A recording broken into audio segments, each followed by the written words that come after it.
Dropped a bunch of frames. OBS went red. Not dropping any more frames now. Okay, so that's becoming a regular thing, OBS glitching out at the beginning. Ever since I switched the bitrate up to 8,000, it does that every single time. Oh well. Alright, so should be live. Q&A hype. I see a message from Illarin, Murder Miner 20, and the only JTS. And we're like the Matrix in here, right? We have 3 monitors going.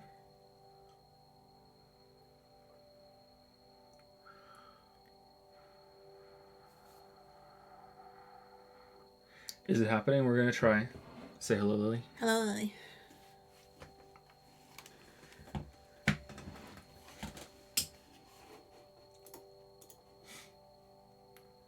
So I am here with lovely Lily. I am in my squeaky chair. Lily is in a deck chair, right?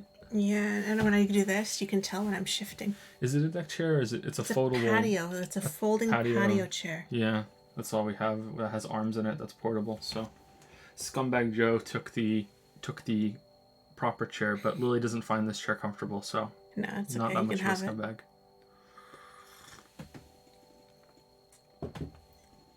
Hey, I'm doing well. Hope you're doing well too.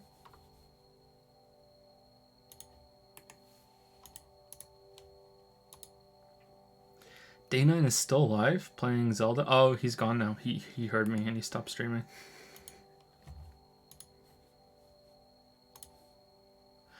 Okay, my windows are all set up. I think we're good. And we're going to be playing Children of Morta while the stream is ongoing. And if it becomes too distracting, we'll switch over to something else. Thank you to Glintwine, Artie Speedy, and I Am Psycho for subbing while the stream is down. And thank you, Lucy Streamer, for resubbing right now with a message. Hell yeah, Lucy Streamer. How's it going? Joe, did I kill the wyvern yet? It took me 30 minutes, but I killed it. Hey Joe, later than usual. This is a special Q&A stream that we used to do once a month. Really 3 times a month for how long it took, right? Yeah, really. So 3 days back to back. We are going to be reading questions from Patreon. I should probably introduce that right now. So, because there's a lot of new people that are just coming to the streams that don't know about all this, because there's surprisingly a fair amount of new people since streaming came back. So for one of the Patreon rewards, I think it's the $3 reward, is that you get to ask 2 questions and as many small questions as you want. So 2 big questions, and as many little questions as you want. For a monthly Q&A that used to be written, then it went to a stream format with Lily and I doing it together, and then it went over to just me doing it by myself when Lily was pregnant, but that only happened once because it became too difficult to do even that while the baby was getting here. And it's been 3 months. Like the baby, you know, she just turned 3, so 3 months. She just turned 3 months. So baby. So we are trying it again, and the emphasis there is try. So Lily and I are in what is essentially my office on the 2nd floor of the house. Finn and Leo are our boys, and they are still awake. They are in their bedroom down the hall, and by down the hall I mean 3 steps away because the house is quite small. And in our room in the crib is baby Kate. So she like, the boys might be quiet for the rest of the night, maybe not. Finn tends to stay up until, no joke, sometimes 4 in the morning because he has the same sleep problems that I have. So we might hear Finn a little bit, but we are absolutely going to hear baby Kate at some point. At some point, Lily's going to have to go get her and feed her, and she might feed Kate in here, or she might take Kate downstairs for a bit and see what happens, and I might have to stream solo for a bit on the Q&A. Joe solo. But we'll see. It is so hot in here. No more basement office? There is, but there's no way that we're both streaming down there. It's a mess at the moment. And yeah, I've been in the 2nd floor since we came back, really. Yeah. No more dang Air Muffin minigame? No, sorry. So we're going to answer questions that came in on March of this year. That's how long it's been. That's how long the Q&A was ago. And if it goes well, then the Q&A will come back. I don't know if it's going to be a monthly feature or if it's going to be every other month, because these take us hours and hours to do. It's quite a big time commitment. We could try and be faster with the answers, but if it goes really poorly and there's a lot of noise and, you know, like if something goes wrong, then yeah, it'll have to be on hiatus for even longer, but we're hoping that it'll be okay.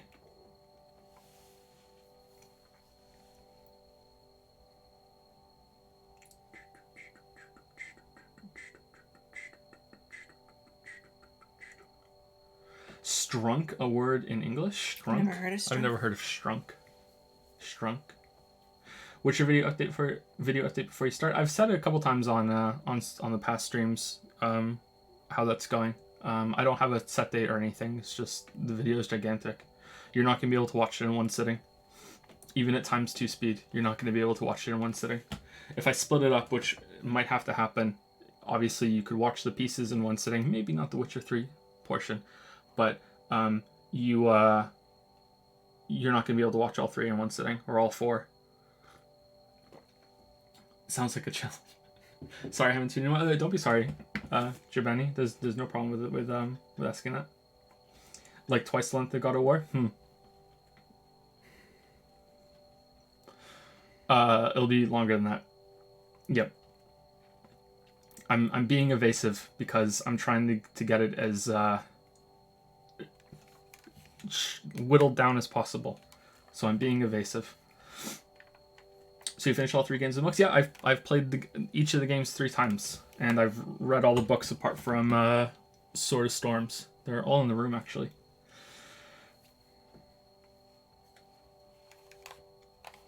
So the 4 sections would be Witcher 1, Witcher 2, Witcher 3, and then the DLC and the books. But the books kind of interspersed throughout the whole thing, so I don't exactly know how that would be split, but yeah.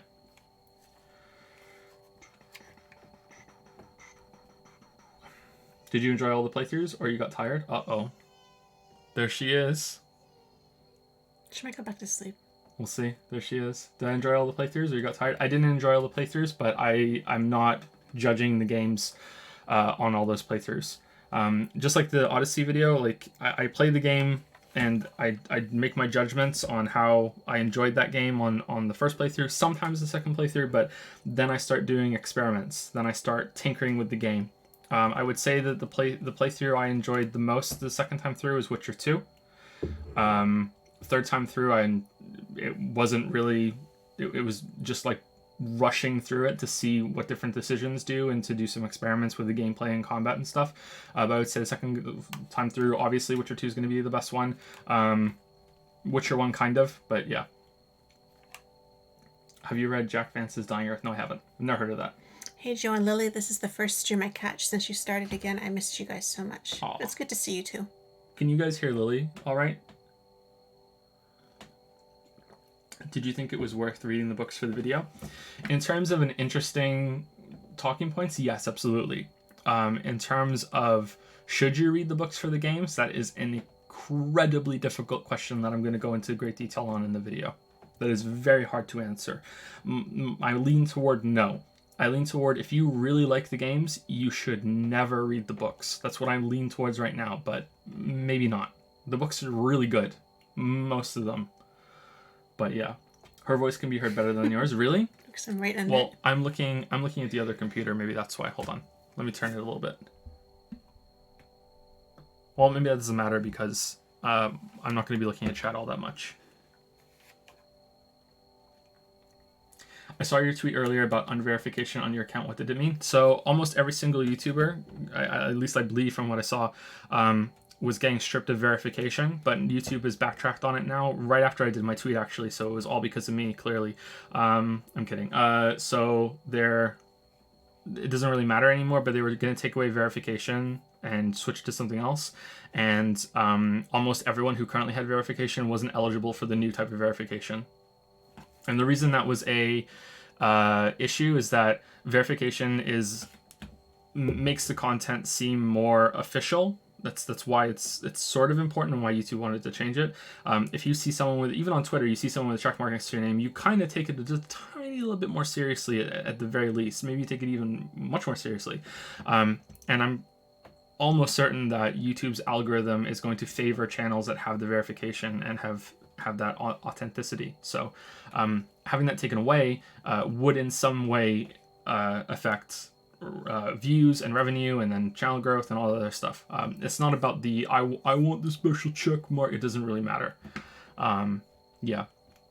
So it means something. Yeah. But they're not gonna do it anymore. Thank you, Ethics, I think, or Ithix, for the new sub with Prime. Welcome to Prime Time. And thank you to Cruzy73 for the new sub with Prime as well. Welcome to Prime Time. Cruzy73. Thank you to both of you. Yeah, I was right at the end. The last few minutes, I think. Right? The Hat and Time stream? You were there for the whole thing? I know, but the end, I think it was the say hi. Oh, and then we stopped. You poked your head out on Yeah, a Hat and I Time think it stream? was at the end. Yeah, I think you put it on time. So you have to watch the whole thing for that. Were you pregnant for that one? No, but Leo was only like 6 months old. Okay. So I was just not pregnant for a brief time. Okay, so how is the game's audio compared to us?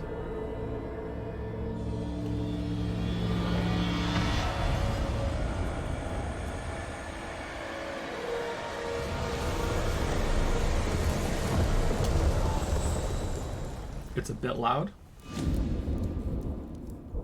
Margaret awoke, startled, a cold sweat Oh my God, clinging it to is. her. Okay, She how about now? gathered her thoughts. Is that better?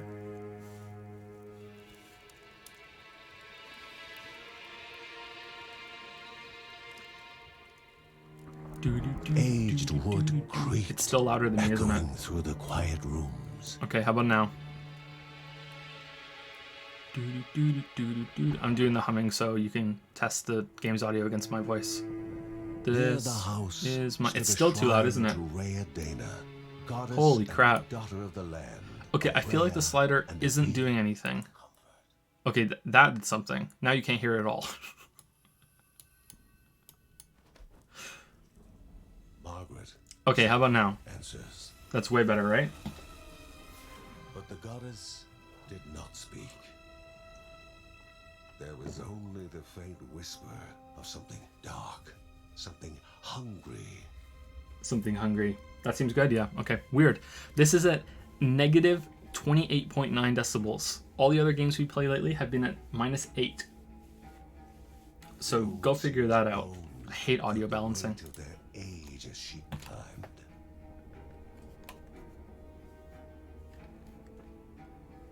The only thought on her mind, has it begun again? So this is Children of Morta that came out somewhat recently, I think last week. That's still recently. Why did I say somewhat? Never want to commit.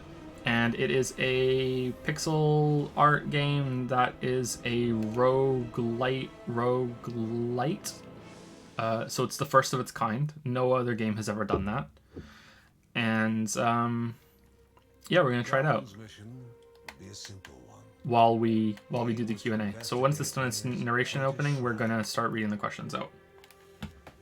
His mother presented him with a fresh divinity shard.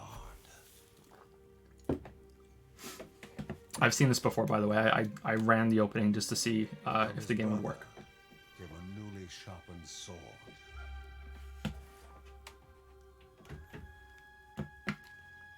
His wife gave him a kiss, and his daughter's hugs were full of reason to return home safe.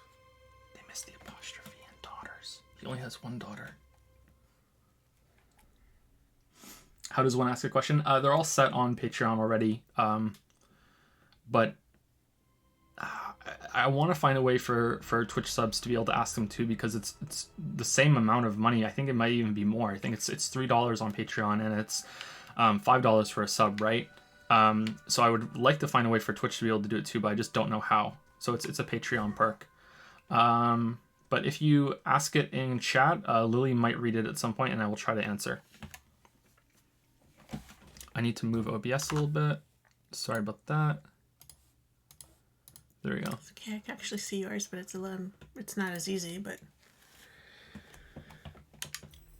I am a patron. Then the prompt was back in March, sorry. This was, if you ask a question back in March, it'll be answered tonight. We didn't do a new one, even though it's been a while. The feature was on hiatus because of the pregnancy. Lily's pregnancy. I hate it when people say we're pregnant. I said it a couple pregnant. times to try it out, and I really felt dirty saying it. It's like, yeah, I'm a part of this. Like, no, she's doing all the work. Like, come on. But the reason why we didn't do a new one is because tonight might go awfully because the kids are still awake and we're upstairs and right next to their rooms, and we don't know how this is gonna go. If it goes well, then we will have a new prompt for next month or every other month. We'll see. But you can still ask it, and if I see it, and if he's not talking, then I'll try to. Yeah. Will you be playing Link's Awakening remake? Thoughts on the original game if you played it? I'll probably play it eventually. I really like the original game. I played it a long time ago. It's one of my favorites. I think it might even be my second favorite top-down Zelda game after A Link to the Past. I didn't really like A Link Between Worlds. I mean, it was okay, but I thought it was kind of a waste of the potential. Thank you to Buffalo Box for the 2-month resub. We back with another month. Thank you, Buffalo Box. That's a cool name. Thank you, Soups. Soupez. I think it's soups. It's not No. Soupez? No, yeah, it must be soupes. Soupez? Yeah, because French? if I guess there's no accent or anything on it, but like if it was soups, it would be no e, right? Thank you for the 2-month resub. And thank you to Griffinstein for the new sub with Prime. Welcome to Prime Time, Griffinstein. That kind of rhymed. Nice. So here we go. So the controls are left stick to move, right stick is attack, and you can change the direction. You can hold it, which is kind of weird. X is also attack. Left bumper is block, and B does nothing. Y does nothing, and A is dash. Oh, but it has a cooldown on the bottom. All right, that's interesting. Okay. So let's get into it now that we know the controls and everything. And we're going to be into Patreon questions, and we're probably not going to be reading chat until the next between the person's questions. I tend to waffle quite a bit if the answer demands it. Like sometimes I can talk for 10-20 minutes on an answer. That's why these get so long. I'm also going to be talking over the game, so I'm very sorry. But like this is the game we chose to do tonight, and maybe that's not a good thing, but I figure, you know, it'll be all right. If it's too distracting, then we'll move on to something else. So, yeah. So go ahead, Lily. The first person. Also, we abbreviate the last name so we don't say anyone's real name on stream. It first appeared a sludge given Aaron life, J says, "Hey slithering Joe, kind of a weird creature, question, but what small stream has been your and worst chat experience? On the flip side, what has been your best? Thanks." I think the worst chat experience by far has been the Monster Hunter World stream. I can't think of any other game that had that kind of toxic sort of following in the chat while I was playing it. There was a lot of people that I guess didn't know who I was, who just showed up to watch me play that game, and it's like their favorite series. And I've had people who are really big fans of that game even come in and say, hey, like chat was being a real dick that day, you know, you should give the game another chance. And I will. I even played it a little bit on my own when the streams were down. I think that was probably the worst one, but even then it wasn't that bad. There has been no absolutely god-awful chat experience that I can remember, at least. Maybe someone else in chat can remember a time that was bad. There have been like times where chat and I have like had an argument, but most of the time I enjoy that, despite how the back and forth may appear to an outsider. Even the Silent Hill 2 discussion, I thought that was one of our better discussions at the end of that game. I didn't really like Silent Hill 2. I didn't think it was a bad game, I just didn't really like it, especially considering the hype that I went in for it. So I think that was probably my own fault, having this built up as like one of video games' best stories ever. And then I go into it and it was kind of like, yeah, it's okay. But even that was pretty good. That was a pretty good discussion that we had at the end of that game. There was a sprinkler thing in Danganronpa. I enjoyed that, though. I would guess the other bad experience was with the plot hole discussion in Persona 5, which I won't get into detail on in case you haven't watched those VODs or you haven't got there. That was one of the times where I feel like chat was being willfully ignorant and was just like, and I say chat, not all chat. That's the meme that came from some of those ones. You know, it's just there's disagreeing, and it's like, yeah, this can be up to interpretation. And then there's just times where I feel like they're just arguing just to argue with me. And I guess that was one of the only times, apart from the Monster Hunter World, that I felt that chat got like that. And again, not all chat. I can't think of any others. The best chat experiences have probably been, even though they had their moments, was Danganronpa and Persona. and also Until Dawn. These are the games that were greatly, like, my enjoyment was greatly amplified by having streamed it, and I probably wouldn't have enjoyed. Where'd this guy go?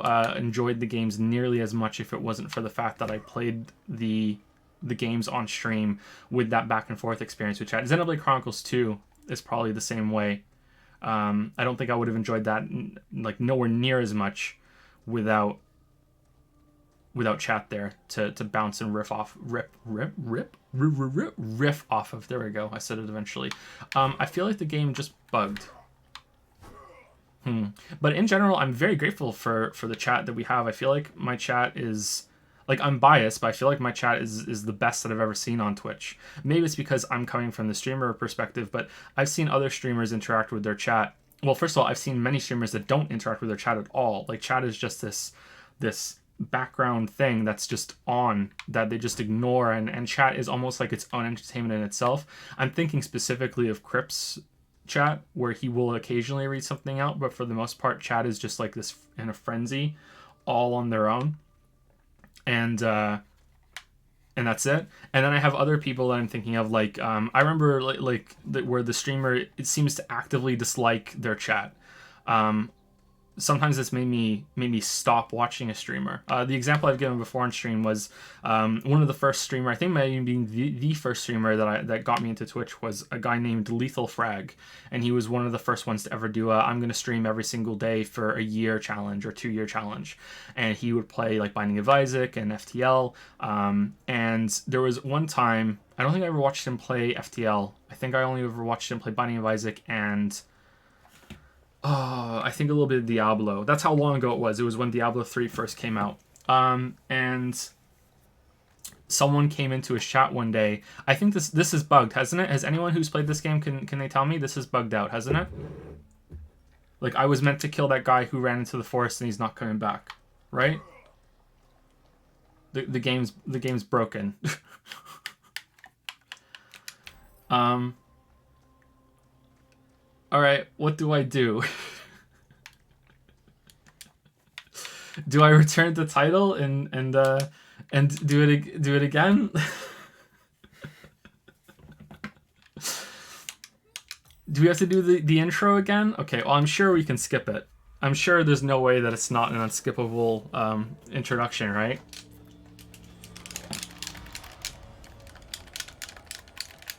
Guess what, boys and girls? All right. Anyway, so I remember one time someone came into to Lethal Frag stream when I think it was when Awesome Games Done Quick was going on. It might not have been that big of a stream. It might have been something else, and even then, it might have been one of the first ones they ever did. It was some charity stream, and it was an event. It was at least close to that level back then, and they were talking about it. And Lethal Frag, like, really snappily, and he's probably having a bad day, so I shouldn't say this, like, it's not fair on the guy. He's probably having a bad night. I always like to think the best of people. He's probably having a bad night, but he just kind of snapped at the guy in chat and was like, can you please not advertise other streams while I'm here streaming live, please? And I was like, whoa, okay, dude, I'm done. And I never went back to the stream ever again. Like, so there's like that kind of level where, like, the streamer can get very catty and very, like, angry at their chat. There seems to be, like, almost resentment, you know what I mean? So, like, I feel like our chat is really, really, really good. Oh, we can skip this part. Okay, cool. Like, this, thank you, Almighty Kramer.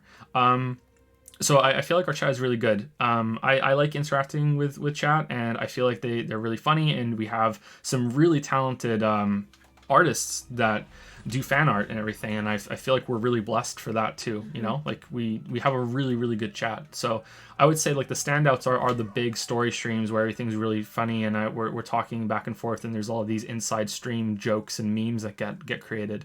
Danganronpa, Persona 5, Xenoblade Chronicles, Until Dawn. Undertale, I heard was a good chat experience, but I didn't get to see that because I didn't, and I kind of missed that because I like having chat when I'm streaming. But I think that was the best decision for that game. So yeah, I would say those. And I'm very, very, very grateful for the chat that we have. And I think I would have given up streaming if it wasn't for them. So as much as we argue sometimes, and we do argue, but I like that we argue. It's like it feels genuine, you know. Like I'm not gonna hold back, and I'm gonna say what I think. And chat tells me what they think too. And there's only been, like I said, I can only name 2 times where I feel like chat was like willfully being kind of dishonest because they liked the game so much, or they didn't even really know what the stream is all about, you know. Like and 2 out of like more than 2 years of streaming, and I can only think of 2. Like that's really fucking good. So like even when we disagree, like I said in the Silent Hill 2 thing, like I feel like it's always constructive, and we have a good repertoire. So yeah, that's it. Thank you to Alderana for the new sub of Prime. Welcome to Prime Time, Alderana. And real quick, is there a question that was asked in chat multiple times? And we'll answer it real quick, and then we'll go into the next person on Patreon. I didn't see any like directed at you question. The 1 hour long Smurgle agreement. That was my fault. I thought it would be a joke, and I totally misread the situation. I thought that I was gonna Alt F4 out of the game, and everyone was gonna be like, "Yeah, this is one of the worst parts of the game, Joe." And then it wasn't. I was like, "Oh, damn it!" And then people wanted to argue, because I just, you know, and kind of like to them insulted that with like one of the games that they were really enjoying, and I felt committed, and we did it because I felt like I was right. I still feel like I was right. Unfortunately, sorry, but like I still think that was a decent time. It became its own joke. I feel like even people that were on the other side of that still think it's funny. I saw you, Carlos. Yeah, hi. It's been a while. Hope you're doing good. All right, dead bug. All right. The latest Joe talk about you like he talks about chat. What? He's just singing your praises. Does he sing mine? Does he talk about me as glowingly to you as he talks about you to me? I don't try to talk to you too much on stream because, you know, the unending positivity coming out of this mouth, I would lose all my credibility, and everyone would just like start gratuitously vomiting at all of the sugar and sweetness that would come out as I sing your praises. True too. And why would you sing them when they're so obvious? Exactly. Anyway? Exactly. Well, they can't see the best praises, you know. Like, shall I compare thee to a summer's day? Thou art more lovely and far more temperate. Far more temperate. Yeah. I used to have that memorized. Yeah. Yeah. It was one of my university. What I'm asking you, you helped me like make sure I had it right when we were in university. Maybe, I don't remember it. Maybe forgotten though. Like I'm not good with. There was an extra credit thing on that a professor had, which was memorize a poem, and if you can write it out like from memory in the test, you get some extra credit. And I memorized that whole entire poem. And he said, you know, if you do this, you'll remember it forever. And then he recited The Second Coming by William Butler Yeats. Turning and turning in the widening gyre, the falcon cannot hear the falconer. And he was absolutely wrong. I can't remember that poem now. I remember that part. I don't know any of it. But my memory's not very good anyway. Like I can read something a couple months ago and then I can read it again now, and it's a part of it is new again. Like, I don't have a good memory long term for things like that, which I kind of like that I can enjoy the same media multiple times. My memory is going a bit too. Yeah. It's good that I have Weeaboo Bill, though, because Weeaboo Bill's memory is going at the same time, and I'm fairly certain that me and Weeaboo Bill have had the same conversation 3 times now about certain things. It's like you and my grandmother. And she knows it, too. Look at all these lovely lilies in chat. I've told him the Shih Tzu joke, and he laughed like it was new, and he was the one who originally told me that joke. Nah, I'm kidding. I'm kidding. He remembers. There's some lore. The origin of the Shih Tzu joke came from Weeaboo Bill. Still thinking about playing Outer Wilds sometime soon? Yes. Yep. Yeah, we'll play that on a stream at some point with chat turned off. You better play Persona 5 Royal? Yeah, we will. We're going to play Persona 3, then 4, then Persona 5 Royal. We're going to play them like that. Alright, next question on Patreon. Action Caterer. Hoi, Jonas brother number 4, Joe Jonas. Just started watching your Xenoblade streams because my time to watch Joe stream something free time is gone for now, and I'm having a blast watching them. I also wanted to say thanks for creating such well-informed yet passionately made videos. It encourages and helps me write my assignments for university, and they are a big help in getting my head in the perfect place for analysis. Oh, that's cool. I'm glad that they can help you at least a little bit with that. I hope you do better than I can. surpass me. Just use it as a springboard. First off, have you played have you seen Return of the King, the Lord of the Rings film? If so, what do you think of the series in general? I've heard you say you think the movies are better than the books. I might have heard it wrong, but I'd like to hear your opinion on it. Second, after playing Portal... Okay, do you want to answer that one first? Let's do the first one first. First of all, I have to nitpick the game. You never, ever, ever pull a bowstring back and let it go without having an arrow knocked. You never do that. That can ruin the bow. I know about bows. Okay, so... so I'll answer the question. So first of all, there's probably a lot of people going like, woo, the movies are better than the books. I don't really like Lord of the Rings books. Despite having written some fantasy... and just to be clear, my books were meant to be very, very commercial. Like, they're not supposed to be high art or like, hey, let's go win the Pulitzer Prize with my bullshit. Like, they were written for money, you know. Like, some of those stories I wrote in a day, you know. Like, that's the kind of level that we're talking about. And they did make money. They did their purpose. It was one of the later ones when I got into it. So I hate to have to say that shit, but like, having written fantasy myself and then to say, hey, I don't really like Lord of the Rings. I don't really like most fantasy that people write. I find that Lord of the Rings has poisoned the well for that shit, and we have George R. R. Martin, you know, like, who has to write in the same way as Tolkien so much that he added those same two R initials in the middle of his name. Like, come on, J.R.R. Tolkien and George R. R. Martin. Like, come on, George. Come on, what are you doing? Such a dumb joke. Anyway, so like I feel like a lot of it is bogged down with just unnecessary description and just bullshit about the history of the world. And I really did not like Lord of the Rings for that. I did, however, really like The Hobbit. The Hobbit wasn't like that. I read The Hobbit a long time ago, I think almost 20 years ago now. And right after reading The Hobbit, I tried to read Lord of the Rings, and I was really disappointed because I really liked The Hobbit. My favorite fantasy writers are Robin Hobb and now Andrzej Sapkowski. There we go, Sapkowski. Sapkowski has a very direct writing style. He doesn't waste much time with the superfluous bullshit of setting the scene like Tolkien and Martin do. Robin Hobb does it a little bit, but I feel like she's way more focused on characters and just getting to the point. So I don't really enjoy that.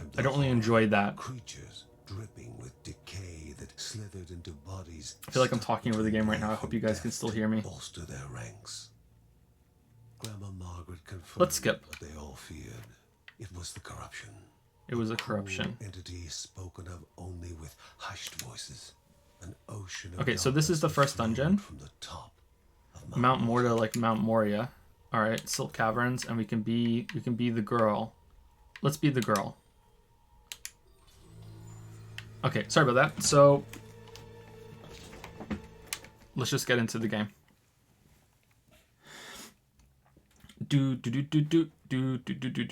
Yeah, so I didn't really enjoy the books for that reason. I felt like they had way too many details in them, and I don't really like a lot of fantasy for that. I prefer sci-fi because sci-fi writers haven't been poisoned by Tolkien. I don't know why. There's a lot of overlap with fantasy and science fiction. In fact, a lot of people tend to think that there shouldn't be that big of a distinction between them. Okay, so we can shoot arrows. Very sorry, Action Caterer. Let's just settle in for this and then we'll be okay. Shoot arrows, which depletes your blue thing.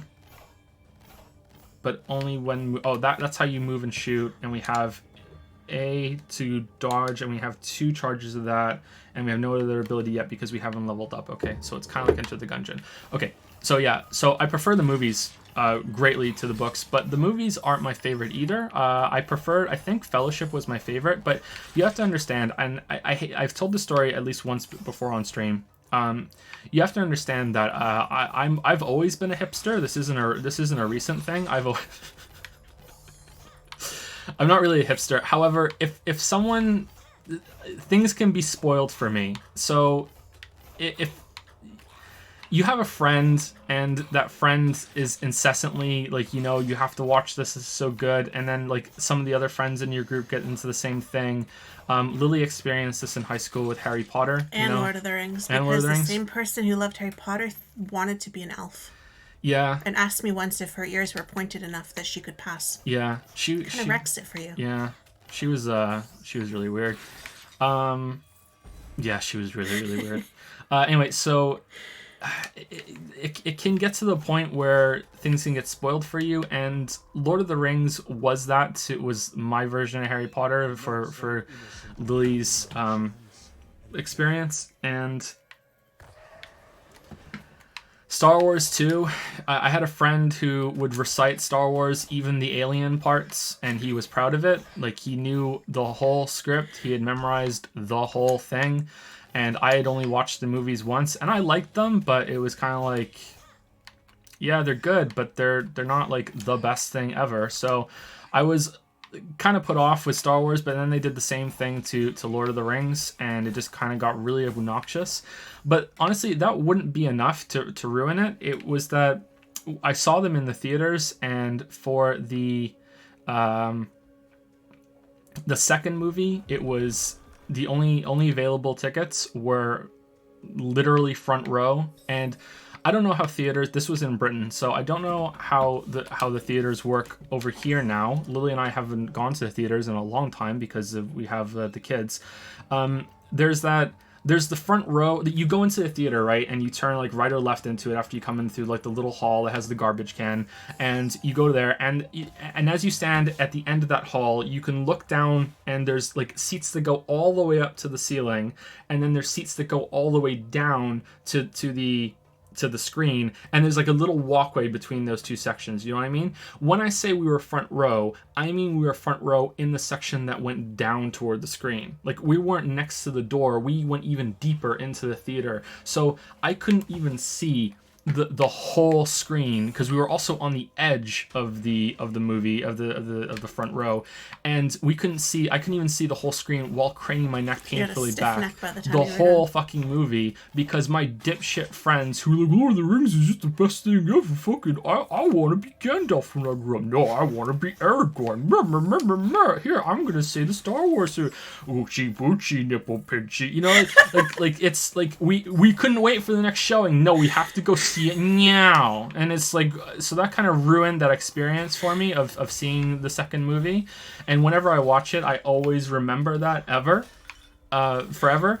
So I would say that I enjoyed the third one, but the third one has this, like, the Deus Ex Machina, not to spoil it, which kind of pissed me off, and would just piss me off in the books too, because apparently it's exactly the same in the books. That was so bad, that Deus Ex Machina is so bad that even my friends were like, yeah, it's kind of crap.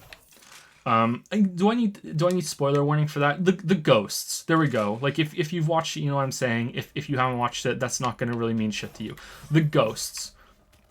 Like, I was like, oh, okay. This was a fake situation. So the eagles didn't really bother me, and so we went through that, and so I would still say that I enjoyed the movies more. I really liked Fellowship, and then after that, Return of the King, probably my second favorite. Because we weren't in the fucking front row, and forever with my neck still hurting to this day, you know. Not bitter about it at all. Not bitter about it at all. And, you know, we didn't even have time to get popcorn, Lily, we didn't have. I know the look on your face right now. I know. Like, why did we even bother going? Why did you even go? Yeah, we did because we had to. If we're gonna miss the showing, like. Okay, you go. You get your seat. Someone leaves a coat. You go back. Like, you don't go to a movie with no popcorn. Didn't even have popcorn. And you get the largest one so that you can eat it for dinner later. Yeah. So I was pretty pissed. So there we go. Movie popcorn is like my favorite snack ever. But yeah, I think that the movies are better, and I'm sad that I don't enjoy the books, but I want to try it again because, like I said, it's been 20 years, and I'm 34 in November. So it wasn't actually, it might have been exactly 20 years. I'm trying to think. I was moved to Canada at 15. Look, back to Canada at 15. It was a couple. Was it 15 or 16? Was it 15? I remember turning 16 here, okay. But I think it was like right after we got here. I think I remember turning 16. So I think yeah, it was like I was 13 when I read The Hobbit. Yeah, so I think about. Oh, Falsa, you gotta pace yourself, man. I think about 13. You gotta have some, and then otherwise you get too thirsty, and then you wind up peeing the whole movie away. You have to pace yourself on the popcorn. Thirsty or firsty? Thirsty. Thirsty? Wow. It's business. Okay. It's not cute. Anyway, so sorry I don't have much more of a of a strong opinion to give you on the books and the movies. I haven't watched them since. Lily and I should watch them again at some point. I haven't seen all of them, to be honest. I've seen parts of them. The extended versions, all of them in a row, which will still be shorter than the Witcher video. With butter. Hashtag is he kidding or not? Ha ha ha. And then we'll see how they hold up as an adult. But I should also read the books again and give them another try. You have to ask them to layer the butter. Yep. Layer the butter. No, otherwise it's all on the top and the bottom is dry. You have to get them to layer it. You have to layer the butter. Yep. I recently perfected movie popcorn at home. I can make. I would say it's 90% there. Would you agree? I would say it's really close. Yeah, I can make movie popcorn at home now. It's the closest I've ever had, not in a theater. Just in time for me to realize that I'm kind of allergic to it, and it gives me like horrendously bad stomach acid, and I can't eat it anymore. And it's too much for me to eat by myself when you mix it. Good for me. The kids like it though, but Leo's not allowed to have it, right? He's not old enough. Even technically, Finn isn't old enough. I shouldn't be letting him have it. Yeah. I don't let him have it that much. Yeah. All right. I feel like I had something else to say, but oh well. That anyway. was only the first question. Yeah. Next question from Action Caterer. This is why they go on for hours. I hope it was an entertaining story at least, and because I don't have much to say about them. I should read the books again. Oh, that's brilliant. If they don't layer it, ask for another bag to share and just use that bag as a lid and shake the popcorn. Damn. Brilliant. There's also this trick about cutting a hole in the bottom of the bag. I'll show that to you next time we go. Okay. In 20 years, when the kids are old enough. I might have to pop some pills before we go. They're unrelated. They're unrelated. I'll look forward to it. I'll schedule it from now. Second, after playing Portal 1 and 2 over again, I'd just like to hear your more in-depth thoughts on the games. Unless there's a video coming soon, in which case, hush now, I don't want thought spoilers. I don't think there's ever going to be a video on Portal 1 or Portal 2. Like I hate to say never, but I really don't think that's going to be a thing. A lot of channels have already done that. It was Matthew Matos's first video was on Portal 2. One of his good ones, is like even for his first try at that. Maybe there was other ones and he deleted other ones before I found that channel, but I think that's it. Also one of his nitpickiest moments, this lemon's looking pretty good, which is just funny to me now. But that was a pretty good video by him, especially for his first try. Probably better than my first try. And I don't know, I feel like enough has been said on it. I gave some thoughts as the streams were going on. And then it's kind of just been deleted from my memory now that I'm in Witcher Hell. I think that the second one is better than the first one as entertainment and as a game. I think the second one is better, but as an experience, the first one is better. The second one is overall more entertaining and funnier, but it's funny in a funny way, which sounds funny, but it's funny in a funny way, whereas the first one is funny in a very dark, fucked up way. And I appreciate that more, but Portal 2 makes me laugh harder. It made me laugh harder the first time, and it makes me laugh harder now playing it again. But I feel like the first one is more special, and maybe that makes it the best one of the two for that reason. I kind of hope that they never make a third one. And if they do, it goes in a completely different direction, and it's not just, here GLaDOS comes again, I would prefer that to just end. It feels complete to me. It feels complete in the way that I hope that The Last of Us feels complete once Last of Us Part 2 comes out. I will say that I think the problem with Portal 2 that a lot of people say is that it devolves into... find the white panel to shoot the portal on toward the end of the game, and having played that again somewhat recently, I feel like that criticism is a little overblown. It is true for sure, but I don't think it's as bad as people remember it to be. Maybe I'm wrong, maybe it is that bad, but to me it wasn't that prevalent as my memory, because I used to agree with that criticism a lot, like yeah you're totally right, and then we played it again, I was like, oh, it's actually not that bad. But yeah, so the second one is longer. It's not as tight of an experience, of course, so if you prefer things that are like like a flash of lightning, like they come along and it's like holy shit, it comes in like a wrecking ball and it's like fucking hell, holy shit. Like the first one's definitely better. The second one seems to be going that route, and then I would say around the Cave Johnson part, I feel like it loses steam because it's kind of like two games in one, right? It goes through the 3 acts, and the first game is it's just 2 acts and that's it. But the second game is 3 acts, and I feel like the second act is necessary for like the whole arc of the story. Is what the fuck is going on here? That's going on with these characters. You know, it's like this is their downfall, and then they come back up. It has all this symbolism that's in with the story. I think it's the same with like Greek mythology and all shit that they were going for. But like it still kind of suffers a little bit in that second act. Like I think Cave Johnson is all right, but he's nowhere near as good as GLaDOS to me, and I feel like the second act drags a bit. But the gameplay is better in the second one, as long as you are accepting of that issue with the white panel thing toward the end. There are more mechanics and things to play with, so I appreciated that. I felt like the first one is a little too simple going back, but that concept, man, like when that came out, I remember watching the Orange Box trailer and I was like, holy shit, this game looks amazing. How is this even going to work? Like, holy crap. So, yeah. Love had motivated this mother. I think that's all I can say about it, sorry. But if you asked me this again, I would probably say next time, be like, yeah, Portal 1's my favorite, and Portal 2 is almost as good.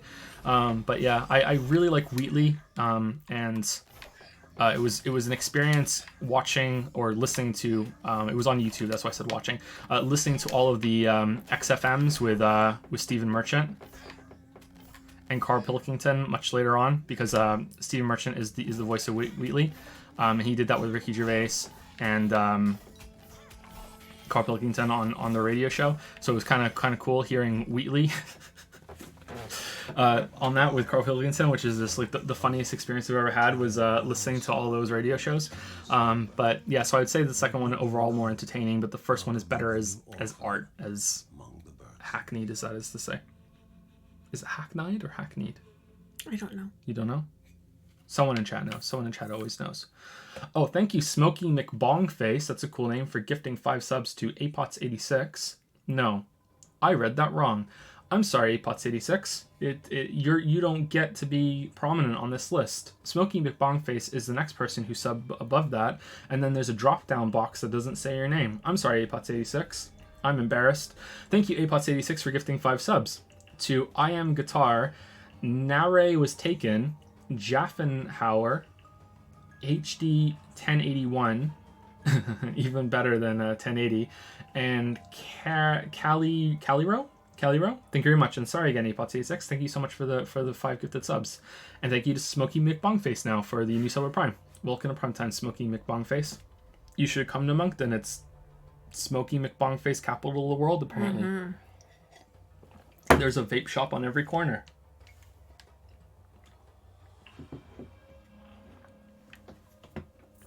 Oh man, did Action Cater have some small questions? No, but there was an ending. Okay.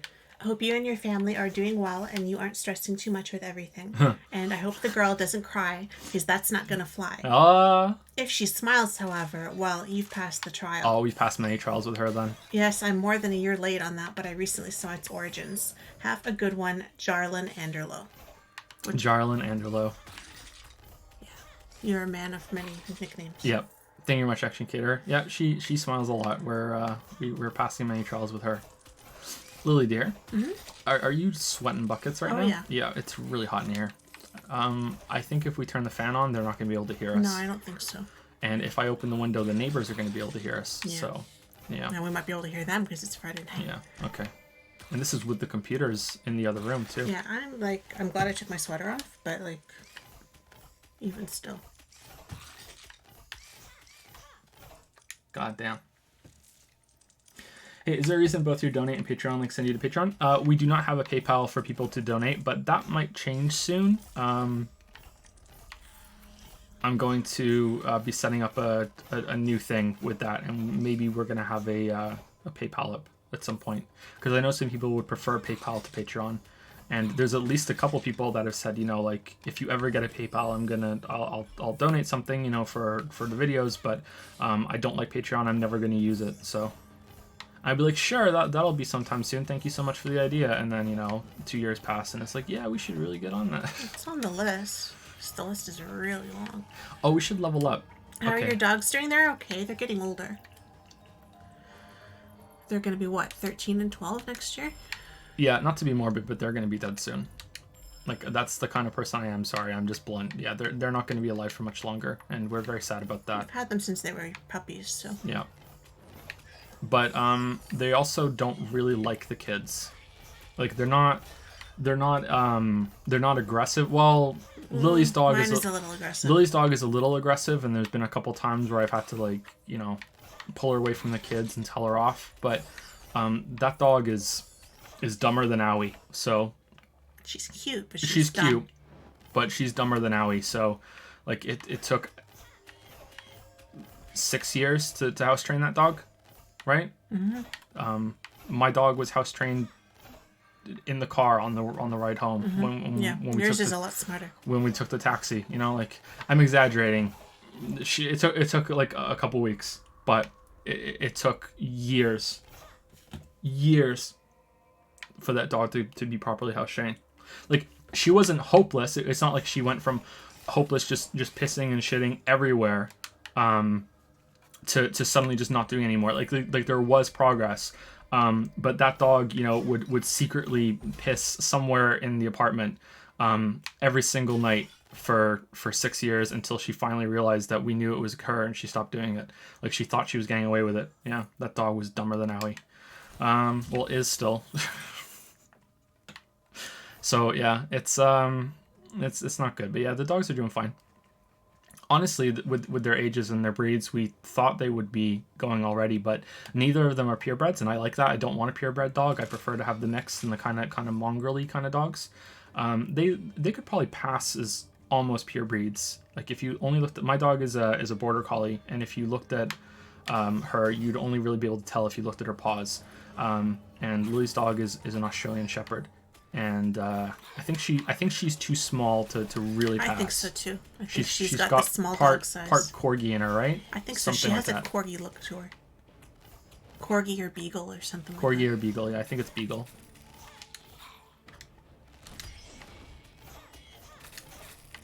They're both our dog, but he always wanted a dog, and I didn't really want a dog. So when we got the first dog, we had just started living together, and when we got his dog, and it was his dog because he'd always wanted a dog, and then I took to the dog so much that I wanted one of my own too. So that's why we got the second dog, and so that the dog would have a friend. So they're ours, but they're still we still say his and hers. Yeah. Just habit. They're both our dogs, and we have a cat too, and we don't know how old she is. She was a stray, so we don't know how old she is. There's a story to how we got that cat, but it's not a very interesting story.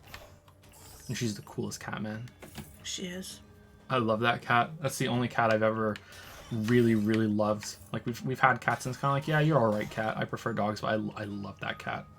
That's such a cool cat.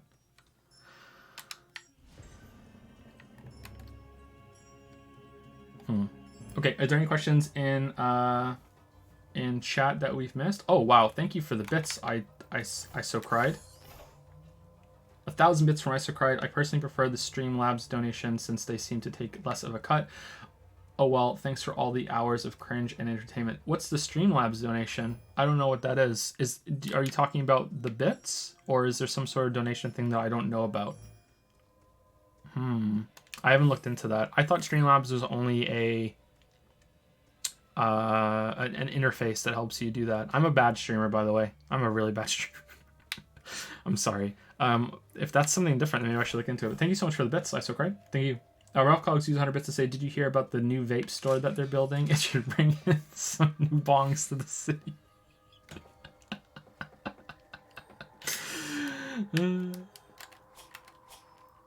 I'm turning into one of those NPCs, Lily. It's not good. It's not good. It's time to pack up and go. Yeah, it's time to go. Just leave everything. It's time to go. There's no time. Thank you to Forlorn Winter for the 19-month resub. Glad to see you're back to streaming. I enjoyed your stream of Control so much. I didn't watch it. I played the game so much. Did you enjoy it? I hope that you... I played the game myself. I played the game myself. Sorry, I put those. Merged the lines together. I merged those lines together. I'm ever so slightly dyslexic. I'm not even kidding. Like undiagnosed, of course, because I'm a millennial. But I'm ever so slightly dyslexic. I think my eyes mix lines and some words together. And the way you a write bit. too when I edit this stuff. Yeah, I often like skip over words and I mix some words together when I write. I have something like dyslexia. Makes it hard to read sometimes. I hope you liked the game, Forlorn Winter. I thought it was okay. Have you played Untitled Goose Game? I have not, no. Sorry to bother you every year with this question, but is in your list getting subtitles on your videos? Yep. Sorry. The list is long, false hearts, really long. It's kind of scary long. The Witcher videos won't go up until the subtitles are done. I'm going all out for that one.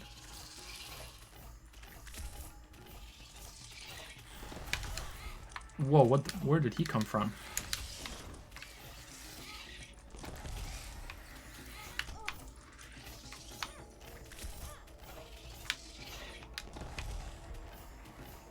It's boss time, Lily. This reminds me of the mines. Because of the rock, I guess. The underground kind of thing. We've been playing a lot of Stardew with me and Finn. So Finn and I, me and Finn.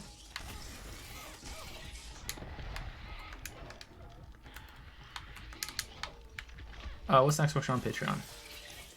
I need you to scroll because I can't tell you. We're dead. Alright, that seems kind of crap to me. This was death. Maybe you're supposed to die and level up or something? That seemed kind of crap.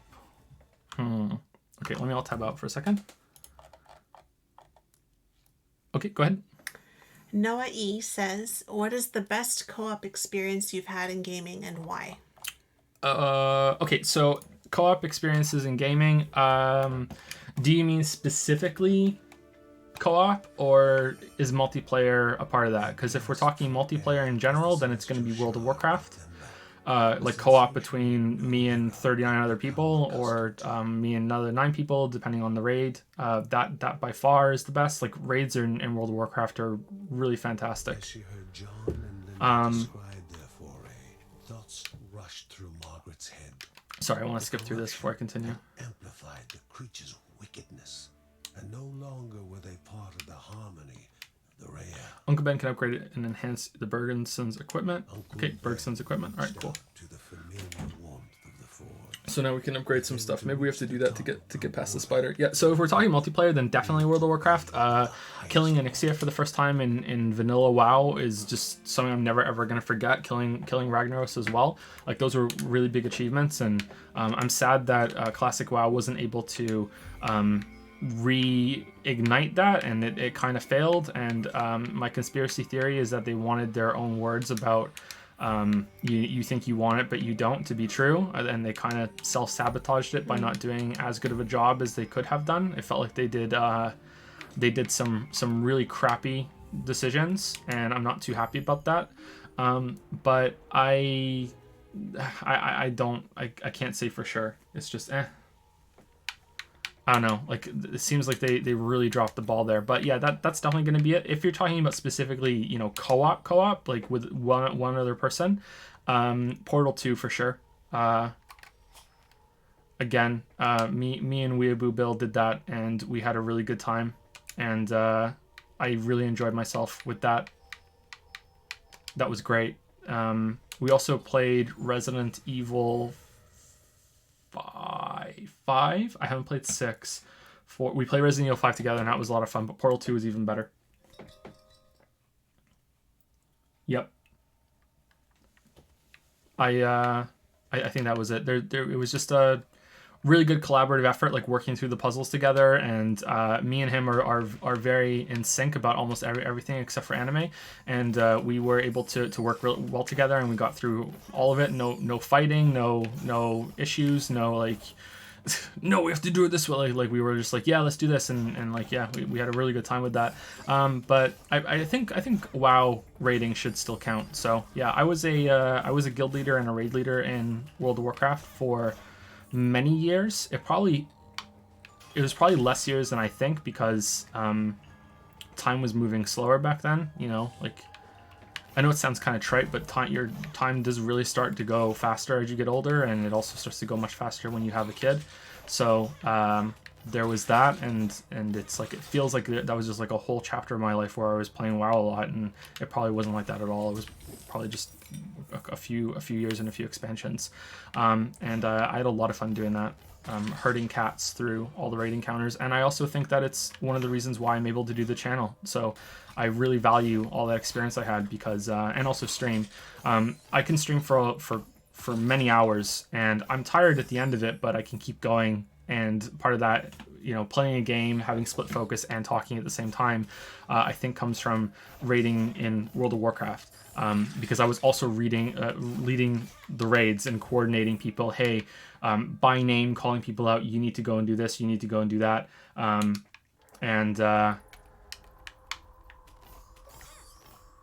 Okay, I don't know what we just activated, but all right. And I feel like that I've greatly benefited from that when it comes to doing the streams, but also when it comes to the videos and kind of Held a gift. Two hid ferocious pulling creatures. raid encounters apart, so I could explain it to our most of the people in the raid were idiots. And I know, I hope that doesn't sound too rude, but you know, you don't get to pick and choose every single person that comes to your raid. Like, a lot of them are going to be idiots, and so you can get rid of the bad people and bring in new people. And that was part of it. So I was like, okay, how can I make sure that, you know, you're only as good as your worst person? How can I make sure that the bottom like 10 players in this raid don't die in the first 50 seconds of this raid encounter? Okay, well, I need to pull it apart. I need to tailor make the strat to cater to these people, and that means I really have to learn how to I need to know how the encounters work intimately. You know, like, it wasn't just enough to go on, like, at the time, Tank Spot and watch their videos on how to do their shit. And then who were the two British guys that had their WoW boss video at that point? Oh shit, I think one of them's name was Alex. Someone in chat's got to know those two, because they took over the Tank Spot kind of era for watching how-tos for raids. Maybe someone in chat will know that. Fuck, I hope so. Anyway, Fat Boss, that's it. Thank you. Platycus, thank you. It's Fat Boss. And watching those, like, that wasn't enough for our raid. Like, I had to, like, it wasn't like a lot of guilds were just like, go watch the Fat Boss video or go watch the Tank Spot video, and then you know the fight and come back and we'll fucking do it. That wasn't enough for our guild. Like, I had to watch them really study the fight and tailor make the strat so I could coordinate people and make it as simple and foolproof as possible.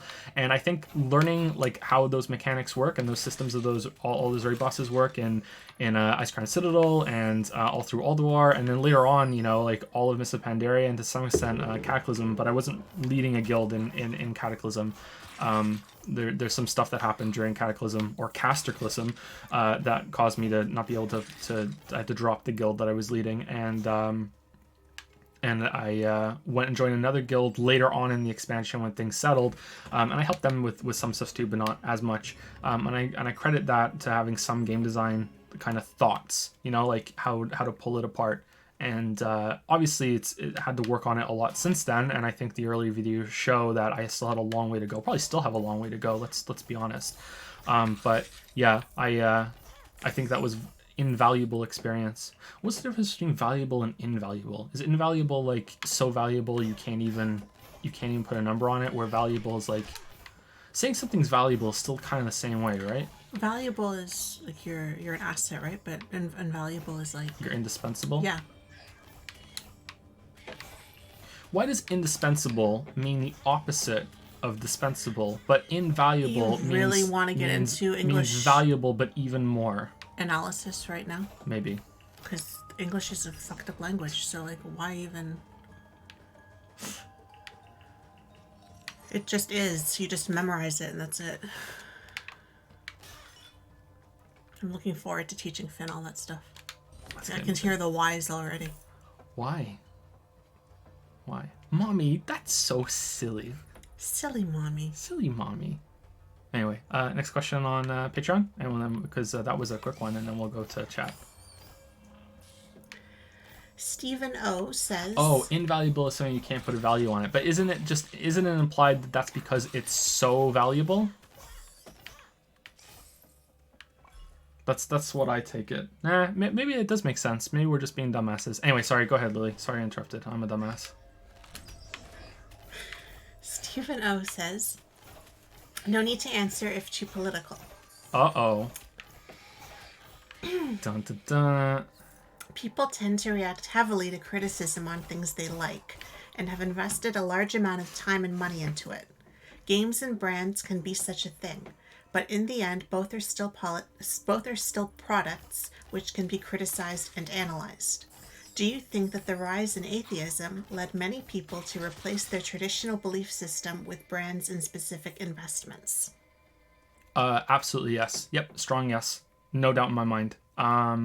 Yep, for sure. And that's why atheists are the worst. Even though I am the most atheist person in the world, I'm the atheist. Oh, I see what you did there. Actually, I think I'm more agnostic than atheist. I think I'm more atheist than you are. I think there could be something that's kind of like, effectively kind of like a god. If we're all in a simulation kind of thing, there could be something like a god. But I don't think there is a god that made the universe in the supernatural, gray beard or ball of energy way. Like I don't think that. But yeah, yeah, for sure. And what I'm about to say is mostly coming from reading *Sapiens* by, oh god, Yuval Noah. Oh fuck, what's his last name? Oh, I have to Google it. I can go get it for you, but it's downstairs. Fine. I'm still reading it. Harari. Yuval Noah Harari, reading *Sapiens* and the sequel to *Sapiens*, which is *Homo Deus*, I think. So the idea that the dual nature of humans is a great benefit, and that we're capable of holding contradictory ideas in our head, and that can lead to some confusion sometimes, and can also lead to some really strange beliefs and arguments. Like you can have someone who's really into evidence-based like logical research, and they can still believe in God. Like there's this really big conflict in that mind, but they still function. They can still be productive, and they don't think that there's anything wrong with that either. Also that we're all liars, and there's no way of getting around that, and the fact that we are liars is a great benefit to our species, and it's just something that we should just accept and acknowledge. Like we shouldn't have deception, but we just kind of lie. And it's also linked, I don't think he talks about this in the book, but I've also linked it in my head with intrusive thoughts, that you're watching something, or you're playing some game, and then just this scantily clad anime girl comes along and just really intrudes on the experience. That feeling that when you're at the edge of a cliff, or you're on a bridge or anything, and there's a little voice in the back of your head that's like, jump, or like you're in front of a fire, and there's a thought in your head that's like, hey, what if you just stuck your hand in, what would happen? Like that kind of, like, there's this unpredictability, I almost said that right, to our species, that can lead us to be very creative and very inventive, and it's matched with this, okay, we can hold conflicting ideas in our heads, we can lie and be very creative about it, and we're constantly pushing that boundary. And also we have these intrusive thoughts that sometimes people are just going to be like, you know what, fuck it, I'm doing it, like, and that sort of thing. But the other idea he talks about in the books, both of them actually, because I was a little disappointed in Homo Deus, because compared to *Sapiens*, I felt like he was just he just wrote the same book again. It wasn't until the end and a short bit in the beginning that I felt was really different than anything else. I felt like it was just exactly the same as *Sapiens*, just told in a different way. Probably because he has the same focus on historical evidence and examples. But yeah, I was a little disappointed. However, there's a section in his book that's called A Brief History of Lawns, and that completely changed my perception of the phrase, those who don't know history are doomed to repeat it. That is something that I've always assumed, that it's like, wow, we're moving fast. I always assumed that meant, like, if you don't understand history, you're going to make the same mistakes that we've learned from history, and that's not actually what that means. It means that things are set in a certain way, and you might not understand why we do things in the way that we do them without studying history and realizing why. And he talks about lawns and why we keep lawns, and he linked that to a brief history of lawns. And that's probably, no joke, one of the most important things that I've ever read that resonated with me like right away. It was like, oh, holy shit, I now understand something that I really didn't before, that I thought I already did. So there you go. Joe's capable of learning.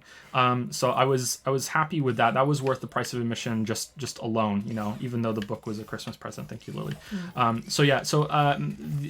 Humans also collectively go in for myths, and sometimes those myths will be religion and gods, and sometimes it can be corporations, and we will all agree that these things exist when they don't, and there are all these rules, and there's no real objectivity in a lot of things that we do, you know, like there was recently a comment I got on one of the streams. I can't remember what it was. It was something about how like if everyone agreed on the planet that we should murder this one person, that doesn't mean that the murder is okay. And it's like, well, actually it does, because there is no justice, there is no objective morality.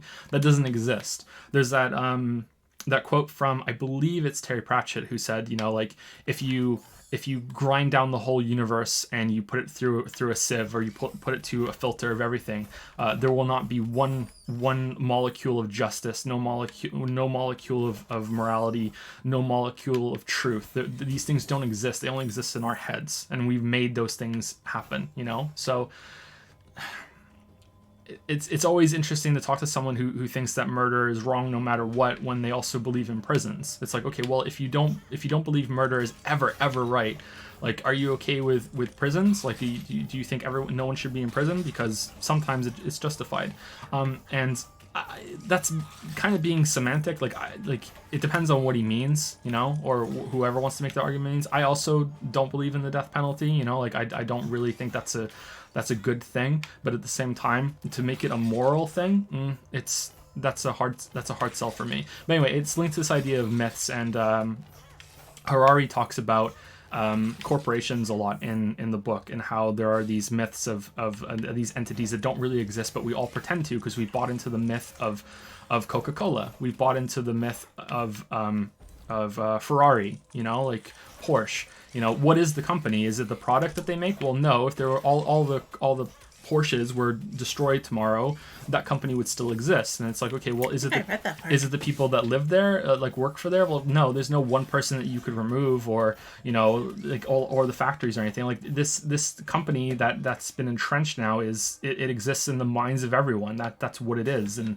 it's kind of an interesting idea, and it doesn't really all make that much sense at the beginning, but at the end I was like, you know what, you've convinced me. And I think that idea of collective myths that we buy into and we become invested into happens with art as well. Probably not as near as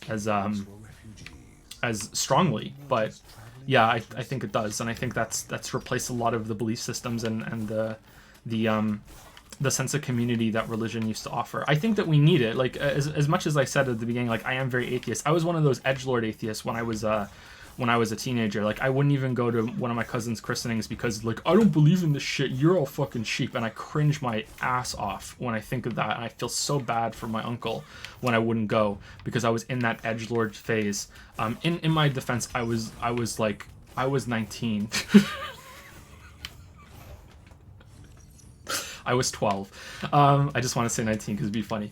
I cringe my ass off, but like I was one of them. But I really do think that we need it. Like we need that sense of community. I'm jealous that you know, I didn't grow up with that sense of strong community. That religion can bring. You know, like you can feel really connected to a group, and I think we need that sort of thing. And I think that's sort of what has been replaced.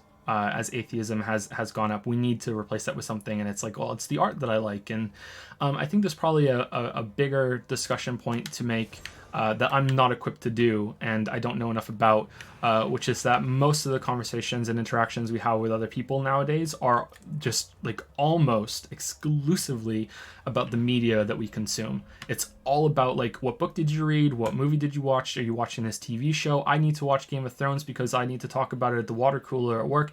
I need to be able to talk about Westworld and the new Watchmen show, like I'm gonna be behind and I'm missing out, and that's because that's all the conversations are dominated by. And honestly, I kind of feel like politics has become the same thing. Politics has become media. It's become like a story that we follow, and people get really invested in the side that they've chosen, and they don't really even care about the points anymore. It's all about like, I want my team to win over your team. It's a sports match to them, and it's like, yeah, fuck you, let's own the Democrats, let's own the Republicans. It's just all that shit, and I really feel like politics shouldn't be that, because this is important stuff, you know what I mean? But it's like, that's kind of what it has turned into. And maybe this is me being like in the early stages of becoming an old man, but I kind of feel like it wasn't that way when I was a kid. Not even when I was like a young adult. I feel like when I was a kid, it wasn't that way, or it wasn't that way like back even before I was born, with the stories that I've heard. But I kind of suspect that this is maybe me becoming an old man. I really don't want it to be, but I kind of feel like it is.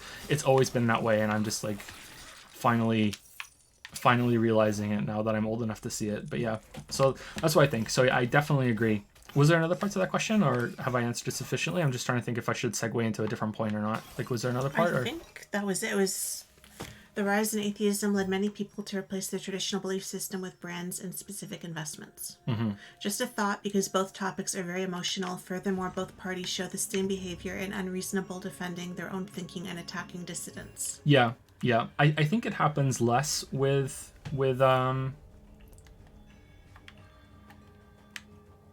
certain forms of media. I think it happens less with books. I think it happens a lot with video games.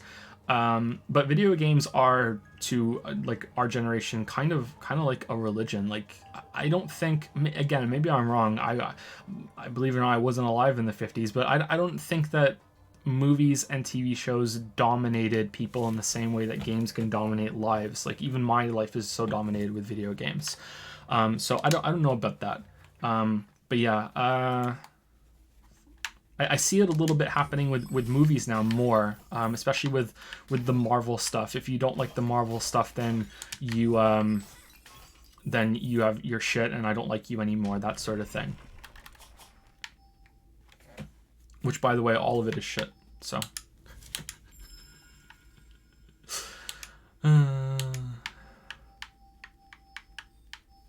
Family trait. Inner rhythm when staying still and does. Oh, we got increases the entire family's mood. Oh, cool. So as you increase for different characters, they get buffs from different sides. Nice. Okay. All 8 eyes. Well, did they have another question? No, that was it. That's it? Okay, because I'm in the middle of a boss, just ask the next question and we'll go to chat after that. Sorry, chat. But we have a lot of questions to go through. Door S says, regarding Hollow Knight, again, did you discover since your video that the Gerb father is probably not... Grub father. Is that right? Yeah. Did I say it right? Grub father. I think you said the Grub father, didn't you? Oh, it says Gerb here. I don't know. It's G-U-R-B. Oh, it's Grub father. Is it Grub? Yeah, it's Grub. Okay. Grub father is probably not really evil, and eating the other Gerbs, grubs, is their way of evolving. I did find that out. I'm not sure if I believe it. It seems to be that way, but I'm not 100% convinced, considering how dark the rest of that game can be. It like I said, probably, but not 100% convinced.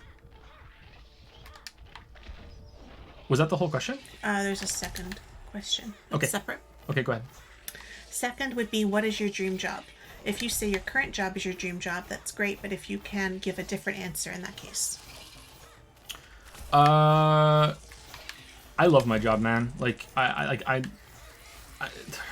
it always sounds false when people in my position say that sort of thing, because, you know, like, our jobs are dependent on having this, like, public image, and, you know, like, I love streaming for you guys, and be next to the next stream, I'm so excited. But no, I genuinely love my job. It's not always an easy job. It can often be very frustrating and very difficult, but I love my job, and I think every single day I wake up and I'm like, I really try to consciously, like, appreciate the position that I have, both for streaming and for the videos.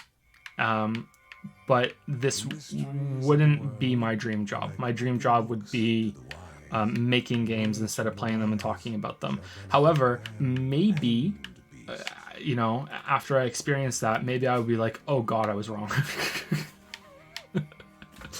You know what I mean? Like maybe I'd be like, oh no way, man. So like I would like to experience that and see, but yeah, I think that making the games, and I have a lot of game ideas that I would like to do, and they would be things I would really like to explore. For a while, I think writing was up there, but video games have always been it for me, even since I was a kid. You know, like writing the books, I always wanted to have something published in order to use that to get into game dev, because BioWare in particular used to have a note on their website when they had jobs up. This was back before even Mass Effect 1 was out, talking about how, you know, hey, if you want to be a writer for us, you know, link 1 or 2 of the books you've published that are out there, and, you know, we'll consider you. And I was like, oh wow, like I haven't written shit. So like even back then it was something that I really wanted to do. So I would say video game development, which is weird because it's changed now. And it used to always be about, I don't really give a shit about gameplay. I just want to write the video game stories. I want to be involved in that part. But now it's like it's really both. Like I want to make interesting gameplay systems as well as cool stories and gameplay interactions that are linked with them. It's not about just the stories themselves. I really want to explore gameplay styles. But yeah, so that would be my dream job. But if like this is it, you know, like if I'm going to be like a streamer and a YouTuber or just talk about games, you know, like if YouTube ever went down, if there was another site I could go on to, or if it was writing non-fiction books about game design or anything, like I would be satisfied with that. Like that's like really, really good and really, really cool. And I'd be very, very grateful. Like I am grateful right now, but like there is something I would like to do better, and that would be making the games instead. Yeah.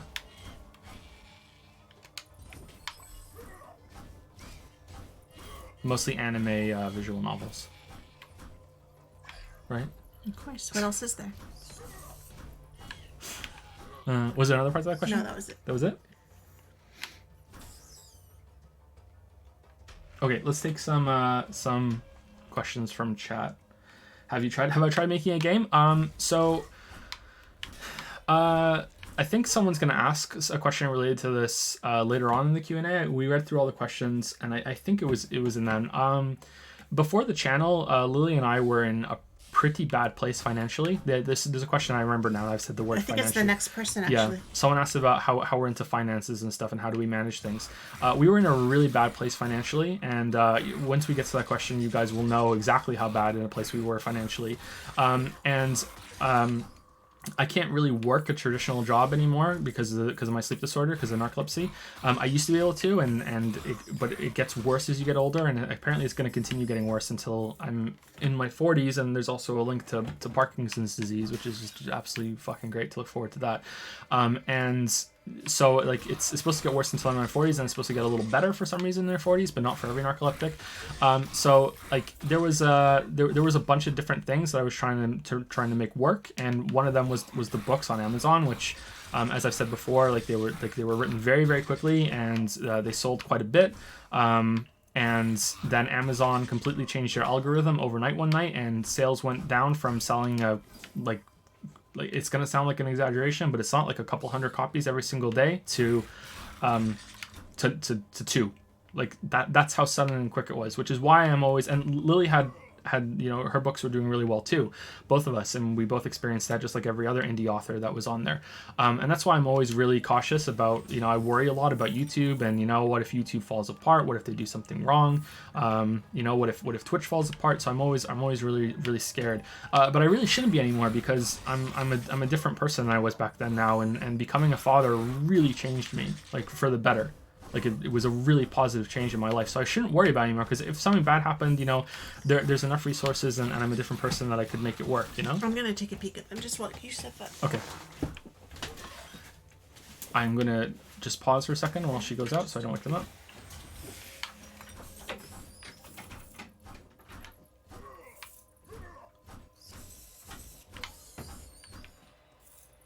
Okay. So like it changed me, so I shouldn't really worry that too much about it. Like there would be something else that I could do now. I think that I could make work, you know. But one of there was, I think, 3 or 4 things that we were looking into at the same time, to after the Amazon thing fell apart in the months there while, you know, Lily was pregnant. And one of them was the channel, which turned out to do really well. And the other one was game development. And I was teaching myself how to code. I was taking free online classes and tutorials. And I made a game in Unity. I followed along with the with a tutorial that Unity themselves provided, and I tinkered around with it, and I was like getting somewhat into it when the channel kind of took off, and I was like, oh, okay, you know, this is the thing that hit, so I'm gonna go with this and see where it goes, and here we are now all these years later, and you're listening to me talk. But you know, like maybe there would have been another avenue where the channel didn't take off, and I would have dived deep into that game and made that game instead. And there was no game that was taking form at that point. It was just I was learning how to program. I was learning how to do some simple pixel art. I was learning how Unity worked for the most part. I think maybe I was going to look into Unreal as well and see if that was any better. But yeah, that's the one of the other avenues that I was exploring at the time. So yeah, I have tried kind of. What is your dream place to travel to? Oh, there's so many. I think the top on the list is Hawaii. I'd really like to go to Hawaii and see the ocean there and travel around Hawaii. I think that's number 1 for me. What about you? Europe, but I don't know exactly where. Somewhere in Europe? Somewhere in Europe. Somewhere old, where there's those little winding alley-like streets, and you kind of wander down one and you'll find like a little cafe. I don't know if it's France or Italy or what. Something Mediterranean, I guess. I'd have to go there too. What's your thoughts on cancel culture? Someone asked that later in the Q&A, so you might have a better answer there. But for the most part, I think it's bullshit. For the most part, it depends on the context and there's nuance to everything. But I feel like the internet is turning into a mob that often wants blood, and if it's not sated, then we have problems. But yeah, that's how I feel about that as a very, very general thing. But sometimes it is deserved. Rome is the place for you? Portugal too, apparently. Do I have a dream car? I can't drive, so we're actually gonna learn tomorrow, like soon. We're gonna learn. Lily has driven before. She was in the middle of learning, and then her parents made that not happen. So that's a whole other story for another night, maybe. But I've never learned. Again, because of my parents, I never had the chance to learn. I had no resources to learn. And I was afraid to try because of the sleep disorder, and now that I'm old enough and I have more experience with things, I think I'm gonna try, and we'll see how that goes.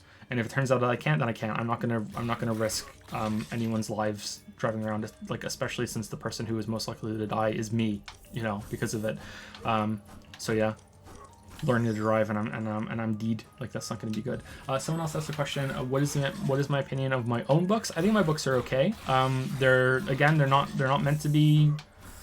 I wasn't writing the next John Irving novel. John Irving is my favorite author.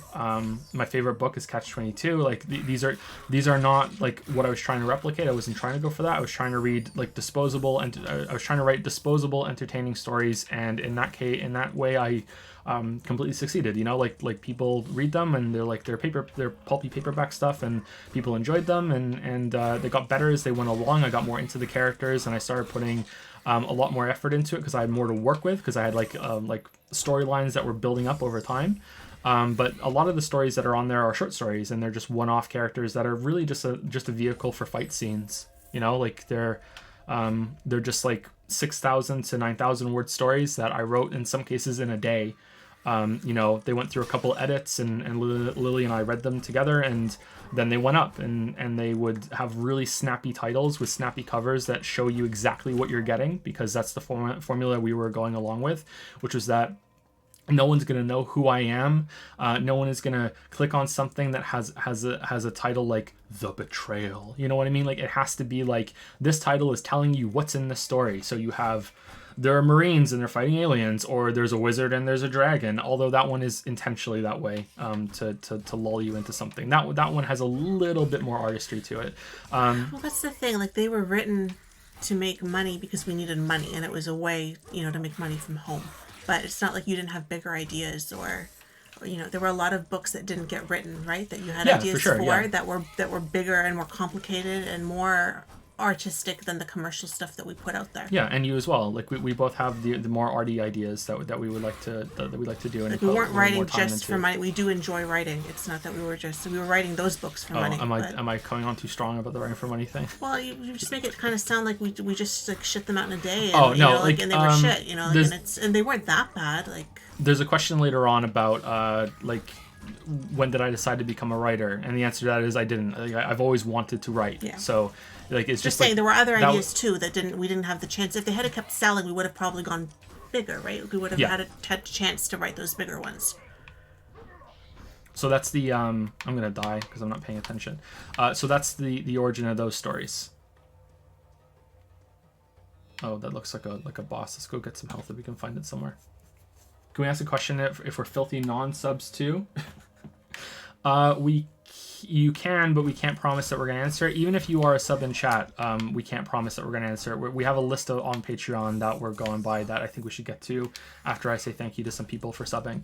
But yeah, not even the Twitch subs are guaranteed tonight. It's so hot in here. How are the kids, by the way? They all right? Finn's awake. The other two are asleep. Yeah. Thank you to Ralgarog. Ragnarok. Thank you to Ralgarog for the 15-month resub. That was a Witcher 3 reference, by the way, in case anyone missed it. Thank you very much, Ralgarog. Thank you to Ozar99 for the 18-month resub. That's like two babies, right? With a heart. Yeah. Thank you, Ozar99. Thank you, Justin Nader X? Justin Ader X? Justina Terex? I'm not sure. Not sure. One of those. You are entertaining, smiley face for 2 months. I hope we got one of your names right. Sorry. Yes, they said yes. To which one? To which one? To all of them. Thank you. And thank you to Koi Vision for the 24-month resub. 2 years. I love you guys. You bring so much joy and happiness into my family. Thank you very much. Welcome to the 2-year club, Koi Vision. Hope you like that 2-year chat icon. Thank you very much, and I'm happy that we bring you some amount of joy. That's a sweet message. Thank you, Koi Vision. And thank you, Sam Iverson, for the 3-month resub as well. Thank you, Sam Iverson. Hope you're having a good night. It's Friday, right? It's Friday night. Friday night. Hope you're having a good Friday night. Okay, next Patreon question. You need to scroll for me a little bit, because I can only see part of it. Is it Carlos time? It's Carlos. Carlos Strife. Hey Joe, how are you doing today? I'm doing okay. I'm a bit tired. I slept a lot last night. Right now I'm a bit tired, but I'm mostly uncomfortable. It's really hot in here, and I'm really sweaty, which isn't a nice thing to say, but yeah, it's like the door is closed. We're in a small room together. There's no air in here. And I would like to open a window or turn the fan on, but it's going to be too noisy. So I only feel it when I think about it. So it'll be okay. We'll be fine. First of all, I enjoyed this new format for the Q&As quite a lot, but Lily's back, so fuck that. Of course, I prefer the streams since I was so used to them, but I think this worked well, and I believe it will only get better. Uh-oh. So in case anyone doesn't understand that, the last Q&A was just me, and I put the text on the screen when it went up on YouTube. However, we are still going to do that. I'm going to go through and process the video, and we'll do that for this one as well. So it should be about the same thing. The text will obscure the game, but that's okay. It's just here as background noise. Made just for him. My questions for this month are as follows.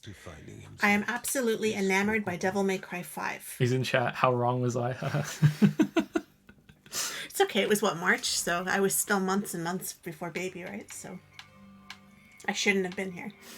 That game blew all of my expectations away, and I can't wait for you to play it eventually.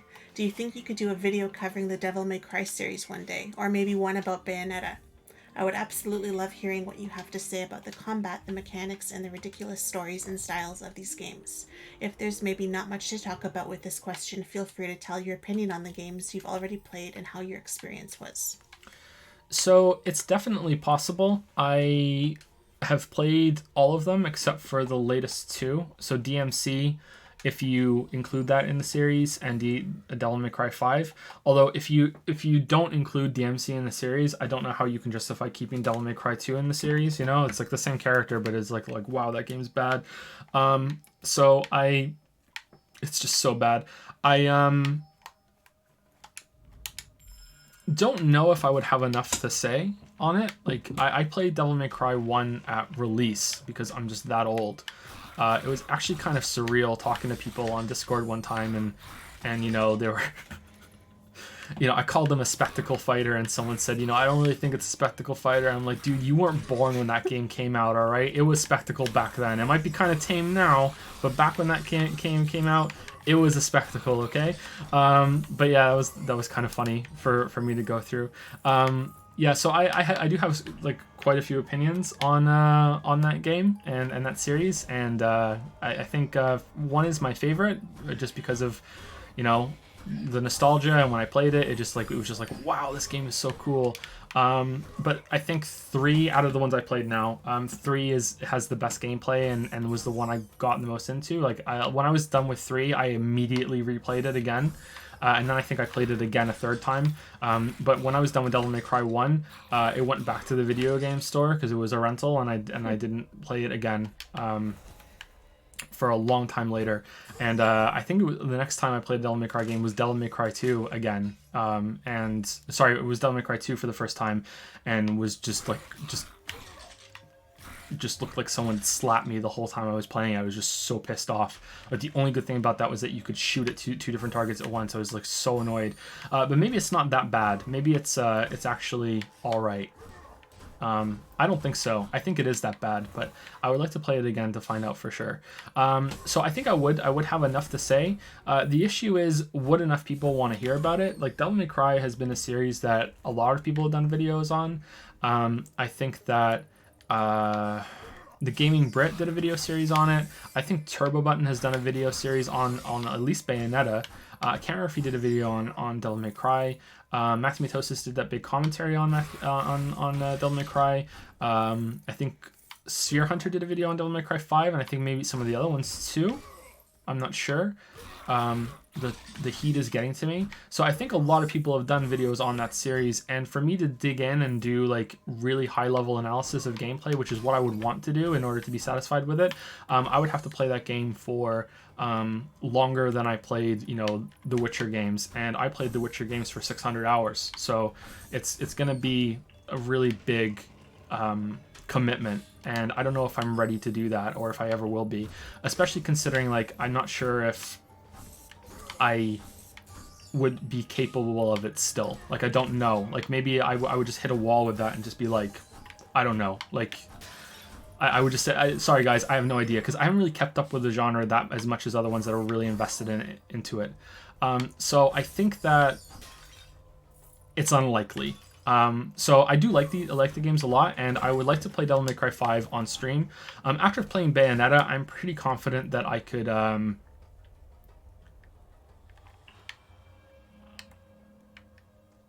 that I could do well enough not to embarrass myself. You know, like Bayonetta was the first time I played one of those games in a long time, so I think that I could get through it, and it would be all right. So I think that would be entertaining on stream, but it's been out for a while now, and I'm going to be nowhere near any flashy play or anything, so it would just be like, hey, let's see what I think about this game, and we'll get through it together. And for anyone who doesn't like to play those games but might like to watch me play something like that, it would be interesting, and I'm pretty sure the story's wacky as fuck.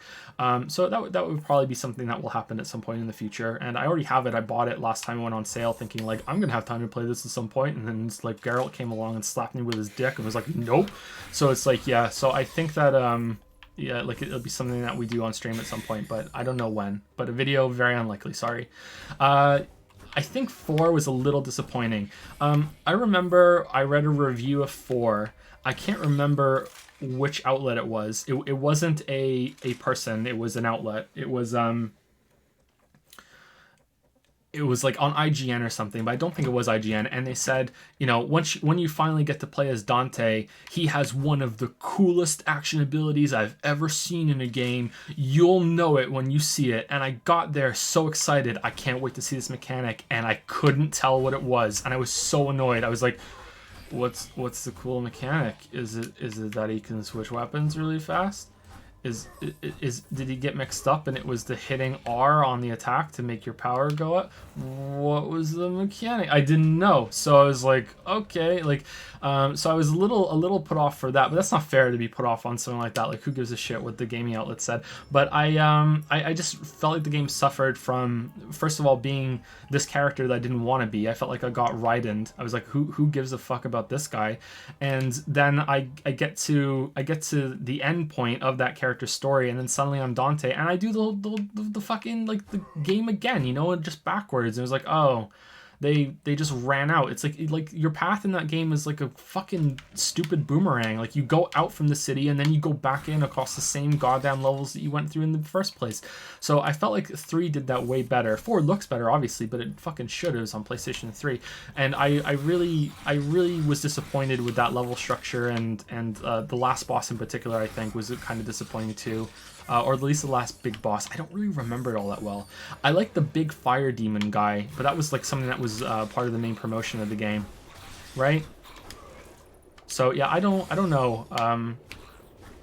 I don't know, like, if my opinion on 4 is a bad opinion.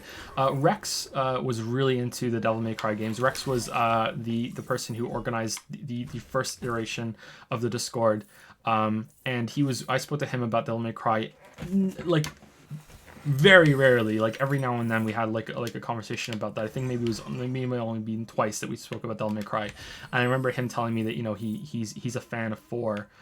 Maybe he told me that in confidence. Whoops. Like, no, he didn't. And that he likes that a little bit more than most people, but it's still not his favorite. And so maybe I just didn't get into the high level play of that. I've seen some like crazy bullshit that people can pull off with, like, jumping while in the air with these perfect fucking, like, movement. It's like it's not even something out of the Matrix. It makes the Matrix looks tame, you know, and it's people playing it like they're just hopping around like fucking crazy. So I don't know how they do that, or if that's something, if you can get close to that kind of play as a novice. But I thought that was interesting, so maybe I hadn't really gone into it that much. But I'm eager to try DMC, and I'm eager to see if it's as bad as everyone says, because I doubt it is. I think it's probably, like, I hate the phrase because it's such a shitty thing to say, you know, like, it's not a bad game, it's just not a good game in this series, you know, like, it's not a bad game, it's just a bad Dark Souls game, you know. It's kind of and I think I've even said it like once myself about Fallout 4. Like, sometimes it's true, I guess, but like, maybe DMC is not a bad game, it's just a bad Devil May Cry game. We will find out. So I'm guessing I should be blocking with this guy, huh? We're just not using that ability. Yeah, sorry, I'm not really paying attention much to the game. I'm just kind of face rolling it at the moment. Sorry. Don't take my footage as like indicative of the game's quality at all, because I don't know what I'm doing. What is Carlos's next question? How we spend our money. That's the finance question. Oh, it's the finance question? Okay. How's your approach to finances? Do you usually read about investments and money? Do you try saving a little every month? Is economics a subject of your interest? I've been curious about how you think about this matter for a while, but that might also be a very personal question, so feel free to skip it if it makes you uncomfortable. No, it's fine. We can answer it, but there were some quick questions. A quick question after that, so let's answer that one first. How much do you miss Persona 5? I miss Persona 5 quite a lot, and I was I have a lot of nostalgia for that and that playthrough. So I think I'm looking forward to going back to Royale. Like, at the end of Persona 5, I think I gave it a 7 out of 10. Maybe I'm ready to up that to 7.5. Whoa. I know. Maybe I'm ready to up that to 7.5. I don't know. I have to think about it some more.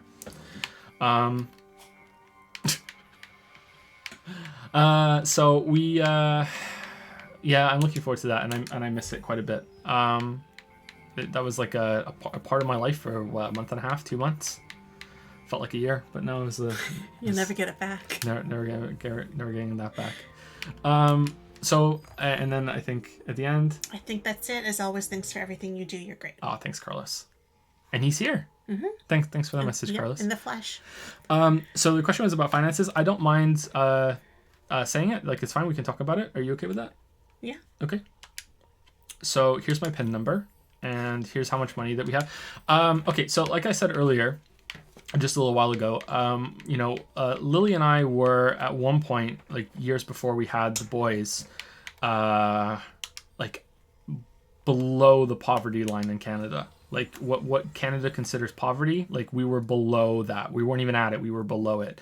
To put that into perspective, there have been months where streams were doing really well and a new video came out and Patreon was a little higher than it is now, that we have made more in 1 month than we used to make in 1 year back then.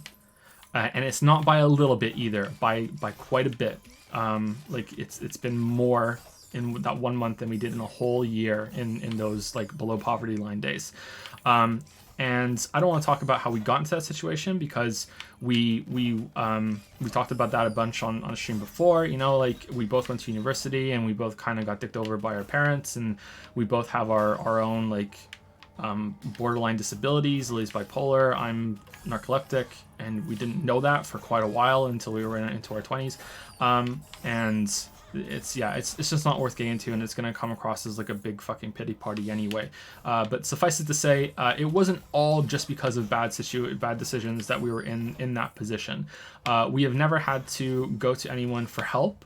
We have never had to, beg or anything like that, or go on welfare. We've never had to do that. We were able to avoid that, but we were able to avoid that by getting significantly into debt during those times. And we were able to get back up a little bit when the books were at their height, but it wasn't until really into the height of the channel and everything that we were able to get ourselves out of that hole.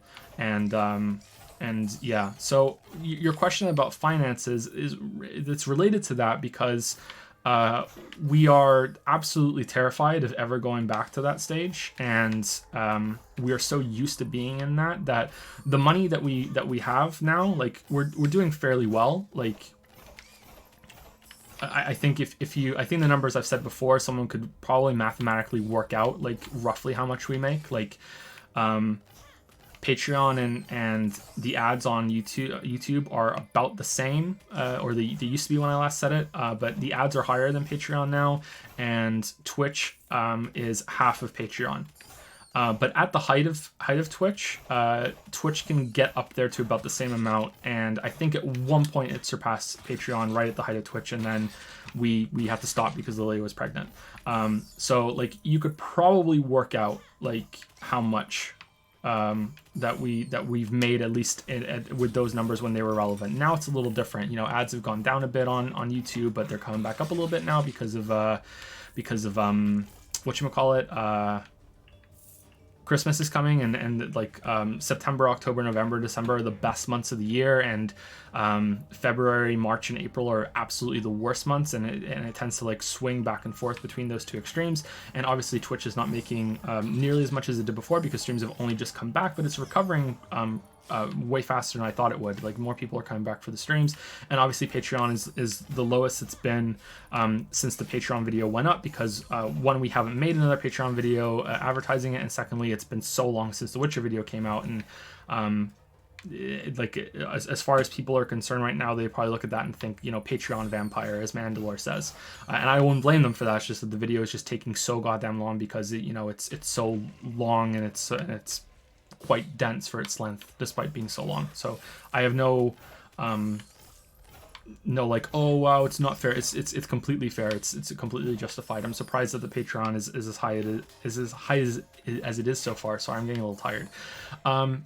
But yeah, so because of that, like we don't really have to worry about finances and to make sure that we have to watch our spending, because we just don't spend our money. Like I don't really know how to overstate that. Like we don't buy anything for fun for ourselves. Like my biggest hobby is now my job, so I get the games for the job no matter what. So it's like kind of a business expense, and like I play the games, and my hobby are the same thing. I don't collect magic cards or figurines or guns or butt plugs or anything. Like I don't collect anything like that. Lily doesn't either, except for one of those 5. And it's just I don't even know what you just said. So if that was a joke, I missed it. You have a Magic card collection, don't you? Oh yeah, it's true. Yeah. So it's just like we don't really spend the money on fun things, you know, like the biggest expense that we've had since the channel started was like I like put together like a Rolls Royce of a computer, but that's for the Witcher video, so I could play it at a really high resolution and graphics on the playthrough that really mattered for that, and also so I could render the video and not have to worry, you know, like it has like a lot of hard drive space to keep all of the footage, even though like I've still filled up like 10 terabyte drives, like it's like 20 fucking goddamn terabytes of footage on there right now, and it's like, so like, but that's for work, you know what I mean? Like I enjoy it, you know, like I don't want to be like Ned Flanders, like doing his taxes in the Simpsons, and he's like, you know, are these black ink pens, you know, I use them for work, but you know, I really enjoy the smell, so really it's for personal use. You know, I don't want to be like that, but you know, like I don't really spend the money on anything fun. And Lily, you know, like I kind of push Lily into enjoying it a little bit, you know, like, you know, go get your hair done, that sort of thing, you know. But like I buy clothes for the kids, and I enjoy that, but it's still a practical thing that they need clothes. It's like it's next to nothing to, you know, because we're so used to being in that. And I feel bad if I buy something. You know, like I bought a few dish towels for the kitchen that they were for Halloween, and you know, there was one that had like a friend's quote on it, like a picture of a couch and pivot on it, you know, and they were like $10 wow, you or something. Splurged on that? Wow, we're gonna have words after this stream. We did bring the towels. We left a lot of stuff when we moved. Like we left a lot, and we had to, money went into it just wasn't worth. We couldn't get a moving truck, and so we had to ship everything that we actually brought. We left almost all of our stuff back in Toronto. So we left some stuff behind. We did bring some dish towels with us, but we've also had them for the 12, 13 years that we've been living together now, so you can imagine. So this is not like a fun purchase. This was kind of a, oh, that's cute purchase, but I still felt bad spending money on a few dish towels, because, you know, it's kind of like, do I really need it? Or, you know, could we get by without it? We could use the dingy ones we already have. So that's kind of where we're at. Whenever I spend money that is not for the kids. The kids, I'm kind of like, okay, if they need it, then the kids get it. I was gonna say that's the one exception, is that we do spend money on the kids, but even then, it's not that much. So like, to answer your question, kind of like, you know, like how do we manage our finances and everything? Mostly we're just kind of banking all the money in case something goes absolutely wrong. But the expenses that we do have that are really up there are for the channel, or are for making things better. You know, like. The next two I'd like to get are an open-eared headset, so I can have better audio quality while I'm streaming, and also a better microphone, because as good as my microphone is, I think it could be better. And long term, once we get a bigger space, is to get a recording booth, because the audio quality, again, it's okay, but it could be a lot better, that sort of thing. But the two things that we're sort of banking on investing in later. Is one, leaving Moncton, because I'm sorry for anyone who lives in Moncton or anything like that, but we're kind of miserable here. We don't like it. Like having the baby here. Maybe we'll talk about that later. Maybe someone asks about Moncton later in the thing. We're kind of miserable here, and getting a doctor has been a huge struggle, and it's been a year now since we've been on a waiting list. We still don't have a doctor. And having the baby really showed us how difficult it is and how ill-equipped the city is really for its population. There's a huge shortage here, and it's not going all that great. The people are nice, but we also learned that we're more big city people than small city people. So yeah, we don't really like it. It still serves its purpose, because we're not stuck in the small apartment that was falling apart. We're way happier paying rent. Like if we could pick up this house and move it, that would be good. But you know, of course, you wouldn't be able to afford it in Toronto. So we're way happier with the living situation here than we were in Toronto, for sure. And if I had to pick between like what we are now or we're going back to the apartment in Toronto, I would pick this every single time. But in terms of the place, yeah, we're not too thrilled with it. Tried very hard to like. Not judge too quickly about things, you know, like there was a point where I was telling Lily, it's like, you know, like if we would go to places and things would be broken all the time. Like the ATM would be broken, and like we would call like contractors to come and look at the house because we were worried there might be something wrong with the electricity. And there was that time where the shower flooded a little bit over the ceiling, and we had to get a plumber in and all these other things. And then we need someone to come in and look at the when we bought the house, we knew there was some mold in the attic, and we needed to get someone in to spray for the mold. And eventually that did happen. We did get it done, but it was after like 4 phone calls to all these different places for Nobody different answers their contractors that phone, no one answers their and phone. everyone just goes straight to machine, and they don't call you back. And sometimes there's not even an option. Like you call a doctor, and they say they're taking phone calls between 10 and 11, and then they're shutting off the phones, and you can't get through because you don't call between that time, or they're on the other line, or they're away from their desk. Good luck, call back tomorrow. So it gets really, really frustrating to have to get people in here and stuff and to get things done. And it's like nobody answers their fucking phone, and nobody will call you back. Or they won't even give you the option to leave a message in the first place. Varvar says spray, but only shooting stars break the mold. Over the ceiling, yeah. I don't know how to explain this. It was properly. dripping from downstairs when the shower is upstairs. The shower, the water pipe that leads to the shower head in the wall was leaking at the point where it hits the shower head behind the shower, so in the wall, and it was leaking down through the floor and coming out of the light outlet that was directly below it. So one time Lily was giving one of the boys a shower, and I'm sitting downstairs, and water started coming down from the ceiling, and I was like, what the fuck? And so like that sort of thing. Now that time we called, the plumber came right away, and we got that fixed because it was an emergency. But everything else that we've wanted done, like they just don't answer it, and then just little things like that. And I kept saying to Lily, like if this happened in Toronto, like I would say this fucking contractor, goddamn it. Whereas if it's happening in Moncton, because it keeps happening, because the bias, it'd be like, goddamn it, Moncton. It was everything was just blamed on Moncton instead of that. And I was able to like justify it until we had Kate, and we went to the hospital, and we had all these problems with doctors. Like it got, I don't want to go into too many details, but it got really, really bad. Like. It wasn't a good time going through that. Also, right before that, I had to take Leo to the emergency room, which I haven't spoken about before. I don't think I want to talk about that tonight. But that was a really bad night too. And again, it was just like one of the things that piled on. Like this city is not pregnancy too. I didn't really feel like if it would have been a bigger emergency that I would have felt. I don't think I would have felt safe, I'd been worried about that. And all the car accidents that happen here, I feel like they don't know how to drive, since in the first year that we've been here, we've seen more car accidents on the roads here than we have ever seen in our whole entire time of living in Toronto. And Toronto is meant to be one of the worst places for driving in Canada, and yet like holy shit, like it's really, really bad. Anyway, so our finances are going toward like we want to not necessarily go back to Toronto, but like go to a different city. But we might be here in Moncton no matter what for a while, because the other thing that we're saving up is that I want to fund a game. Like I want to make a game, and I want to make that happen sooner rather than later. And at least for now, I refuse to do a Kickstarter. So I want to be able to be in a comfortable position to be able to get into that, and that's the two things where I see the future of our money going. So yeah. In terms of investments, like banking investments, we don't really go in for that. Like maybe that's me being dumb. Maybe I should.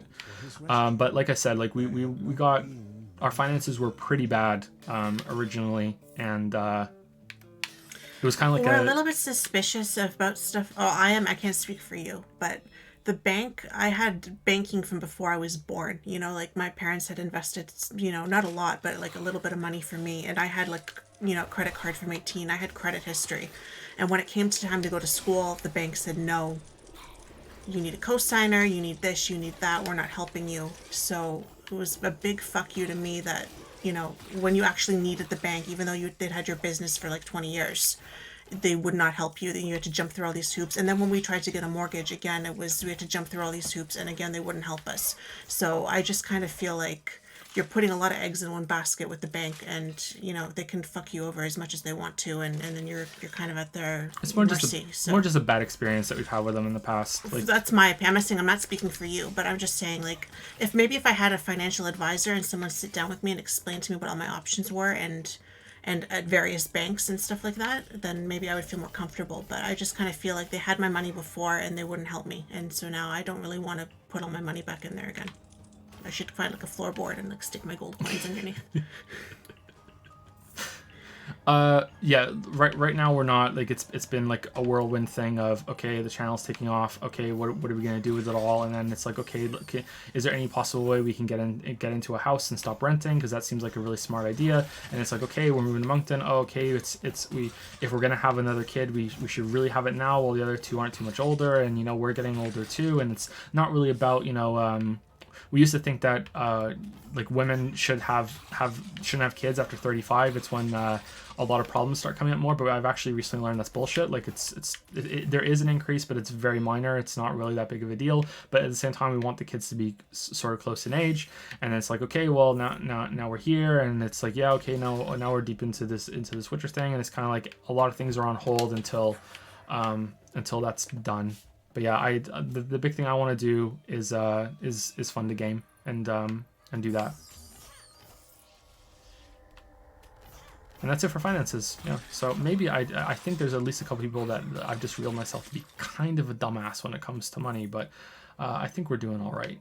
Not all that efficient, I don't think, but hopefully it's all right. I didn't want 20,000. I wanted like 7, because this was like 15 years ago, you guys. Like, university didn't cost as much back then as it does now. It's ridiculous now for you guys, but back then it actually wasn't as... It was bad then, but it wasn't like now.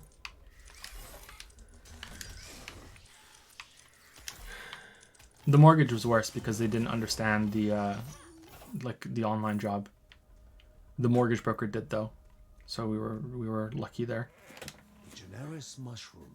The generis mushroom is vital to any concoction with the purpose of healing. With the purpose of healing. Okay. While naturally poisonous, any skilled brewmaker could extract the important... I don't know if we'll have any more kids. We might be done. We might not be done. We haven't decided yet. You just made it sound like we're having another one. So we're all thinking we're having another one. We haven't decided on another one. We've wanted 4. We wanted if we could manage 4, we wanted 4. And we wanted girl, boy, boy, or boy, girl, girl. And so far we've had boy, girl. So we're 3 for 3 in the order that we wanted. So, part of me just wants to roll the dice again just to see if we get it. But we're really having doubts now whether we can manage a 4th one. Again, we're talking like as 4, parenting, we're at really, such a young age. We're really if you not could sure. send me a catalog and I could pick one out, but the thought of going through another pregnancy again after the last one so soon is not... It's not just to see if we would get it. It's also about we'd love for Kate to have a sister. Yeah, I always wanted a brother when I was growing up, and Lily always wanted a sister, and the boys have brothers, and and Kate doesn't have a sister, so there's a lot of reasons. It's not just, hey, we're going on a good roll, it's. Yeah. But it was not an easy pregnancy, and it was a very intense labor and everything, and the thought of having another one is not like, yeah, let's do that again, but at the same time it's kind of like you want them to be close in age, so if you're going to do it, then you should do it, but then can we handle it, and it's emotional versus practical and all this other crap. So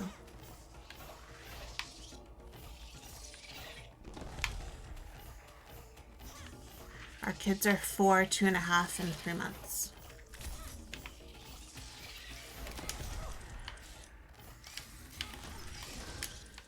But I'm 33 now too, and I know it's not, a totally an age thing in terms of health, but at the same time, do I really want to be having another one at 38,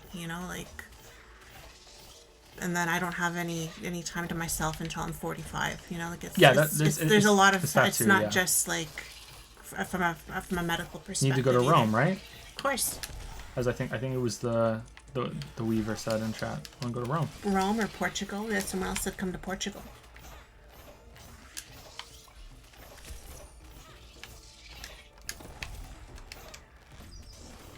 Okay, so... Yeah, the health stuff that happened last time, but there was nothing actually, it was just a rough pregnancy because they said it was 3rd baby. They said 3rd baby, you kind of feel things earlier than you normally would, you know. So stuff that I wouldn't have been feeling till I was like 8 months pregnant, I was feeling at 6 months. But I didn't have any other medical problems. Like there was no high blood pressure, or diabetes, or anything like that. There's no risk, you know. It's like the doctors were all like, if you want to have one more, you can have one more. There's nothing wrong with that. But again, I just don't know if that's the wisest decision. Lily, did you play any of the Witcher games? No, but I watched some. You felt like you have, right? Pretty much, and from what I've heard and what I've seen, I'm like spiritually I've played them. Is Naked Geralt pretty hot? Pretty hot. Pretty hot? Yeah. Or do you prefer Triss or Yennefer? But I was gonna say, is he hotter than Triss or Yennefer though? Yeah. Which one do you prefer? I'm gonna piss people off. Triss? No. Yennefer? I like Yennefer. Most people prefer Yennefer. Oh yeah? Yeah. I'm not as much for, I like the long dark hair. I think she looks more witchy, more like dark and mysterious and kind of broody with her hair. So yeah, I prefer Yennefer for that. She's more witchy, right? Triss might be more fun, but like I think she's more broody. Yennefer likes to do it on a unicorn. And good in theory, could be awkward. Geralt thinks it's awkward. Geralt.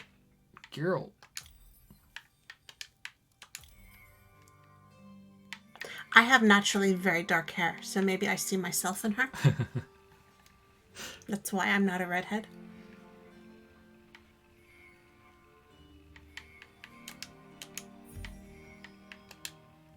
Okay, are there any questions in chat that we missed that's been asked quite a few times?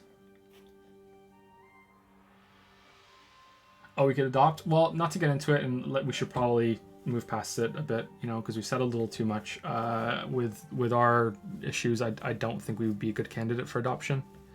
Lily's bipolar and the narcolepsy for me. I think I've heard enough stories about people who don't have medical issues and stuff like that having enough trouble, you know, being able to qualify, you know, without throwing all that into the mix, right? So, and we already have 3 kids. I don't know if they would take kindly to that either. That is Leo okay now? Okay, let me tell the Leo story because I think people are wondering, you know, I shouldn't have said that, but it was part of the reason. I felt like I needed to justify why we're a little annoyed with Moncton.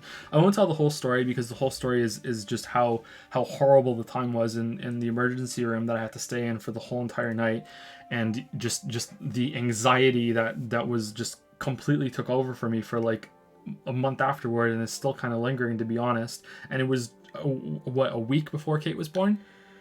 2, I think. I think I was like 38 weeks pregnant. It was like the beginning of June, wasn't it? Like June 2nd or something like that. Yeah. And she was here on the 16th. So we put the boys to bed, and just I think maybe half an hour after the boys. Wait, you had been up a really long time, hadn't you? I've been up a really long time too, but it doesn't really I'm just matter. saying, like that was like your, you know, not good timing to be up all night in an emergency room. I'm just saying. I think it's okay for context. We put the boys into the room, and about half an hour later, Leo is screaming his head off for something, and we go in, and he's bleeding profusely from his forehead, right above his right eyebrow. He has a gash, and there's blood coming down all over his face. And like I rush in, and immediately I'm like, okay, this kid needs stitches. He needs to go to the hospital. And we don't know how he did it. Like this is I know that sounds unbelievable. We have a theory. We don't know how he did it. Like Finn didn't push him. He was just there. Okay, so the other thing is Leo is half an inch shorter than Finn at 18 months younger. So Leo is a big lad, to put it lightly. Leo actually weighs more than Finn. Finn is a little underweight, but Leo actually weighs more than Finn. So our theory with him, like Leo is constantly hurting himself, is that he's just too big for his brain right now.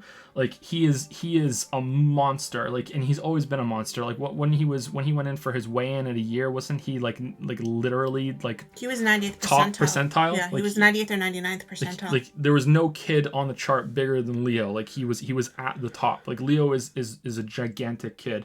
I'm 6 foot tall, and I'm fairly broad. I'm not that broad. I'm fairly broad. I would say I am slightly above average in terms of broadness and height. I am not that big, but my mom smoked like crazy when she was pregnant with me. So maybe I would have been taller. The men on my mom's side are taller than the men on my dad's side. And the men on my dad's side are very broad, and the men on my mom's side are very tall. So like maybe I would have gotten that if my mom hadn't smoked like crazy and like, you know, raised this on chocolate pudding. Like, I don't know, like, who knows, but like Leo is absolutely gigantic. So like he's constantly falling over his own Every day, feet. several times he gets hurt. He trips over his own feet. He can just be walking just in a straight line, and he won't look where he's going, and he'll walk headfirst into a doorknob. So the theory that we have is that he was climbing over one of their stuffed bears that are in there that are now out of that room, just in case it was that, and he fell over it and smacked his head in the perfect angle at the perfect force on the windowsill.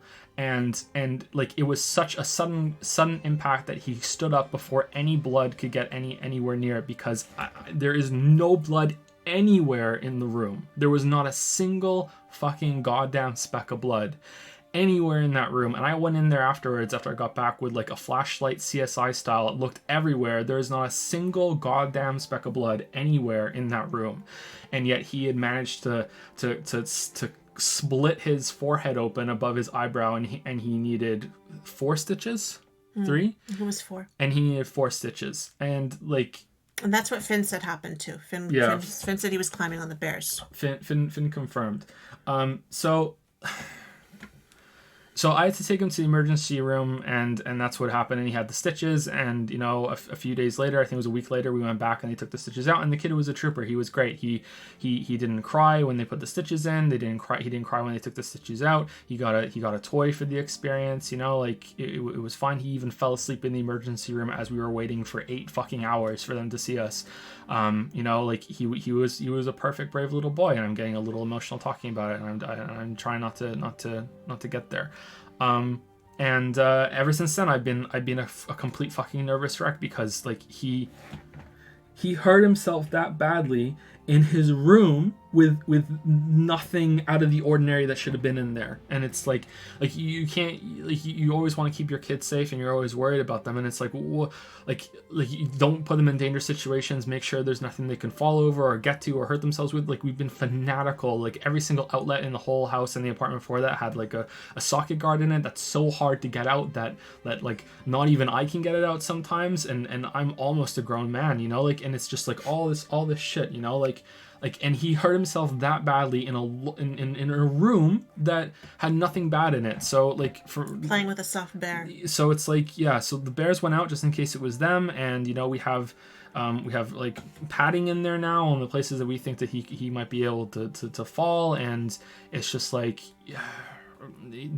he's been stressed very a lot of times, you know, like, don't jump off of the bed, and you're in bed for the night, stay in bed, you know, go out you can go off the bed and get some toys if you want to bring them on the bed, but don't be bad, you know, like, it's not even bad though, like, he should be able to do that stuff, but it's just like, oh fucking hell, like, he's gotten better. Like, I think his brain is catching up to his body. Like, you know, they're both boys. They're gonna get like, they're gonna rough and tumble a little bit. They're gonna get some bruises. You know, like, they like jumping on top of the couch and everything. Like, get excited. And I want them to get excited, but it's like, holy crap, man. Like, he that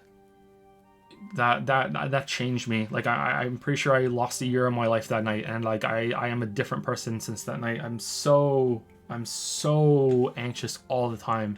Like, I couldn't sleep for weeks afterward, even worse than usual, you know, like, then the baby came, and the baby was like that on top of each other, and it was just like, I was like, there were so many, I would just wake up with my heart just racing because I thought I heard one of them cry again, and it was like, and then it turned out it would just be Kate, and the boy's fine. I would go and check on them all the time. It's like, because it happened it just happened in the bedroom. They'd like, just gone to bed, like, it just happened. Like, I'd just gone downstairs, and he started crying. Like, we're really, really careful parents with this stuff, you know, like, we were terrified of the stairs when we moved here, terrified of the stairs, because they weren't used to having stairs because we were in the apartment. It's like, okay, don't climb the stairs, don't go near the stairs. Like, it's constantly like, oh, like, be careful, and it's like, yeah, it's been bad. So yeah, that's it. I won't talk about it anymore, but yeah, that's what happened to Leo, and I won't go into details about the At least I didn't go into labor that night. I thought that would have Yeah, been bad. that was it too. You know, It was so close, and the doctor had said I telling could go at telling any the doctor time. and nurses, you know, oh, by the way, my wife might be here later. You know, going into labor. I was worried you were gonna go into labor while I was gone, and I was worried you were gonna go into labor like the minute I got back, and it was like, okay, back to the hospital. You know? I was here alone with Finn, and it was so fast with her that, and you were gone longer than I, like that could have been really bad.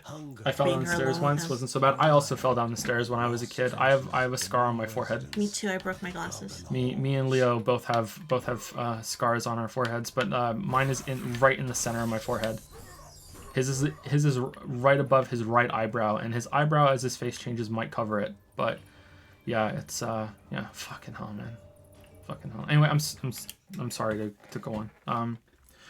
Let me say thank you to a couple people, and then we'll go to the next Patreon question. Thank you to Lindelof. I'm gonna say Lindelof. Lindelof. No, maybe not. Lindelof. Let's just say Lindelof. I'm not sure if that's right, but that feels righter than the other thing. Okay, with a 13-month message with hey, thank you so much for the 13-month resub. 1 year into the 1 year club. Lindelof. With a good from Chiaki. Lobster Person Live used a bit to get me to read a message. I really need to set that minimum. I'll read it. Only 600 hours on the All Witchers. I spent more time in Dota 2. I believe it, man. Dota 2 is one of those games. Thank you, Lewis Skoo, for the new sub Prime. Welcome to Prime Time, Lewis Skoo. Thank you very much. And thank you, Salty Goku, for the 6-month resub. Finally been able to catch a stream after your break. Glad to see you're online again. Thanks, Salty Goku. It's a Q&A stream tonight, so it's a bit of an odd one, but yeah. Good to see you again, Salty Goku. A lot of people saying how they got hurt when they were when they were kids. It makes me feel better, and I know that the kids are gonna get hurt no matter what. But like, I never broke a bone when I was growing up. I dislocated my shoulder fairly badly. I have that scar on my forehead from. They tell me it was because like. It was either because I fell down the stairs or someone opened the door too hard while I was standing right next to the doorknob, which I don't believe at all. But like with my parents, who knows? Like who knows what happened? But yeah, I never broke a bone. But I think that I worry about Leo, man. Like he's not accident prone. He just runs into things. He's just like he doesn't look. He's just constantly like backing away without looking where he's going. Yeah. So many people with their stories. Okay, let's go to the next Patreon question. Oh, this one I'm not gonna be able to give a good answer to. Sorry, but we'll talk about it a little bit. Maybe someone in chat knows more about it. Sorry, go ahead, Lily. Andrew K says, "Hey Joe, hope life's good for you and your wife. I'll keep him brief. Not video games, but since you seem like an informed guy and are in Canada, I know Joe from Canada, right? Any thoughts on this SNC Lavalin business? Is it a big talking point in Moncton right now, or are people not really that bothered? To many of us in England, the whole affair seems fascinating." In England, wow. I know about this, but I don't know enough to talk about it, and I'm also not social enough in Moncton to know if they're talking about it. There is a group that meets at like a nearby cafe that I go to sometimes to get us breakfast. There's like the old man convention, because they serve coffee in every coffee shop around the world. There's always like this group, this Dungeons and Dragons adventuring party that got old together that always meet around and talk about the future, and sometimes I go in there early in the mornings and they're all talking about, usually it's Trump, and I can never tell if they're pro or against, because it's just Trump, that's all I hear, Trump, and like one time they were talking about Trudeau and talking about the scandal. So basically, if anyone doesn't know what it is, maybe it's a bigger story than I realized, and everyone's like, yeah, we know about that. I don't know about it. We're talking about Really? You don't know about it?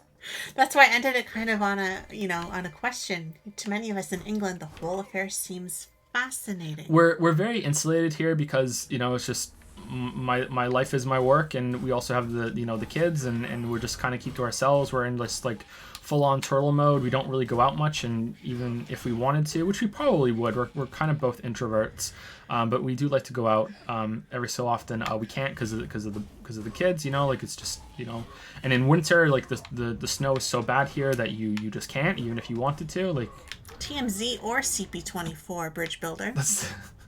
Those are my two main sources, and or Twitter. But then I go to CP24 to see what Twitter was saying. What they were talking about. But yeah, I'm informed. Anyway, there was going to be some repercussions for some alleged crime that Lavaland did, and I think there are a Montreal-based building company. And Trudeau basically went to the I can't remember if it was an MP or what that was basically leading the investigation into Lavaland, and allegedly put a lot of pressure on them to drop this investigation and for them to let it go because Lavaland is too important to the economy. And is this a good thing? Was he out of line? Is it all? Did the ends justify the means? Is he right? Blah blah blah blah blah. So yeah, it's something that I don't really know much about. In terms of politics, sorry to disappoint anyone, I am left-leaning. Like, I am more on the lefty side than the righty side. I don't like to talk about politics all that much because I don't have that many informed opinions. But in general, I like... There are things that are just really important issues to me that I feel like the left supports more than the right, and it's sort of like I would probably agree with more the right side on economic policy, but when it comes to personal freedoms, I believe the left is more in line with what I do, and I think personal freedoms are more important than economic policy, so I go with them usually. But I don't really want to talk about that. But like, yeah, it's like the whole like one issue kind of voting sort of thing. It's kind of where I am with that. But yeah, sorry to disappoint anyone, but I try not to talk about it because I just don't think anyone gives a shit, and why would you ever listen to Video Game Man, about politics? Like, what the fuck?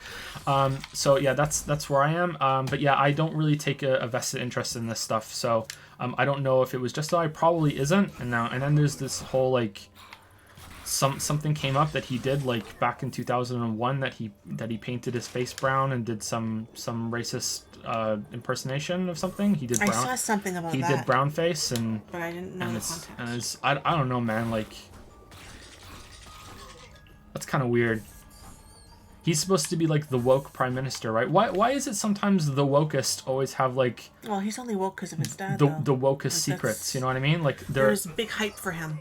That's, Seems that way to me. There's like a little bit of a correlation there. I don't know. But again, talking out of ignorance, I shouldn't say it. I can't really say anything about it. Sorry, I don't know enough, and I don't want to speak out of ignorance. I've already spoken too much out of ignorance, to be honest. I just know Trudeau was the best villain in Persona 5, and I like saying his name because it's funny to me. Increase movement speed and dodge chance at the cost of losing the ability to evade. Fuck no. Fuck no. Fuck no. Oh, should we pick it up and then throw it away so we have it in the codex? Cool. We can use it. All right. Nice. All right. What is the next question? Do you prefer real-time with pause or turn-based combat in your isometric role-playing games? So when you talk about isometric role-playing games, do you mean Pillars of Eternity, Baldur's Gate, Planescape Torment? Was Planescape Torment isometric? Yeah, it was. Or do you mean like even like Bastion? Like, is Bastion counts as an RPG? Here's the problem. RPG is kind of like a dead term now. Like, all games are RPGs and all games are not RPGs. So that's why I have to clarify. I would say that in general, I am always going to prefer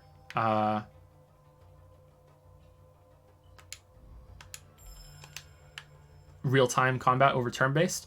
But if this gameplay is going to be very, very focused on stats and and like more tactical decisions and everything. Like if you have a really hardcore stat based, maybe even gear based system, then I think I would prefer it if you just went turn based, so I can focus on those stats instead of having to play, you know, with this janky ass real time combat, you know, and get into these situations where I want to be able to do something, but I can't because my stats aren't there yet. Like just putting it out there, don't know why it's the first thing that came to my head. Like maybe there's a wyvern in your game that takes 30 minutes to kill if you're 11 levels lower than it.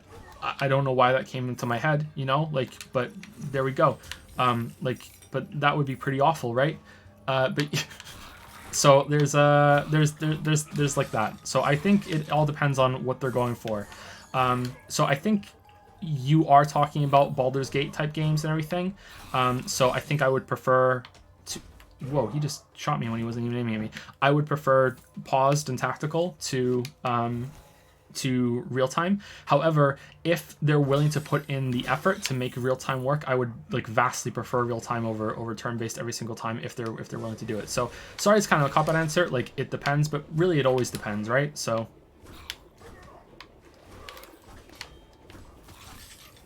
it always depends. And I'm sorry that I can't give you any longer answer than that. I can. Okay, I can talk about how, like, very briefly, that I think that games like Baldur's Gate and Pillars of Eternity don't even have combat that's worth your time unless you prefer that, you somehow like that kind of thing from Dungeons and Dragons. Like, you like building the party part. Like, it's not even the gameplay you're enjoying at that point. It's the, like, I get to build and equip this party and they have different abilities and it adds, like, flavor to it.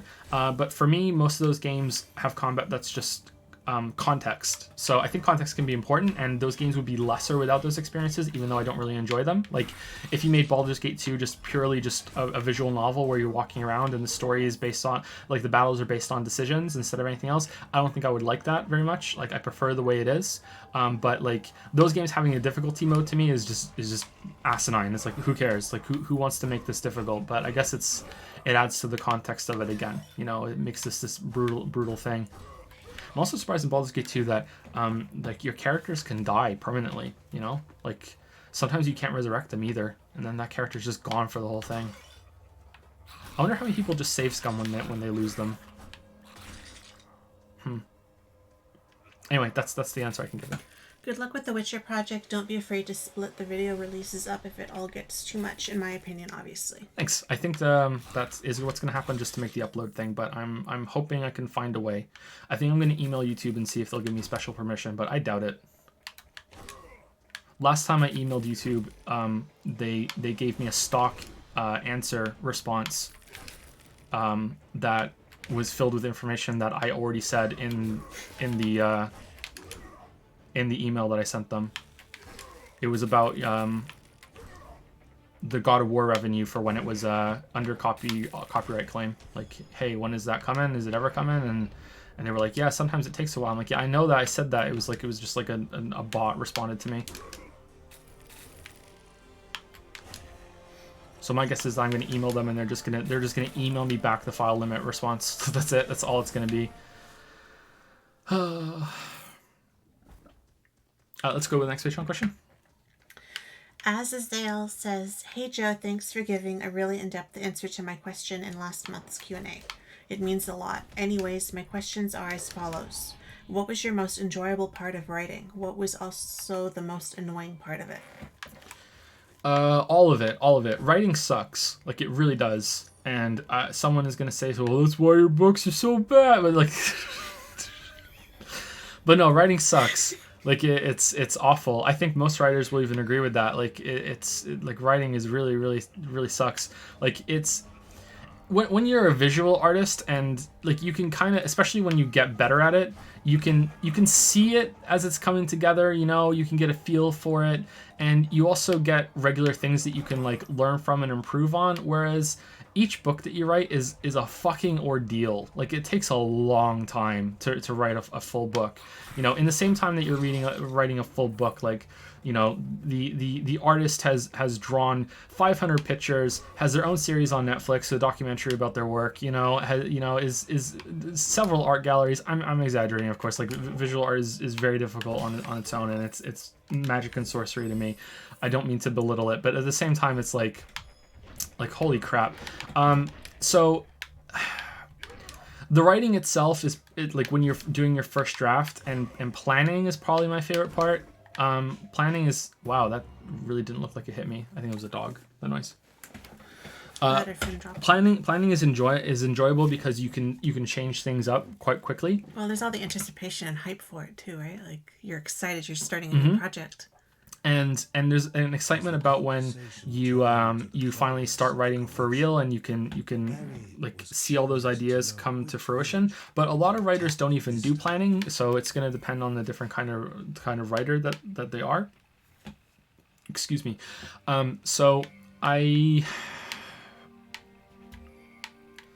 It's hard to explain, and it's hard to put into words. Good thing I'm a writer. Writing is like a period of self-imposed madness. That's what I usually say when we get a writing question like this. It's like you are putting yourself into this place where you are holding so many things in your head. It's like doing a really protracted, difficult math problem over a period of several sessions that you hope you remember everything when you get back to it. And sometimes it's like you're writing angrily because you just want to get through this part, and you don't even know if it's going to be any good or not. And you're like, all right, and you can feel very insecure, and you can feel very out of depth, and like something close to imposter syndrome when you're writing it, and you're like, this is shit, no one's gonna write like this, no one's gonna like this.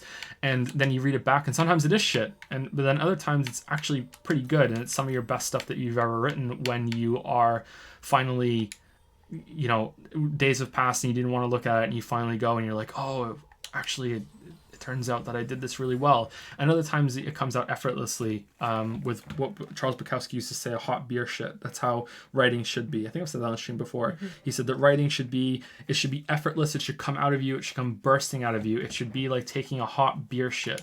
You know, you shouldn't have to stress or force it at all. It should just come out. And if it's not ready to come out, then don't force it. And it's like, okay, well, that's fantastic, but you know, sometimes you have deadlines, and sometimes you have to do things, and sometimes, you know, you're being impatient, and yeah, I don't know. I don't even think he lived fully by those words, considering that he also had to write for a living, and they needed a certain word count. I think he bitches about that in one of his poems as well. Rip Charles Bukowski. Editing is probably my least favorite part, but it can be enjoyable. It depends. It can just go on for a long time, and there's a lot of reading and rereading, and it's not mostly about the process. It's more about that you're anxious for it to be done, and you can move on to the next project, and you want people to read what you've done. So it's sort of like that. So I think that's probably the least favorite part for me. But I do enjoy the refinement part of that. And I'm not sure if it's the same for nonfiction writing, for the script writing. It probably is. I don't know. But yeah, I would say the planning is the most fun, and the writing itself can be, but it's also kind of stressful, or not kind of, it is stressful. It's like going crazy a bit for a time, and then you're done, and you get to spend as much time as you did planning and writing as on editing, and reading it all back, in our case aloud, multiple times, to make sure that you're finding all the mistakes. And sometimes mistakes still slip through, and let me tell you, after editing, I don't know, probably easily 2 million words by now, right? Over all the books and all, no, maybe even 3 million. Out of all of the books and all the scripts that we've edited together, I see so many mistakes in published works, in published books. So many, all over the place.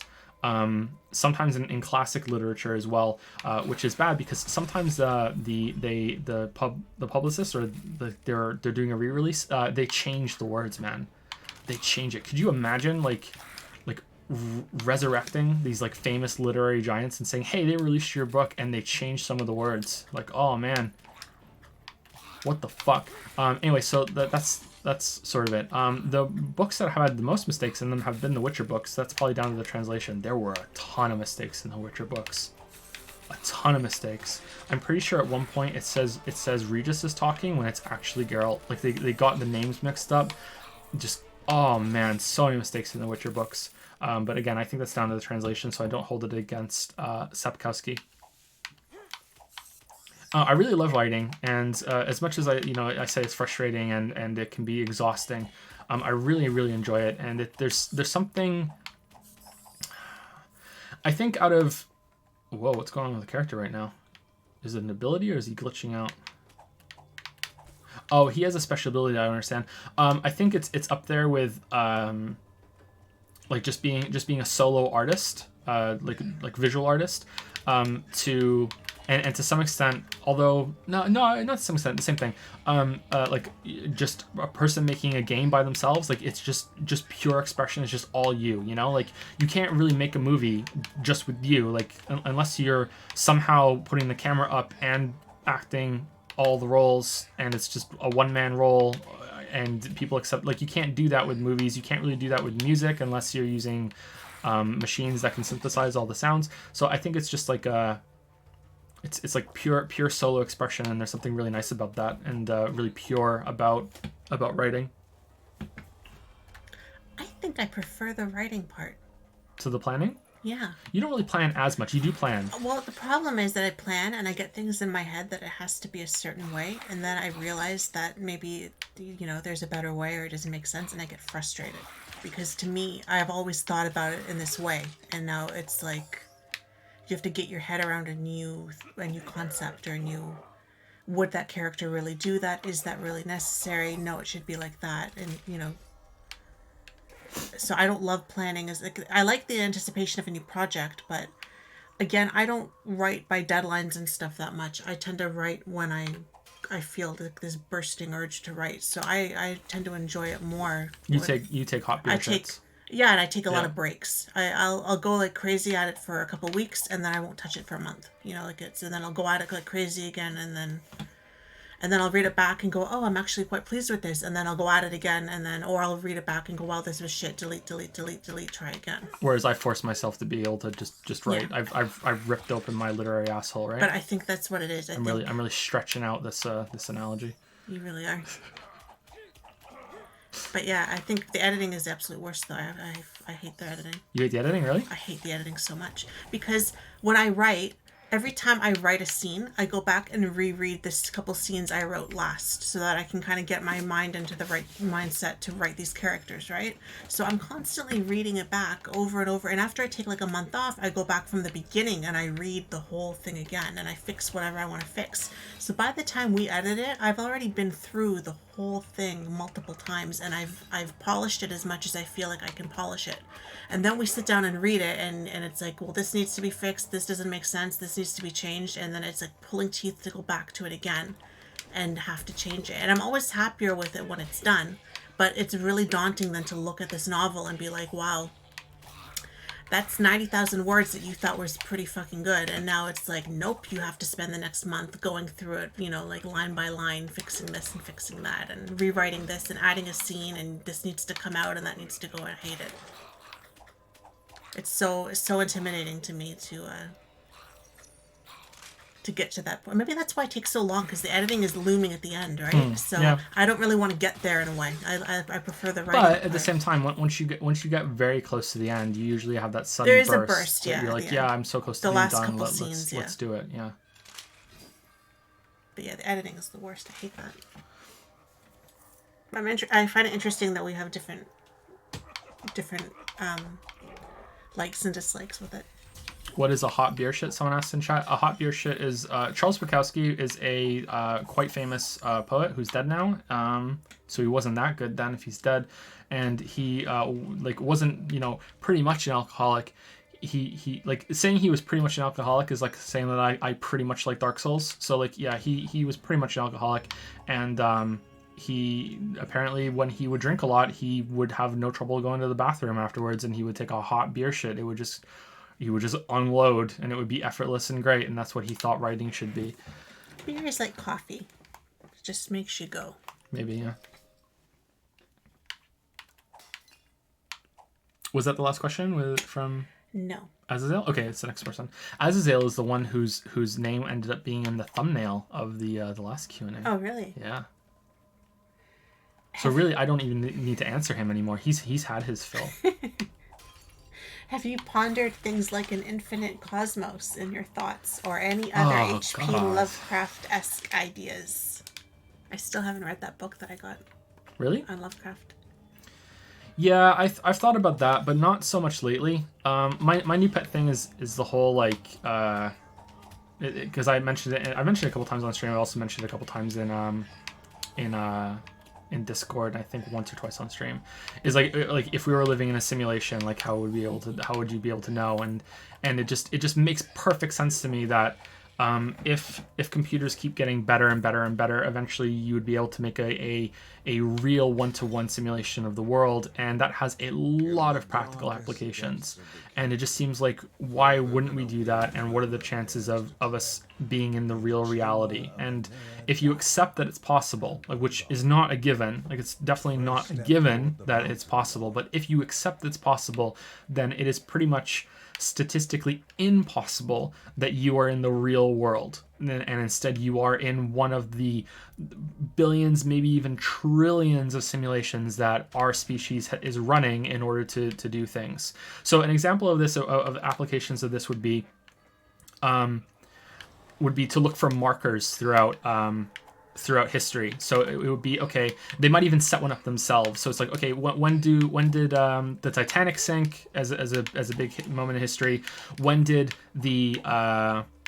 humans first colonize Mars? Did 9/11 happen because of September? Like those sort of things. So let's say they look for like 50 markers of something like that, and then they would run simulations where they simulate the creation of the universe, and they would go through the creation of Earth and everything that happened on Earth, and they would run it to a certain date, say the year 5000, or let's make it recent, to 2020. They'd run it to 2020, and at the end of that simulation, they would look for those markers. Did this happen, or did more of them happen? And it's like, okay, well, not all of them happened, but 5 of them did, and they would take the best ones, and then they would run that through kind of like machine learning, and they would just make tweaks on that same one until finally they get all of the markers, and then they would look for even different markers. And the idea there is that you run the simulation so many times that eventually you have a simulated perfect replica of our history that has no bias, no issues whatsoever with when it comes to false reports, and you can actually see what really happened in every single star of the world, because everything that's happened in the world affects anything else, with the cliche butterfly effect thing. Like even the smallest little difference is going to be picked up with the chain of events that happens in the future. So that's the infinite cosmos kind of scale idea that I've been kicking around in my head lately. And it's like, okay, well, what the fuck would like, is that something that can really happen? Because if it is something that can really happen, and they can simulate consciousness in the exact same way, then it seems unlikely that we're in the real world and we're instead in the boom, butterfly effect, and instead we're in one of the simulations. But again, you have to accept that it is possible, and again, that you would actually have a consciousness that is capable of making decisions, and it might not be. It also completely nullifies free will, and instead everyone is an algorithm, which I speak a little about in the Witcher video, actually. So yeah, I know that's an out there idea, and I'm not saying I 100% believe in it, because I don't. Why am I stuck? That was weird. But it's fun to think about, and also like really fucking scary. Like really, really fucking scary. It's also linked to the Black Mirror idea that Black Mirror is a TV show that's now on Netflix. It used to be it was a UK program before, and it's like, like there are really, really powerful applications for a simulation to torture someone who did a really, really bad crime, and they do it in Black Mirror, but like I feel like they could have gone a lot further with it than they actually did. Like if you can run someone's consciousness through a simulation, you could lull them into a sense of false security, and and then just hit them with just nonstop relentless tragedy and over a period of eons just to fucking punish them for some heinous crime that they don't even know that they did because they've been like their consciousness has been wiped before they went in there, and that's unethical as fuck. But like we would do that, we would totally do that for sure. We would do that, you know, like. I might even support that if someone did something bad enough to me. Like if someone cut in front of me in front of the line in a Tim Hortons airport, just saying that, like maybe it happened, maybe it didn't. For a coffee? Maybe it didn't, you know? Like yeah, not just, even for a meal. just for a coffee. Maybe some old mean lady cut in front of us in line. You know, me into a yeah, false like sense of security whoa, almost. like it's hypothetical. You know what I mean? Like yeah. Who knows? But yeah, that's the one I think about. I used to think about this a lot when I was a kid, because I couldn't sleep. So I would have a lot of thoughts about how like different dimensions and stuff from some book I read when I was a kid. Did like talked about the 2D plane world and the 3D world, and it was like I think it has a name, but I can't remember what the name is called. It's the idea of a flat world that. If you take a 2D stick person, and he lives in his 2D life, and if you cut him out of the 2D paper and moved him like an inch to the up or down, then he wouldn't see his world anymore, and no one in his world would see him either. And it's like that different kind of dimensions, and that got me thinking about different dimensions that Flatland. There we go. Different type of dimensions that could exist with different versions of our planet. But then I came to the conclusion that it's impossible, because if there is infinite dimensions where anything that could happen does happen, then there would be a dimension where they make a machine that can take them to other dimensions. And if that's possible, like they can break through the dimensions. If that's possible, they would have broken through to every dimension by now, because time is infinite, and they would have had infinite amount of time to do it, and there would be almost an infinite amount of dimensions that do make the machine. So that therefore it's impossible for other dimensions to exist, because that hasn't happened.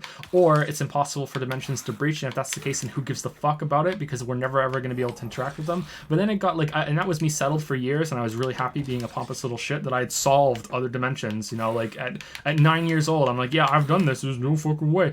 And then I was like, yeah, but what if there's like infinite sets of dimensions where some are untouched because they weren't part of the group that was colonized by other dimensions? Or maybe it just hasn't happened yet, because if there's infinite dimensions, then there's going to be infinite ones that aren't affected by the other infinite ones, and now there's going to be pockets of infinite dimensions and infinite realities. And then it's like, oh well, wouldn't one dimension make a machine that destroys all the other dimensions? And that would have happened. It just kept looping around like that until I would finally fucking fall asleep. So yeah, that was me as a kid. But that's the only kind of like infinite cosmos thing that I've thought about, apart from like the usual just like, are there aliens thing, which is almost a certainty, you know. I'd be surprised if there wasn't, to put it mildly. I hope we never see them though. It scares the shit out of me. It scares the shit out of me, just aliens just showing up one day and just killing us all like cattle, just like they don't even give a fuck, like just done.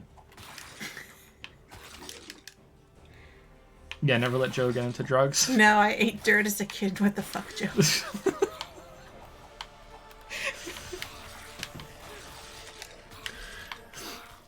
Oh man, it's so hot in here. Yeah, it really is. And I usually am cold and don't mind it when it's hot, but it's really hot in here.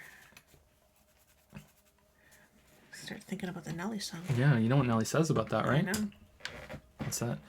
Do I have ADHD? I don't think so. I don't think I have ADHD. I just have narcolepsy, and okay, I've never taken drugs. Never, ever, ever. But what people have described taking drugs to be sounds very close to a lot of dream sequences that I've had, and also how I feel sometimes when I can't sleep for a long time, and these kind of weird trances that I go into when I can't sleep, but I'm also not really conscious either, and also like how I feel sometimes when I first wake up. You know, like I've had hallucinations and the like from a lack of sleep. So maybe I've had some kind of something close to a drug experience. I don't know, but I've never taken drugs. I've never even smoked pot.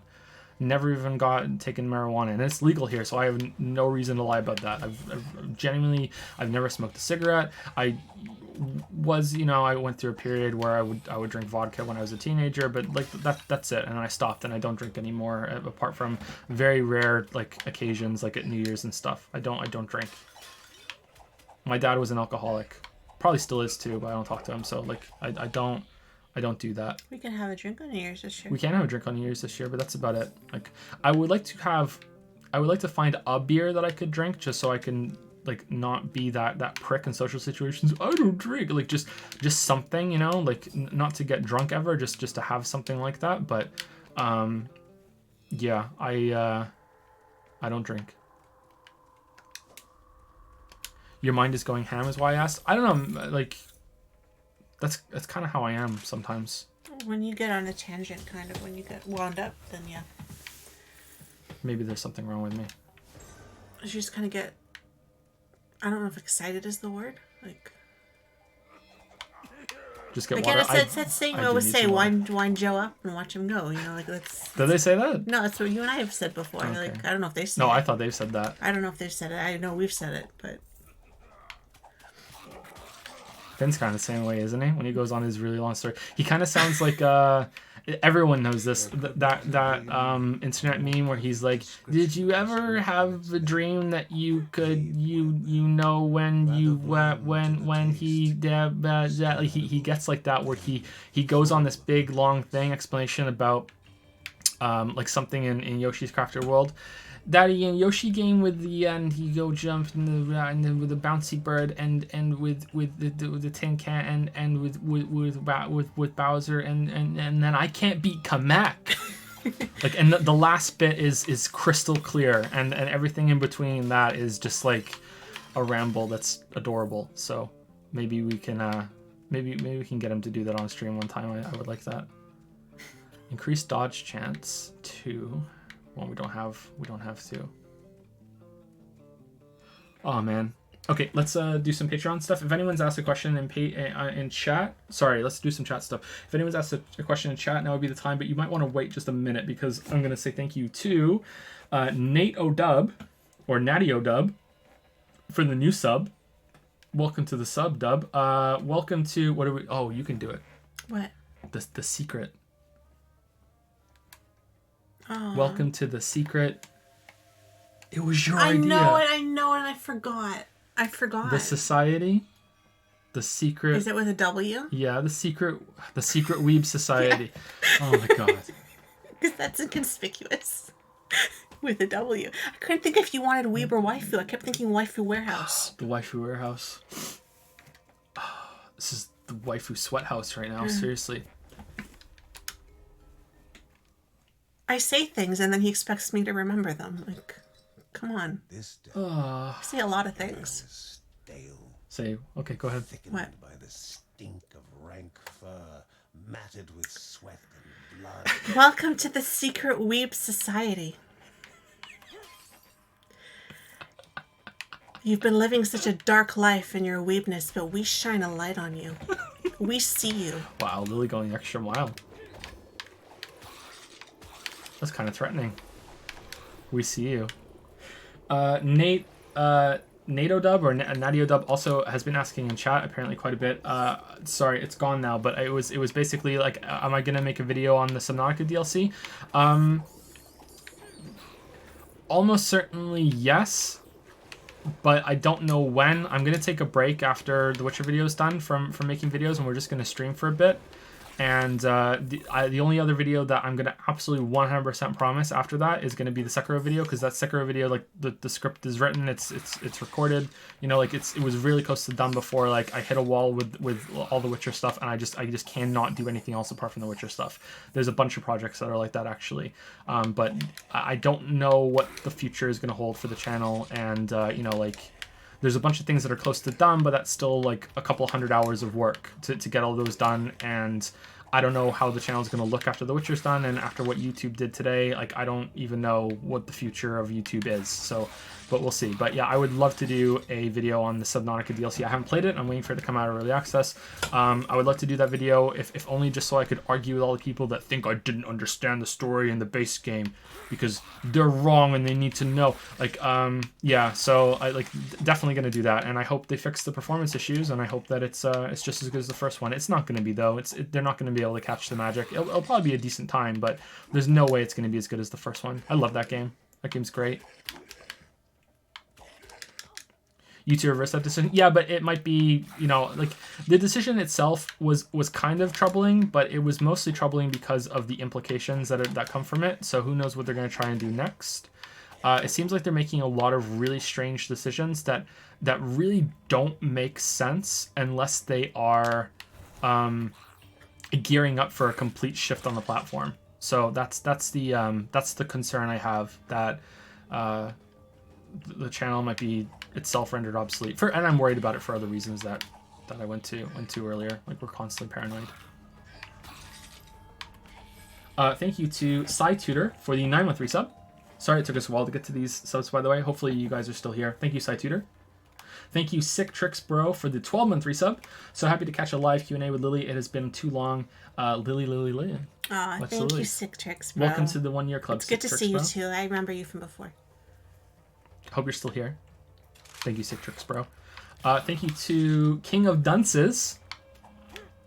Also another good name to see. For 11-month resub with a message, it's been 38 years. Welcome back, Joe. Looking forward to those Yakuza and Ace Attorney streams. It's been a while. I'm happy to hear the family is doing well. I'm guessing that there's probably like a different audience that might be here for these streams than for the midday ones. So those streams are still going to happen. There's a bunch of streams that we're going to do. The David Cage games, Yakuza, Vampire the Masquerade, Bloodlines with Dante from Devil May Cry and Knuckles, and Ace Attorney, and I think there's one other one too, and we're going to be doing them after Witcher's done. We're going to do some really long streams. Streams is going to come back to probably at least 5 days a week, 5 hours a stream at least, and we're going to do that. I don't think there's going to be more than 5 days because I like having the 2 days off, and I'm hoping to see the kids again after The Witcher's done too, but it might go more than 5 hours depending on how that goes, and we'll do a bunch of those streams. There's a lot of games that we should play. Yeah, I remember you. I see your lilies. Thank you. Aw. Lots of lily love. And thank you, Alphax, for 100 bits. Are you saying in another dimension everything is exactly the same, but Joseph Anderson thinks Mario Odyssey is a masterpiece, Kappa? Maybe that Joseph Anderson also says Mario incorrectly. Who knows? Because I say it correctly, right? Mm-hmm. Machiavelli. The camp lay in ruin. Okay, are there any questions in chat that have been asked quite a bit? Had fallen on deaf ears. Do you worry about making such long videos like the Witcher video because it's sort of putting a lot of eggs in one basket and may not be worth the time you put into it? Traditionally, or in the past, the long videos have always been worth it, and it doesn't seem like that big of a risk to me. It could be, you might be right. It also might end up being 4 videos instead of 1, and that's more acceptable in terms of risk reward. But also, like, that's what Patreon's for. Like, it seems to me that most patrons like want this long content, and they specifically want The Witcher. There seems to be quite a lot of hype and interest in this video, and most of the patrons have stuck around. Like, Patreon has gone down, and honestly I'm surprised it hasn't gone down even further. Wow, this guy's kind of tough. Must be a mon. And I think it'll be okay, but I might be wrong. No one can always be there in time. A sad truth that no hero learns easily. Oh man, it's so hot in here. Sorry to keep going on about it, but holy crap. I would like Witcher to be 1 video, but it's good either way. I would also like Witcher to be 1 video, but it might not be possible. Because I also really want the Witcher video to be in 1440p. And I don't want it to be in 1080p. If it's so close that maybe I can manage it. Like, if at 1080p the video is 154 gigabytes, you know, because that's the limit is 155 on YouTube, then maybe I would consider it. But I'm definitely not going to split into 2 videos and have it be 1080p. So maybe better to have 3 or 4 videos and they're all in 1440p. But yeah, we'll see. The original idea was to be 4K, but I don't think gaming is ready for 4K. Just the frame rates are not there. Even at 1440p with everything maxed, including the hair effect stuff, The Witcher 3 chugged now and then. It couldn't maintain the frame rate. Just every so often there'd be a stutter. It looked really nice though. Have you tried Divinity Original Sin 2? No, I have not. That gets asked a lot though, so we'll probably stream it one day and see. Just 1 second, the door's open. I need to shut up.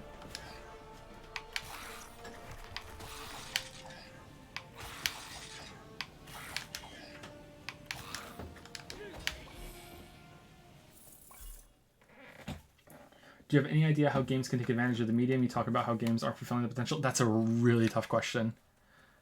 They have to, in general, they have to find a way to marry gameplay with the story experience, I think. Or it doesn't necessarily have to be, like a narrative, but it has to be some sort of worthwhile experience that's in that area that is made better with the gameplay, that isn't just, the game is fun. You know what I mean? And the usual way that's done is to have some sort of emotional connection or with the story, but it doesn't necessarily have to be that. It's just the easiest one to state the idea.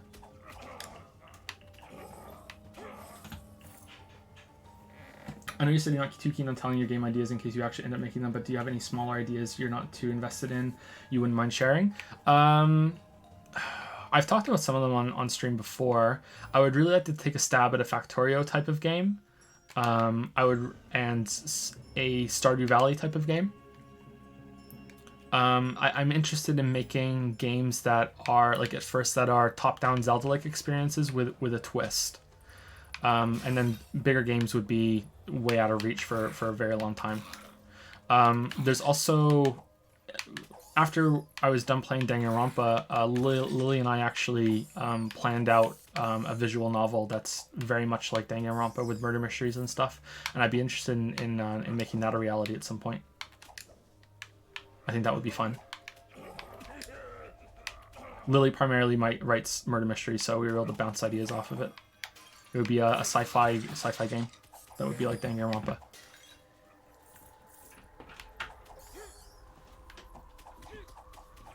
Can you take a break for a minute? Sure, what's up? Can you give this boy a minute? Oh. Yes. Hi, Finn.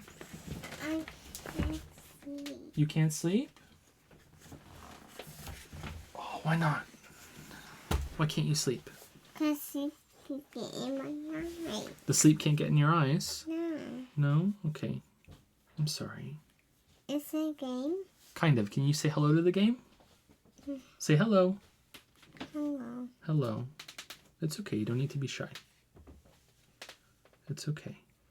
You alright? No eyesight. You're shy? Okay, tell me about Yoshi game. Do you like Yoshi game? No, and I was in photo game too. You like Paw Patrol game too? No. You seem really tired to me, kid. Why don't you go down and try to sleep? No. No? Oh, you're really awake now. Okay. Okay. Can you say, aw, womp womp? Oh, what?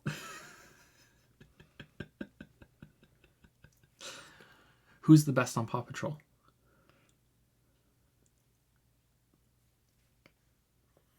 Both of them. Both of them? No. Who's the best pup on Paw Patrol?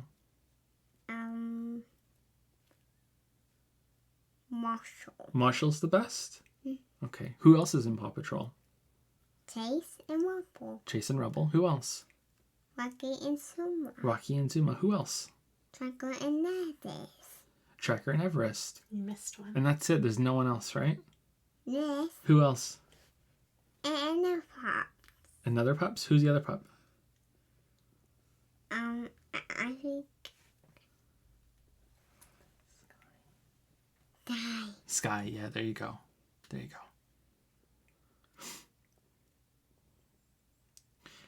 Okay, so the stream might be over, everybody, because he might be very upset when we put him back to bed. But we'll try. We're not even a quarter of the way through the questions, so we're going to have to do this again tomorrow night. No matter what, we're not getting all of them done tonight. But the stream might be over, but we'll see. We might be able to go on for another little bit. Yeah, we're being careful. He's sleepy right now, and he hasn't said that in a long time. So, like, it's fine. He just wanted a hug, that's all. He just wanted a hug. Yeah, we're being careful. And it wouldn't be, like, the complete end of the world either, but it's all right. You okay? Is Leo asleep? What do you think about baby Kate? Baby can't see. Baby Kate is asleep? What do you think about her? Do you like her? Do you like baby Kate? Yeah? Why do you like her? Because baby is so cute. Baby Kate's so cute, yeah.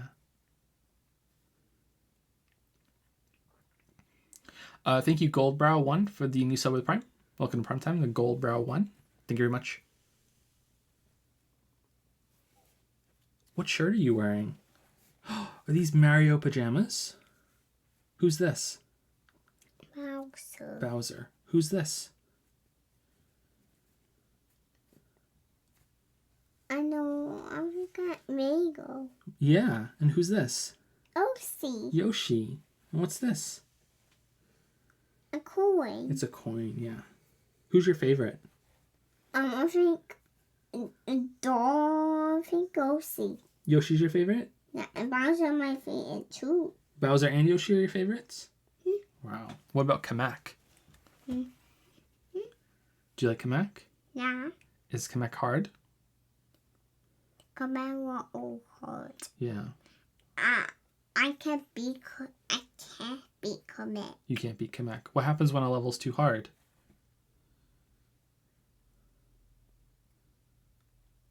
Try easy what. You try easy level. Some levels are easy and some levels are hard, right? Yeah. So what do you do when a level's too hard?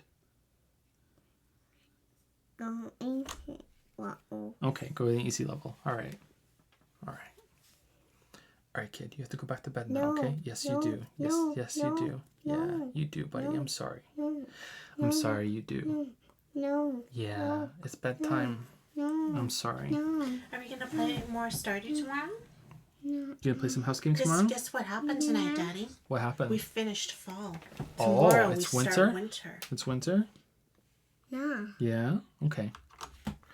All right, so here's what we're going to do. Daddy's going to mute the microphone, and we're going to go to bed, okay? No. Yeah? No. No. Okay, Just try, so okay? stream might be over, chat. No matter what, I'll come back and say that. You might hear some crying in the background, but yeah, sorry, but this is how it is. So we'll be back in just a minute, no matter what.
All right, we're back in the sauna.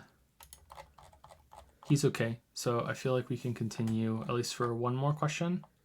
Next up is Micah, who has quite a long question. Sometimes long questions don't need long answers, so maybe it'll be all right. But we'll continue at least for a little bit longer. Unfortunately, Kate hasn't woken up at any point. And that might sound like a good thing because, hey, you know, Kate didn't interrupt the stream, but it also means that Kate is going to wake up at some point tonight and she's not going to get back to sleep for a while.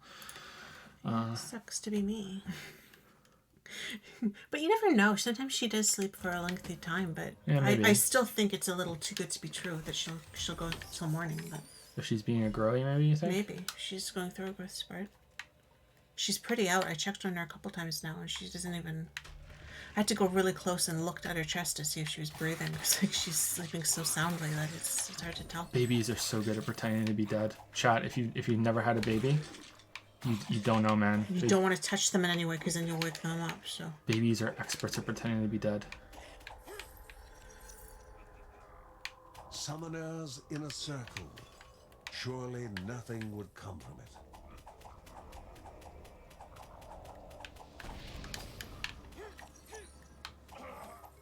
Huh, okay. So this game, just to take a quick break from the Q&A for just a second, this game is interesting so far, but I feel like I've been playing it wrong. I haven't really been paying attention to it, and I've been skipping a bunch of the tutorials, so sorry to Aaron Hansen it up so much, but like the Q&A is the focus, so please don't take any of these comments as really, really indicative of the quality of the game or anything. It's just how I've been playing it tonight. I feel like maybe I've been playing it wrong, and I'm supposed to be using my abilities a lot more, kind of like Dead Cells instead of like Gungeon. Gungeon, you use your abilities kind of in as like get out of bad situation cards, and you just use your basic shit and ammo.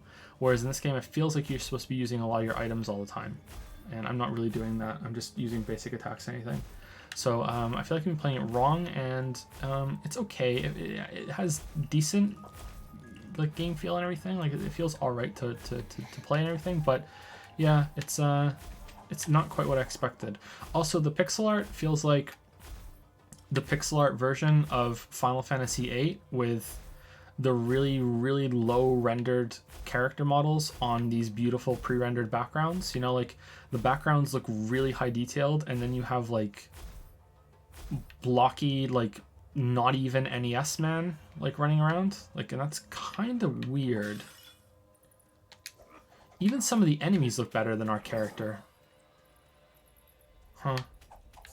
But it's pretty good. It's definitely not a waste of time. I'd like to play more.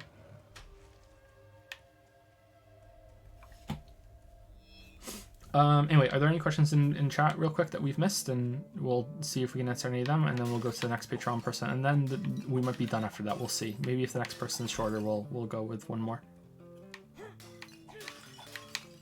mean, Gungeon felt like that too. I feel like Gungeon had more of the core moveset and systems are better than this, but it's still early. We have 2, so we can't buy anything except for that. if you could be promised a future video would get 100 million views, what would you make it about? Oh man, I don't know. First of all, I would try to make it the best video I possibly could. So it's like, hey, a lot of people saw some of my best work. I don't think there's any... I don't know. I think if you're guaranteeing me that, sorry to just take the question in a completely different way. Like, I'd have to think of like what's the most good I can do with 100 million views. You know, I'm assuming that the engagement would be fairly high up too. Like, so what's the best thing I could do?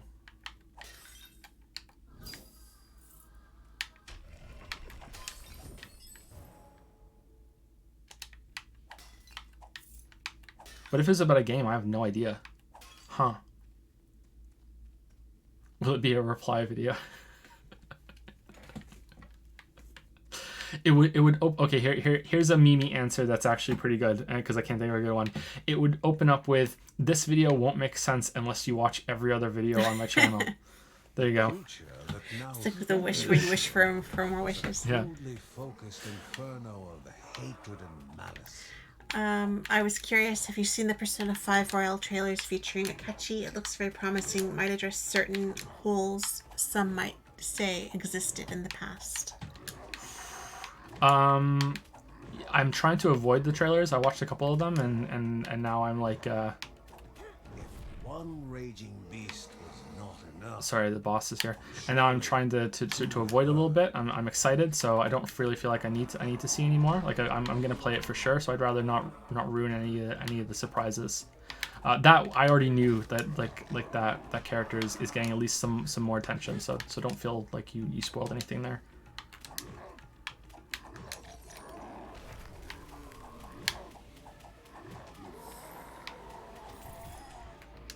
Okay, I was about to say, how is this boss easier than the spider, but then I died. But I think I died because I got greedy. Yeah, it's kind of weird. The second boss seems easier than the first one. Okay. Am I interested in any esports scene? I don't think so. I was into the StarCraft 2 esports scene for a while, but none since then. I tried really hard to get into League of Legends. Really, really hard. Watched some of the matches and everything, and I just couldn't do it. When do you think you might have time to check out Outer Wilds? You mentioned being interested in trying it. After the Promise streams and The Witcher's done is when we'll do that. So the Promise streams being that list I said a little while ago. Like Yakuza 0 and Vampire the Masquerade.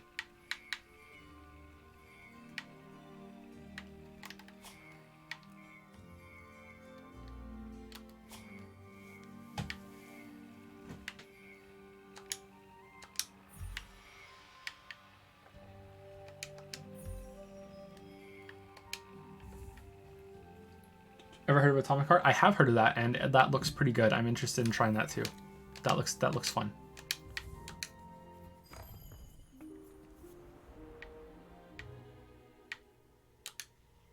Okay, let's go to the next one on Patreon, Lily. Micah W. Continuing from last month's Shyamalan question, drop this Q&A and go watch The Sixth Sense right now. I can never say that. Right now. Can't believe you've never seen it. Shocked and appalled, hurt and betrayed. Wow, I'm sorry, Micah. I'm sorry. I still haven't seen it though. Most of my TV time is when I'm pedaling on the exercise bike. I try to double up when I can do that, and I've been trying to take in more of a focus in getting in better shape. So I watched Stranger Things, and the last thing I watched was Overlord, which was okay. It wasn't that great. And I also watched a little bit of the show The 100, which starts out kind of bad and gets better, but it doesn't get as better as everyone says it does, and it's kind of and yeah, it's still decent, but I don't know if I would 100% recommend it or anything. No anime, no. Although I may watch a certain special anime before we play the Persona games again. Maybe. Overlord is the World War II horror movie.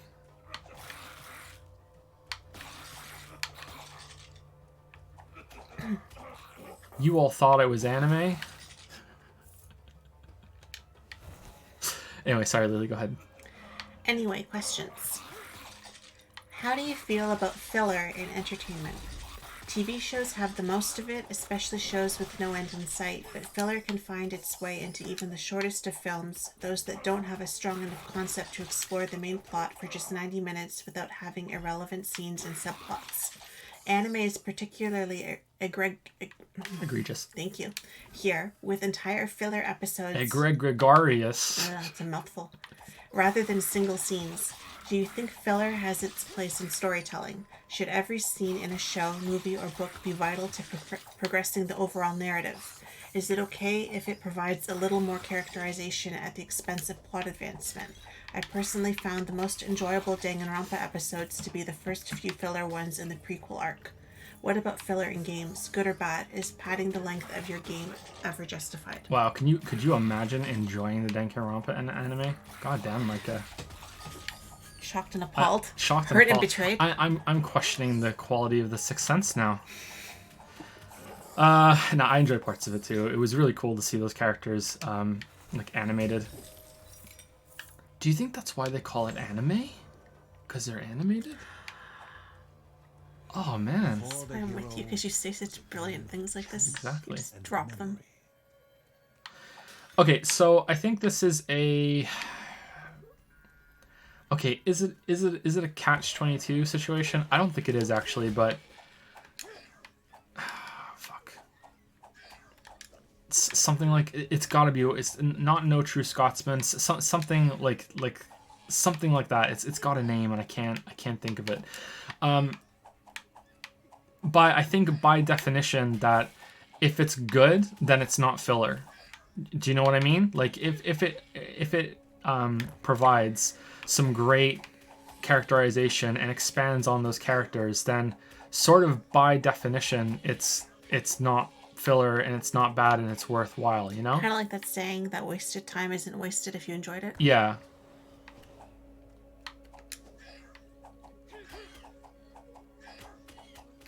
So I think it's kind of like, yeah, it has to be based on whether it does contribute anything worthwhile to the overall story or not. I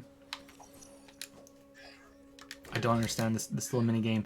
I will say that not everything needs to contribute to the overall narrative, and sometimes you can get a lot of value out of just scenes that are just to make characters better. But like if we use the Danganronpa game example, so like your free time sets that you have with different characters, that is definitely not filler, because you are getting to enjoy these characters and learn more about them, and in some cases you might be spending more time with someone who then gets moited, and you will feel that loss more having known them. In fact, I would say that the Danganronpa games would benefit from having even more free time, and they should have made it optional, and you should have been able to hang out with like everyone at least once, you know? Like it would add a lot of time onto the game. It'd be better if it was all voice acted, but yeah, I would say that's something that should happen. You can pick and choose if you don't want to, of course. It's not forced, but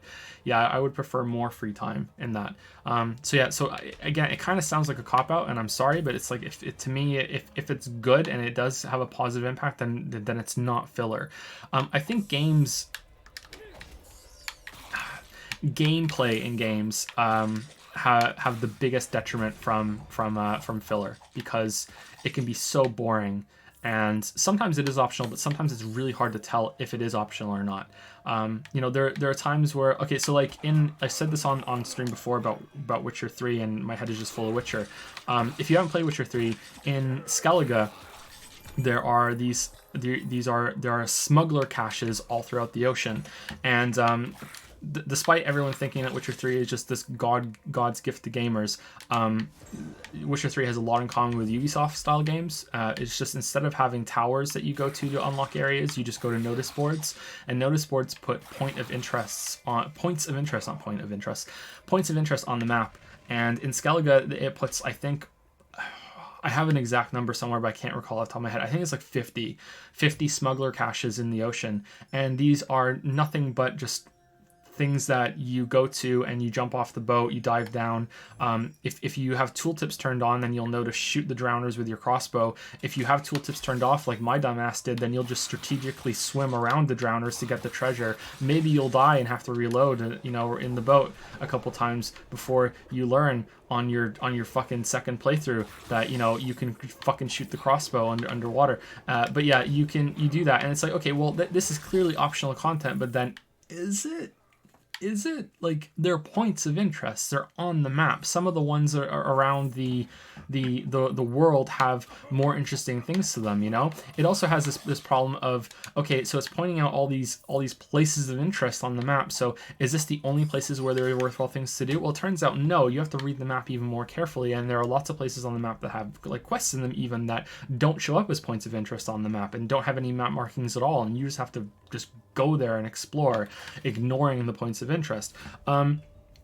So what if there's like a ghost ship in one of those points of interest, or something really, really interesting? So like I think it's clearer than in most games that you shouldn't do all this stuff. Like, I still did more for the experimental side of the game, you know, like I looted every single one of those things, but more for, like I said, just like figuring out how the game works rather than my own personal enjoyment. So yeah, it's hard to do that, but like some games have filler combat, and again, I kind of feel like but like it's like they have lots of filler rooms where they just throw waves and waves of guys at you, and just a bunch of bullshit that, you know, it's like, okay, well, they're clearly padding for time here, but technically if you fought one enemy once, like is the second Goomba in Mario 1, you know, 1-1, is that filler content? I've seen this before, they're repeating content, is being recycled, you know, like that's bullshit. Like, there's no way that you can expect the game to be like that. So like, where's the line between just exploring these game systems and having filler? And I would guess that I would try to look at it from a perspective of, are they using the same content in a different way? Are the Goombas arranged in a different pattern with a different obstacle nearby with a different set of jumps, and maybe there's more than one of them? Whereas in a game like Control, I felt like I was being sent the same wave of enemies in the same arrangement in the same looking room and doing the same battle over and over and over again with nothing really new. So that's why I would say Control has filler, but for the most part, a game like Mario doesn't, you know?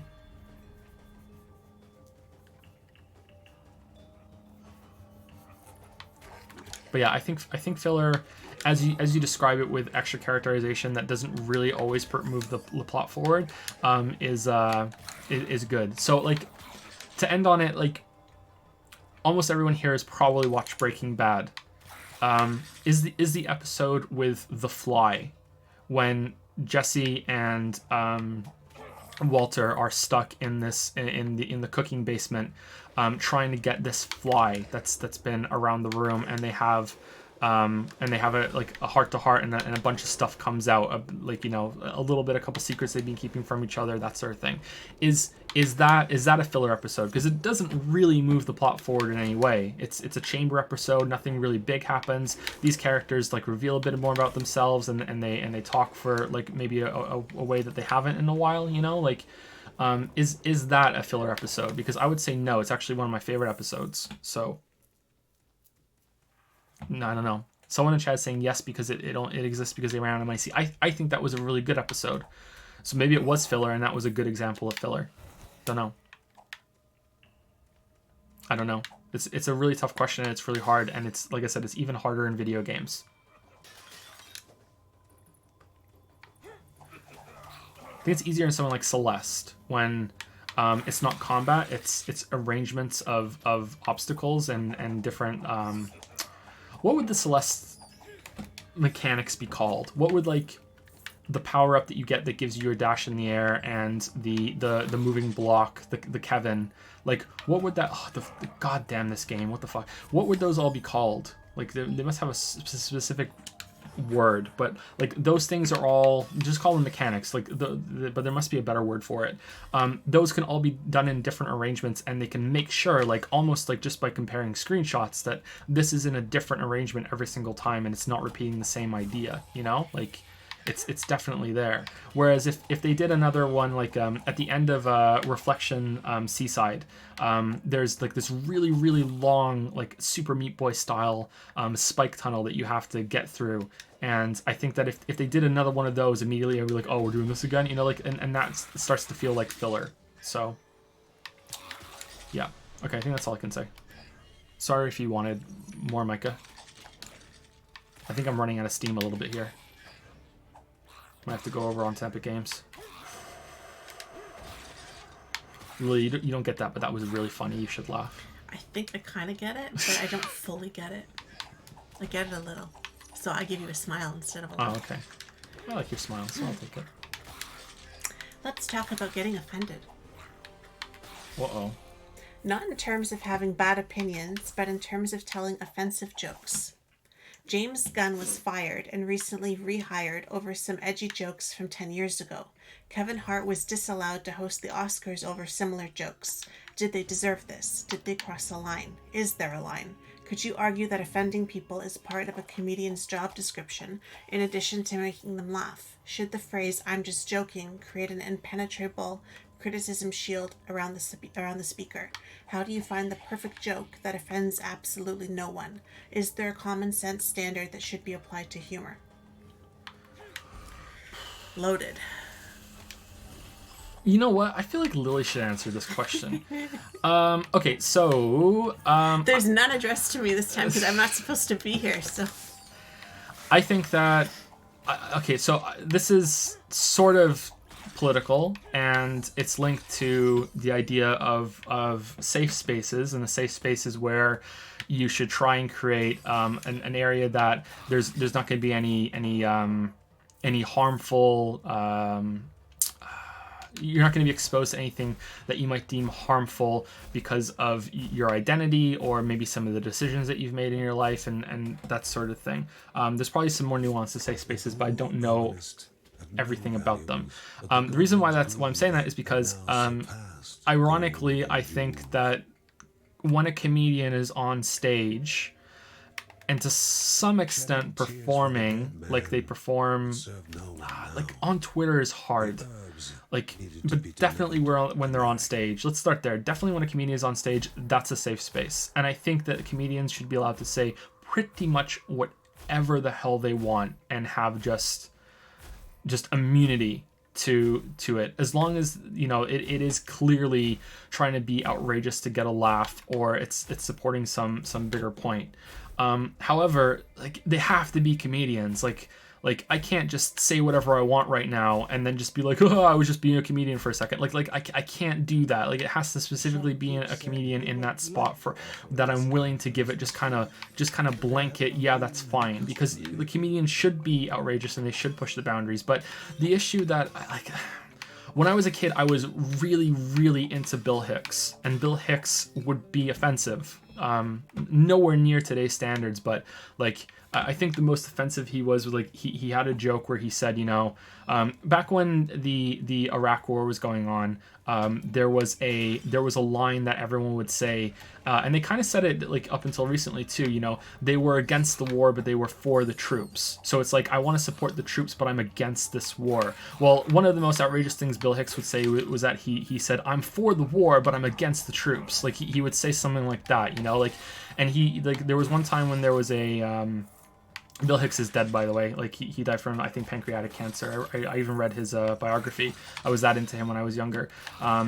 He wasn't the biggest comedian, but he was fairly prominent. And anyway, so like, there was one time where there was a father and mother in the front row of his show, and like one of their son had died in the Iraq War, and when he did this joke, he said that, like, the parents said something like, you're a horrible person, like, my son died for your rights and everything, and he kind of went off on them and was like, your kid didn't die for anything, and like, he didn't die for my rights at all, like, you're a goddamn idiot if you think that's right. And to me, that's crossing the line. So I think as soon as it becomes personal, it crosses the line. But that doesn't mean that like, comedians can't ever make shots at other people. It's just that they kind of like, I feel like they have to be people themselves. Like, it can't be like some big ass comedian is like dunking on the guy that he saw at Walmart the other day with his full name that he's saying it. Like, it's just someone else. But I also think that if a comedian is dunking on someone, like if Dave Chappelle like dunked on Louis C.K.,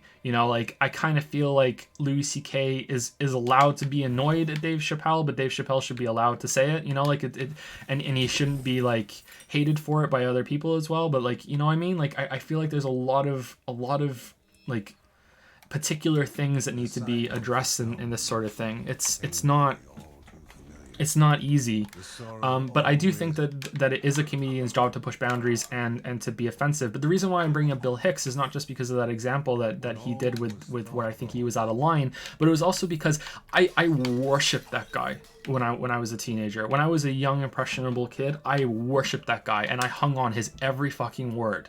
And I still enjoy his comedy. Like, I haven't listened to it in a long time now, but when I did listen to it again, I still laughed. I found it funny, but like, the whole time I'm like, wow, this guy is preachy as fuck. Like, this guy is way too preachy. What the fuck, man? Like you need to chill the fuck out, Bill. Like holy fuck. And like, so like, I feel like if you give just like, is it carte blanche, is that the term, like you just immunity to comedians to be able to do this sort of thing, that there are going to be, oh no, the kid's dying, there are going to be oh well, rip kid, there are going to be moments where, you know, there are impressionable, to some extent, kids and also impressionable adults. What is this kid made of? Kidtanium? Like he's taking more hits than me. That are gonna go on and repeat these horrible things that the comedian might be saying just to get a laugh. But then that's a failure of the parents, right? The parents are letting them watch these things, like for the kids is such a shitty thing to say, and it shouldn't really be effective, but it still is. Like kids do still do these things. Tears slipped down the mother's face in praise of her good fortune. So as always, my answer is it depends. I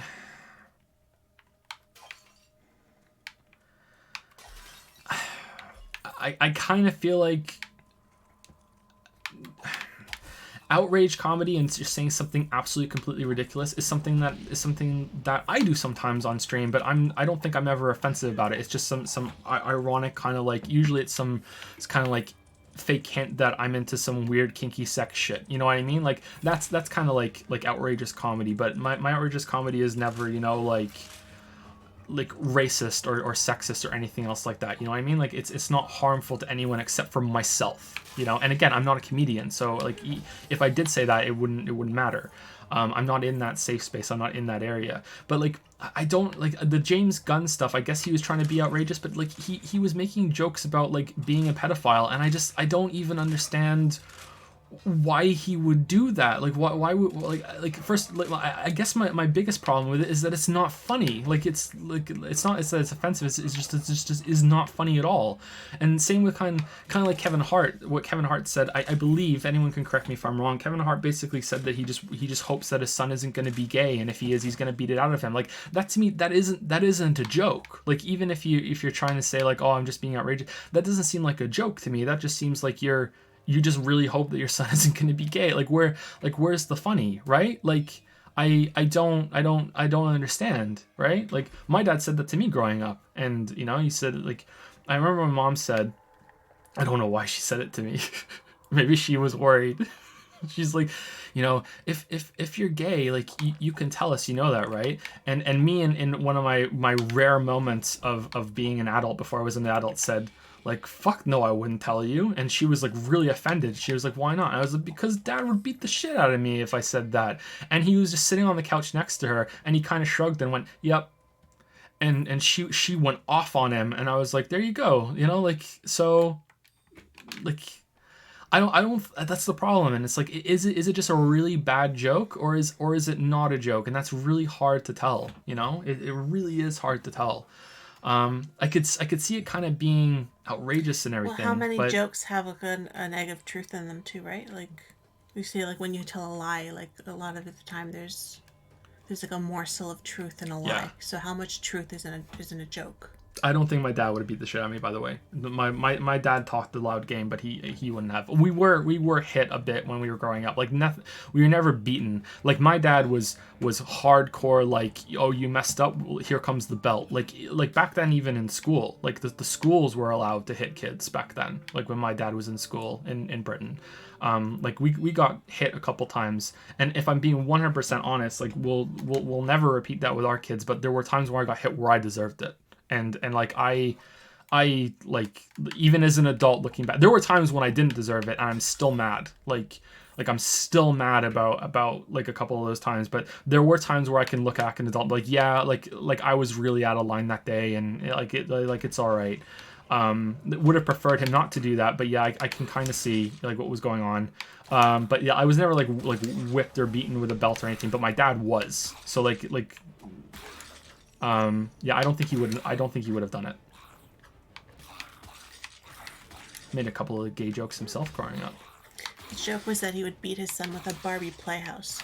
Bad, but context. Huh. Okay, that's, I guess that's a little better. Like it's almost like making a joke like he had the Barbie playhouse and I bought it for him and I didn't realize what it would do, or I didn't realize that this was a warning sign because I didn't want him to be gay. Like, not that it would be a warning sign, I'm trying to get into Kevin Hart's mindset. Like we bought the boys girls toys, you know, like because they wanted them, you know, like we're not that kind of parent either, you know. Even saying that they're girls toys is something I don't like saying. It's just easier for the sake of communication. I don't think there should be boys or girls toys. I think you want to play with them, something you want to play with that, like it's fine. Traditionally a girls toy. Let's make some compromise there just for the sake of ease of communication. Like that makes it better, but like I don't know. Like I really don't know. I don't like, this is the question that we brought up earlier when it's about cancel culture. Like I really do feel like you say something bad and it's like the whole of the internet wants blood, and then that's the end of it. Like you're fucking canceled. Like I feel like there isn't enough nuance for it. Like I to get into, like, let's just go all in. There have been times where like I really do not like that Donald Trump is president. Okay, let's put it that way. Let's go all in. Like I said, I really do not like that Donald Trump is president. I think that it's insane that like it's like we were talking about the simulations earlier. That's a marker that something went wrong on this timeline. Okay, this is like, it's just insane to me. I can understand it, you know, like and everything, but like it's just insane to me. But like, even saying that, there have been times where I've been on Reddit or something and like there's been a post or a comment and someone's been like, Donald Trump said this fucking shitty thing, or look at this picture of Donald Trump standing next to the Pope and the Pope looks miserable, and now look at this picture of Obama standing next to the Pope and look, doesn't the Pope look so much happier to be standing next to Obama? And then you go and find the picture that, you know, wasn't selectively chosen, and there's a picture of the Pope standing next to Obama looking miserable, and there's a picture of the Pope standing next to Trump looking happy, you know. Like even knowing that, it's just, there's just complete bullshit that both sides kind of throw at each other. Not that, oh, I said both sides. Oh, that's it. I'm done. I'm canceled. I said it. Like, it's like, I agree that if someone does something that is absolutely horrible and like just horrid, that yeah, they should probably lose some of their prominence, maybe even all of it, if it's that bad. Like I don't think there's any coming back from like actually being convicted of rape, but being accused of rape, like years later with no evidence, like that sort of thing, like I really can't get behind that, man. It needs to be rock fucking solid. So like I'm in this awkward position where I agree with like believe all women, because we're in this position now where you can't, like you ask like, okay, like 20 years ago this guy raped me, and it's like, well, why didn't you come forward 20 years ago when there was, to say it indelicately, evidence, and we could have dealt with it then? And it's like, well, because the climate back then was that no one believed women, and it's like, okay, well, we're not going to get past that until we start believing women. So we're kind of at this contradictory point where we have to believe women but not convict the people they're accusing because we don't have any evidence. But that means we shouldn't really ruin any lives because we don't have evidence. So it's this weird, really awkward point, but we kind of have to go through that if we're ever going to get past it. You know what I mean? Like that sort of thing. And that's how I feel about cancel culture and how we offensively. Is it really that bad? Like, are we what's this boss? It was right here. Are we going off of good information here? Oh, it's the boss from before, only there's one of them this time. And that's how I feel about like offensive jokes and everything. Like, it's really hard to know. But I do think that people are, you know, they should be more careful about what they say, especially on Twitter when they don't have what I consider to be like the immunity of being a comedian on stage, for sure. Did Kevin Hart make that comment on stage? Like, is a comedian ever off stage now? James Gunn is not a comedian, right? He's just a director, sometimes a writer. Did he do any performance comedy? I'm not that familiar with James Gunn.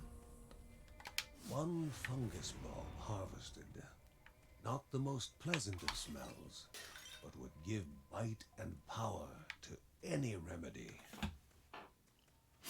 How many people have been canceled so far that genuinely, truly, 100% ever did anything wrong, though? Especially since the James Gunn thing was actually organized by a crazy right-wing weirdo and not any less people. Yeah, well, can we believe that? I don't know. Like, has that been 100% confirmed? Can you even 100% confirm that? Like, the only thing we can go on there is that he did say those things because they were still on Twitter, as far as I know. Like, they've been verified, and that whoever was making the decisions had thought they were bad enough that they should go, you know? And there's a lot of support coming out for him and saying, no, it should be fine. But then, like, What's the guy's name? Like, there was a lot of support for Roman Polanski, like this art person, like Natalie Portman, like fucking supporting Roman Polanski. You know what I mean? Like, ooh.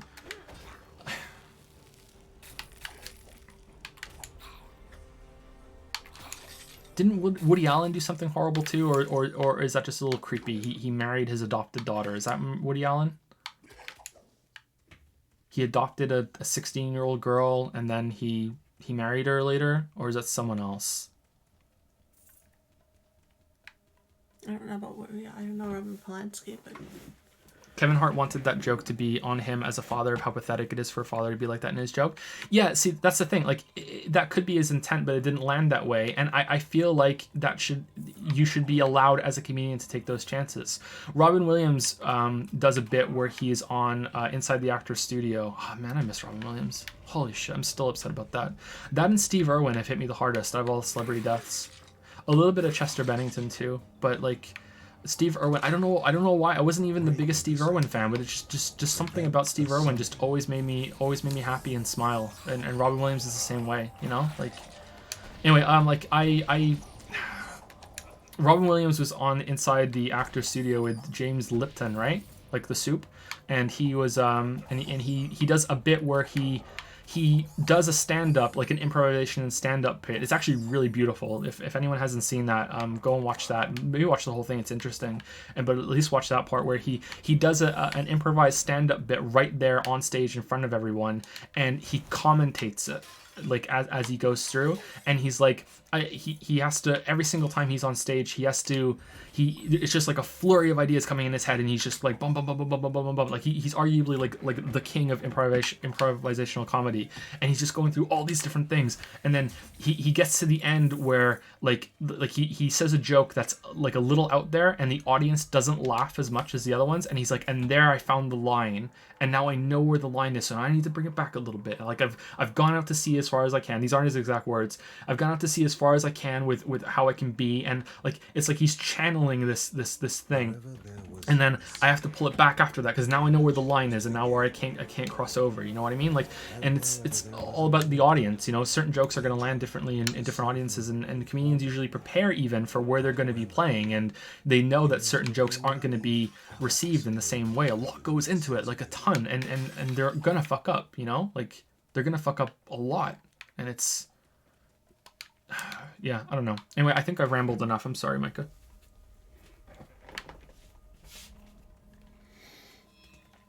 quick questions. Speaking of Ding and Rampa from question 1, you probably already answered this already. Do you think that game has story filler?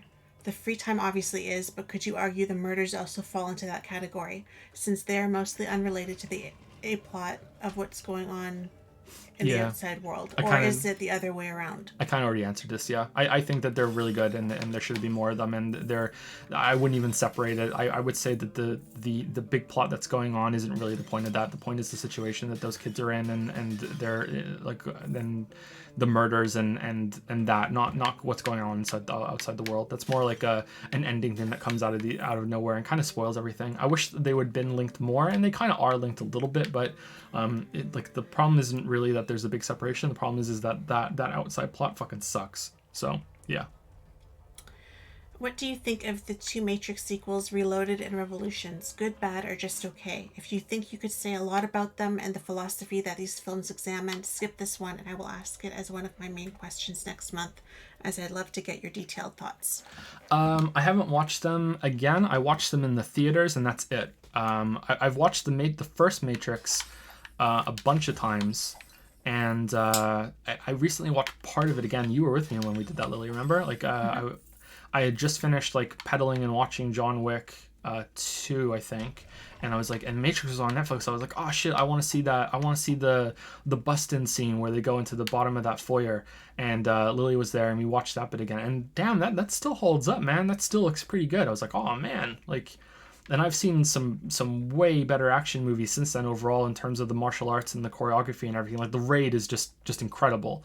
And John Wick is really good too. But like that still holds up even though I prefer the other ones. I don't really have much to say about Reloaded and Revolutions. Like I said, I've only seen them once, and it was a long time ago when they first came out. And I don't really go much in for the philosophy of them either. Like, I was too young to understand it, and I might be too ignorant to understand it now. So I don't know. I would like to see them again, but my thoughts are that they were really great action movies, and like they were a high-powered ass kicking, and that's all I wanted. To quote some webcomic that I used to watch, I can't remember who said that. I think it was one of the Mac Hall guys that said that about The Matrix. He went and saw the new Matrix movie. He's like, it was a high-powered ass kicking, and that's all I wanted. Or maybe it was Largo from Mega Tokyo. I was really into webcomics for a bit.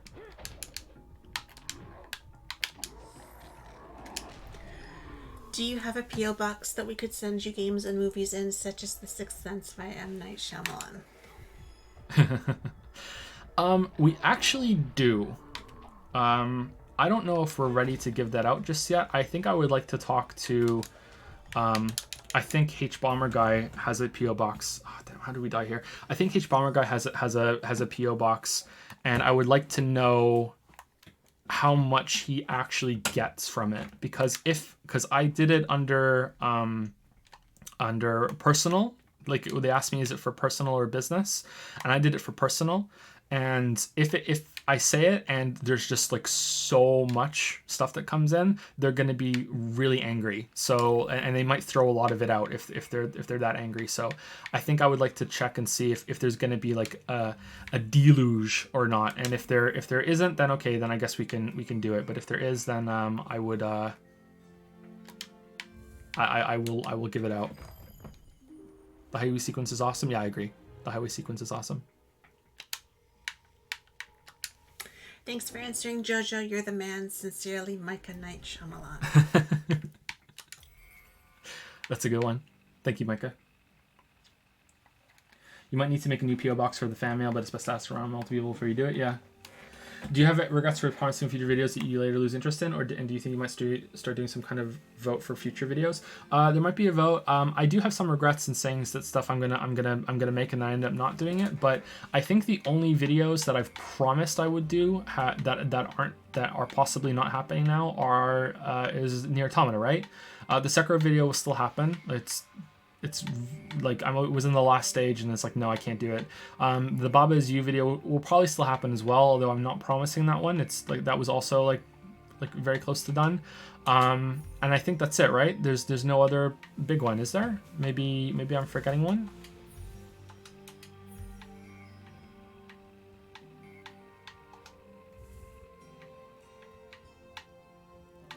I try very much now to say that the videos aren't promised, they're just something I'm considering doing.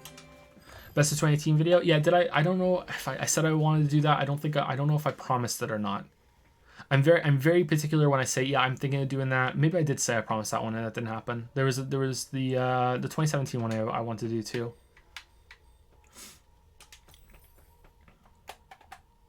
What is this game? This game is Children of Morta, and it's a rogue-like kind of thing.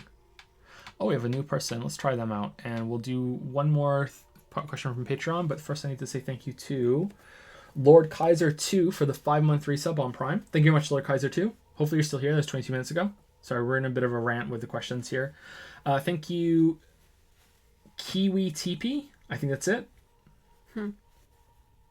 Not Kawitty P. Kiwi TP. I think that's it for the new sub. Welcome to the secret Weeaboo Society. Clawfist. And thank you to That Psy Guy for the 4-month resub as well. Thank you, That Psy Guy. Hope you're doing well. Gothic video? I think you've mixed me up with Mandalore. Classic mistake. We sound exactly the same. Kiwi TP, you had it? Great. Awesome. Oh, first one to get it ever, first try. God, I'm the man. Alright, we're Mark. Any emoticon for Clawfist? There is actually, but we don't really do the hey, we got a sub, do the emote thing. Not many channels do that either, actually. Nier's biggest drawback for me was the combat, because it was nothing like Platinum's other stuff. Really disappointed me. Me too. Yep. Mark automatically targets his enemies from a short distance and dashes toward them when he attacks. The target is singled out by an indicator below it. Oh, he's like the monk from Diablo. Okay. Interesting. Okay. Gothic stream. I don't think we ever talked about Gothic. Oh, this is a quick one, so we're going to answer this one quickly, and then we'll go on to the next one. I think that'll be the last one that we do. Sulkrat says, "Hi Joe, one question. What do you think of games that are fan-made and branch off of other more successful releases? There are so many Undertale fan games, and I think it's a curious corner of the industry. These games are usually free, and I wonder if any will ever blow up. I would love to hear your thoughts. Wish you and your family well." I haven't really. Sorry. First of all, thank you very much for the questions and the well wishes. I was almost rude then. I would have to hand in my Canadian card because I've never been rude before. I haven't really played any fan games. The only fan games I've ever played, actually, there's only one, and that was another Metroid 2 remake, and I didn't even finish it. Maybe I'm a dirty liar, and there's something I've talked about on stream before that I've forgotten, but. I think that's it. If you want to include mod campaigns, I played Ancient Keeper and a couple other of the mod campaigns for Dungeon Keeper 1, but no one is really going to give a shit about that. But it was really cool. I talked about it in the Dungeon Keeper video. Keeper FX is the updated version of that comes with a bunch of fan campaigns in it, and some of them are really, really good. They're weird, but they're good. I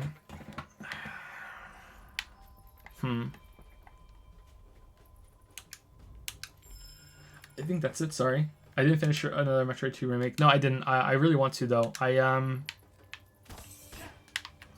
was in the middle of something and it was just I had a couple hours to kill and I wanted to try it. It was a little after it came out.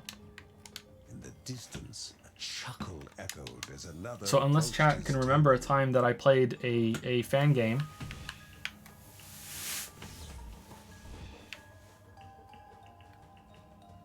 Witcher 3 feels like a fan game. Then I can't really talk anymore about it. Sorry. Sorry, Sulkrat. I'm trying to think before I give up. What about all those kinky mods for Skyrim, Joe? I don't think they count. I'm not going to deny it. I installed a couple of those to see. I'll admit it.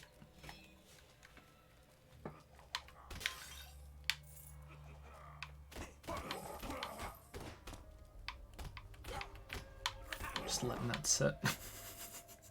No one's touching it either. just letting it sit. All right. Sorry, Silkrat. If you can think of if we're participate in the next Q&A, you can ask 3 questions if you want. Because I couldn't give you a good answer for this one. Oh, wow. Okay, are you up for this? I think I'm okay. You think I'm you're still okay? waiting for her to cry at any minute. Okay, so this will be... I'm going to be shocked if she doesn't. This will be the last one. So we're about a little under halfway done, so we'll probably be able to finish tomorrow if we can do this tomorrow. It might be the next day, or it might be even next weekend. We'll see. But we'll see. I need to make this smaller, don't I? Because it's not fitting. Can you read that? Yeah, okay. Okay, so this person says that you get 20 points if you get my surname right. Oh, shit. So you try, and then I'll try after that. So we have permission to do the surname because they said it, right? Okay. Why should have told me that before? I could have practiced it a few times. No, it's like...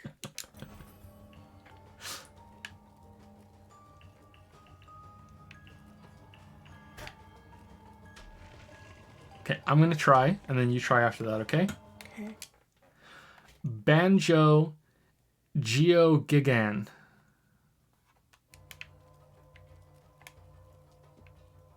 And it's spelt, chat, Geoghegan.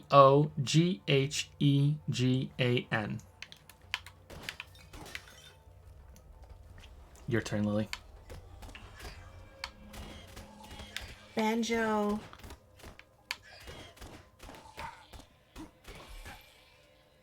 Jag again. I want to say like George because of the Geog. Okay. But like there's no R, but You might be right, yeah. but I feel like the H is silent. Because the GH, I feel like the H is silent. At least he knows that, it's... It's difficult. Did you do it? You did it. I don't think Maybe. so. I think Assuming this is them. I don't think so. I think it's just a supportive fan.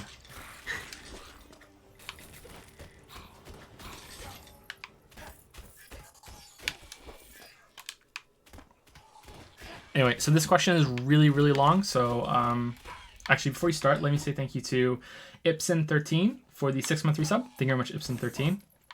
There's sweat literally dripping off of my cheeks right now. Like, I can feel it dripping down. What? Yeah. So, thank you, Ipsen13, and thank you to Snazzy Saint for the new sub of Prime. That's a cool name. Thank you. Welcome to Prime Time, Snazzy Saint. Which cheeks? All four. All four. Anyway, go for it. Hi, Joe. I first want to say that what you and Lily do for your community outside of your videos is insanely generous no, it's this and one. commendable. I remember this one. Oh, no. Oh, I have been part of the Discord for over a year, and while I don't usually participate in the action, I respect the hell out of both of you for the love and support you show your audience, and the knife in my back is being twisted and twisted and twisted. Oh, it's awkward. Oh, no. Yeah. It's temporary. It's temporary. About that Discord. It's temporary. We still love our community. It'll be back. It'll be back. You played Path of Exile for the last Q&A stream, and it inspired me to ask some questions about it. In many ARPGs, but especially Path of Exile, the real meat of the game comes during the endgame. For Path of Exile, that is around level 68 when you gain access to maps, but more importantly, when most builds will be able to do what they are designed for. Take, for example, my favorite skill, Righteous Fire. While it is technically possible to use the skill for damage in earlier levels, to properly utilize it as your main damage source, you need both enough passive points from levels and specific unique items that have high 60+ level requirements. Before then, you cannot use your character in the way you are aiming for. Your character used Enki's Arc Witch, which is one of the lucky few that can progress through the game using the desired skill and see it grow stronger as you go. Many others will be effectively forced to use a different skill or completely different playstyle until they can transition completely at a certain level. Do you consider it acceptable design to gate the real game behind an 8+ hour campaign? This is often a more obvious problem on subsequent playthroughs, which the developers incentivize by releasing temporary leaks, which force you to start from scratch. Do you want me to keep going? Because this is my other question. This is about complexity. Do you want to answer in parts, or do you want me to do the whole thing? No, keep going. I think they're linked. My other question is about complexity. You can draw many parallels between Path of Exile and WoW. Maps and high-tier bosses are similar to raids. You have active skills that are enhanced by passive skills, and both require you to spend time or money with WoW's character boost to get to the point that enfranchised players consider the real game. The biggest difference that sticks with me is the complexity of skills. When I and many others first blindly played Path of Exile, we equipped every new skill gem and ended up with 4 to 5+ active skills on a character. This strikes me as similar to a character in WoW, where at endgame you may have a best way to string your skills together, but you have choice and there's an element of skill in your timing and judgment. Example, who when to heal. In Path of Exile, most of the builds able to complete endgame content rely on 2, sometimes 3 active skills. This will usually be a damaging skill and a movement skill alongside a buff or debuff. This has always struck me as a perfect embodiment of the quote, "Given the opportunity, players will optimize the fun out of the game." I wish I could play the game the way I first did, where every skill was worth trying and I always had choices, but after my first successful character, I just cannot go back. So the question, given that players will optimize a game like Path of Exile to the fewest number of moment-to-moment choices that are necessary, should developers aim to force complexity and moment-to-moment gameplay by incentivizing a broader array of choices or disincentivizing one-button builds? Do you think this would make for better games? I have no idea what I just read. Congratulations on getting through it. That was a tough one. I kind of missed some part of the beginning though. Can you read it again? Okay, so I think it is acceptable, and it's so. So the two questions are: is this sort of idea that you have to play a lot of the game before you get to the real game at the end? Is that an acceptable sort of game design, and about optimizing the players optimizing the fun out of the game, and do developers have a responsibility, or not even responsibility, that's too strong a word, should developers, in order to make their games more engaging and more enjoyable, find a way to prevent players from optimizing the fun out of their game? It's stronger in World of Warcraft than it is in Path of Exile, because in World of Warcraft, your end game is either you are raiding or you are PvPing in arena in the battlegrounds. Most likely you're raiding, or you're doing challenge mode 5-mans. I don't know if there's anything else in the game now. I heard they added those islands or whatever, but yeah, that's pretty much it. If you like end game questing or just grinding out yourself for just to get gold and achievements and stuff, that's like, you can do whatever you want. It doesn't really matter. But in these other situations where you're raiding or you're doing PvP, like you're playing with other players, and not only should you optimize the fun out of your game in order to just appease like your own need for efficiency, but if you don't, you're letting other people down. You know, like if you come to the raid as a fire mage, but fire mage is currently 20% less damage than fire and arcane, that's just making other people have to work that much harder than you in order to kill the bosses, and someone else might have to unoptimize themselves out of fun just to tolerate with your shit. This didn't really happen in Classic, but it is in Vanilla, but it is happening in Classic. So the distinction there is Vanilla is when WoW first came out, and Classic is the new one, just in case anyone is not familiar with the new thing that came out. Some people were using them interchangeably before it came out, but I think it's a good way to differentiate them, that Vanilla is the real Classic experience back in 2004, and Classic is the one that just came out. Back then, I think it was only tanks and to some extent healers. Those were the only ones that were optimized out of rotation. Like if you were a raiding tank, you were a warrior. There would just wasn't happening any other way. Like there might sometimes, if you're a druid, you might have gotten a whack at something. I don't remember a paladin ever tanking anything ever in a raid environment. And when I was there, maybe later on in Naxxramas it happened, but in Molten Core and Blackwing Lair and Onyxia, I only remember one fight ever where a non-warrior could tank something, and it was a druid. So I think that makes sense to me, you know, as the games become more refined, that more of these decisions are going to come out. But it also makes sense that there's going to be this drive to do so, because otherwise you're letting other people on your team down, and who wants to let the team down, right? Maybe I should have let them summon that. I don't know what's going on there. But in Path of Exile, okay, so first of all, I should say that I've played a lot of Path of Exile since then. So whenever we have a baby, you know, which I get to say because we've had like 3 of them, I pick a game that I can play passively while I'm looking after the baby, while the baby's in my lap sleeping, you know, like finally calm down. When maybe if I'm feeding the baby a little bit and the baby doesn't need full attention, you know, like sometimes, you know, you just get sick of your baby and you're like, I'm just putting in the hours right now, goddamn you, baby. Not with my babies though, this is just a hypothetical. For Leo, it was oxygen not included, and I bounced between different other kind of like management games. I tried out Coaster World or whatever it was, Planet Coaster, that's it. Got it eventually. Fucking hell. I tried out Planet Coaster, I tried a bunch of other ones, and I settled on Oxygen Not Included, and that was the game I played when Leo was a baby. I can't remember what I played when Finn was a baby, and when Kate was a baby, she still is. I played Path of Exile when she was in my lap, or when I have to be downstairs in order to help Lily out in the first kind of area when we were having the baby. I also took a week off after the baby was born, which was my first break, I think. Like first proper break since ever. There was somewhat of a break when we moved here, but it wasn't like a let's take a couple hours time off thing. It was like I can't work literally because the computer's not here, you know what I mean? So I took some time off, and I was playing Path of Exile a bit, and I was putting in like maybe a little bit of time here and there when I was looking after the kids, you know, like when it wasn't like 100%. Look, I sound like a bad dad when I'm saying this. That's why I'm stressing that it's not like, oh, I'm looking after the kids, time to play Path of Exile.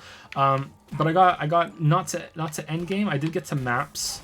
But it was really easy too, because it was like the last league where it's just Cyclone, so I didn't even have to play. I just held down one button while I'm talking to the kids, while I'm feeding the baby, while I'm doing all the other stuff. You know, like it was just literally one button, just hold down right mouse button and just Cyclone all over the place. I killed Shaper, and I didn't kill any other endgame boss. That was it. I killed Shaper, and most of it was just because I was able to trade. I got lucky on some exalted orbs.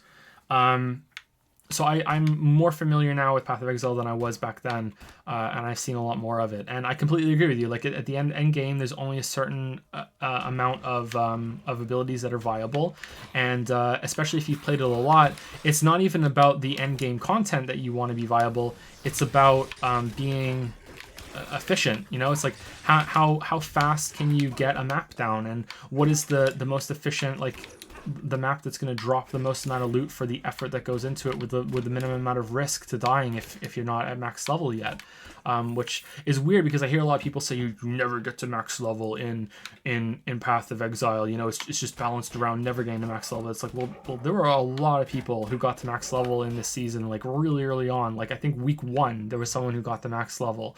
So I don't think that's true. It's not the true. It is balanced around that. At least maybe it wasn't back when I first tried to play it a long time ago, when the game was, I think it was in Harbinger when I first tried to play it. Can't remember. And I had the same experience as you. I just put a bunch of skill gems on my bar, and I had a bunch of different things that I was going to use, and I had some fun just not really understanding what the fuck was going on. And now that I know the game more, it's like, okay, you have to follow a guide. And Cyclone wasn't as lucky that I couldn't use Cyclone right at the beginning, but it was a little later on after I'd done some of the acts I could finally use Cyclone, and then I was back to just the build I was at before. I don't think it's necessarily a bad idea to have like you go from one phase into another when you get to max level, especially considering how easy it is to get Orbs of Regret now, and you can basically just, if you wanted to, you could afford to respec your whole entire character when you get up to like level 60 or whatever. Like you get a lot of respec points and you get a lot of Orbs of Regret. They're not too bad. I think you can do that if you really wanted to. But sorry, Lily, you must be really bored. But I really feel like that idea that you said, that you know you play the game and it doesn't start until the end game, is a really big flaw in Diablo. In Path of Exile, but it's not in Diablo, because it's just like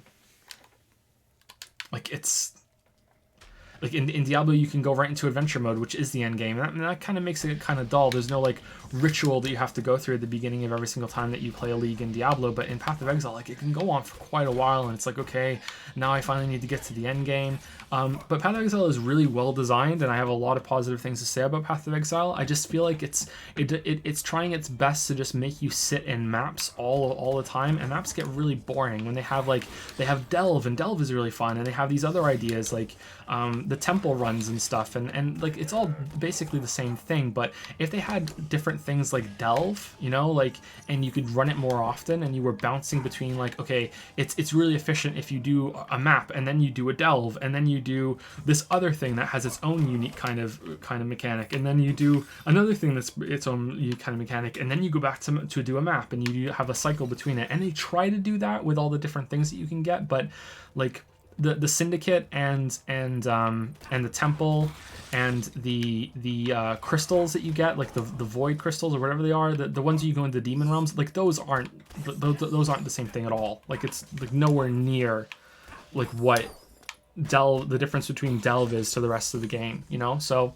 yeah, I wish I'd played it more when Delve was at its peak, because that was really interesting to me. And yeah, so I think that Poe suffers from that. But to end with the last thing on your list, which is that optimizing the fun out of your game, that can also be a symptom of just you getting used to it, and you're doing it because you're kind of bored and you don't even realize it, it's not engaging you anymore, because that kind of thing where you can optimize the fun out of anything, that can happen with anything at all, like anything at all. Like there's parts where sometimes when I'm producing videos now, which used to be one of maybe even my favorite part, when I'm arranging the videos clips in Premiere, that used to be like, oh man, I get to do this and I get to arrange that, and I wonder what kind of cool little thing I'm gonna do this time. Well, like without taking a course or like really diving in hardcore, there's not really much more for me to learn. And there's also the problem that, like, I can't really teach myself much anymore, but there's also the issue that is it's not really worth it either. It's not gonna be like people aren't going to care. It's going to have very little impact for a lot of time, and there might be a lot of people that are angry that I do it, because like why are you wasting your time with all these fancy jump cuts when most people don't even watch the video? You know, I still do them sometimes, but like things like that. Like if I was to take a class and learn how to make videos that are as stylish and look as good as Mark Brown, as much as Mark Brown, like that would be interesting for me, but like that would add like probably for the scale of the Witcher video, like we're talking like easy like another 500 hours, you know what I mean? Like to add all those effects, you know, on every single fucking minute of the video, you know what I mean? Like it wouldn't be worth it at all. So yeah, so I think you can get into that phase with anything where it's just like you're just kind of going through the motions with some things, and it's natural, you know. Like even like you took up pottery, you know, and you learn how to be like the first, you know, ceramic dildo that you make in your pottery barn is like, oh man, like I had a lot of fun time using this dildo. I made a lot of mistakes, but you know, like I can't wait to use it, and we're gonna have a lot of fun, and like I see the mistakes. Next time I'm gonna try this, and then by the time you've made your 10th dildo, you're just like, yeah, whatever, it's just another dildo. Like who gives a fuck, you know? Like let's do it the most efficient way possible, you know, like. So in a way, it's your own fault for optimizing the fun out, but it also isn't, because you really should. The game designers really should do their best. But like in the most recent league, which I think looks absolutely awful, by the way, the tower defense thing doesn't look like anything that should be in Path of Exile, in my opinion. Maybe it's great and I'm wrong, but like I haven't played it, so it looks pretty bad. They made mana a thing again. They really wanted people to use mana potions, and everyone complained, and it's like, and that's adding complexity. That stops you from doing the same thing in one button all over again. And yet, despite me understanding that problem with game design, I'm still right there with everyone. Like, I don't want to manage my mana. I want to do fun things, you know. I just like, and it gets to the point where I start thinking Path of Exile is just a spam game. Who gives a shit? Like when I die in Path of Exile, I get mad, because it's like, why are you suddenly making me dodge shit? Why are you suddenly making me have to look for patterns on the floor? I just played for like 15 hours without ever having to do that, and all of a sudden, out of nowhere, with no warning, there's now an enemy in this area, in this map, that can kill me if I'm not 100% careful the whole entire time. Like, why the fuck are you doing this? This is horrible. And that's kind of right, you know. Like that's not a bad reaction. So I think it's just it's kind of a bad game for what you're saying. It's not a bad game in general. It's just a bad game for what you're saying, because it's an efficiency machine, you know. It's like it's something that it's the first step up, you know, from a clicker game. It's something that has more involved, but it's really just about getting the numbers higher and getting more resources and getting lucky and getting a really good drop. And I think the game could work on that a lot. Its economy is like the best I've ever seen in the game. It is such the coolest economy in any game ever. And it works so well, and it's so well designed, and it's so smart. But in terms of what you do with that economy and how you push things, it's really dull, and it needs a lot of work on that scale. And yeah, it's just all about getting that efficiency that pushes you toward it. So I think it'd be more interesting to think about more action games where, if there's like in Devil May Cry, if there was a move that you could just spam over and over and over again, and you would win every single fight. Well, Devil May Cry kind of has that already. Like Devil May Cry, in like from what I remember, was never a challenging game. It was all about your self-imposed challenges, and you know, doing it in the most stylish way possible and getting the rankings up. You know what I mean? And you feel bad when you haven't when you don't do that well enough. You know. So I don't know how a game like Dark Souls would do that to bring it out. I'm hoping at least someone in the chat knows about Dark Souls. and has heard of that. But it's like One raging beast was not enough. that's why I have all these self-imposed challenges when I play a game, is because I've learned that I will try and optimize the fun out of the game, but that can go the other way too. It can become that I have put such a self-imposed challenge on myself that I'm not enjoying the game because the self-imposed challenge is kind of dumb and bullshit, you know?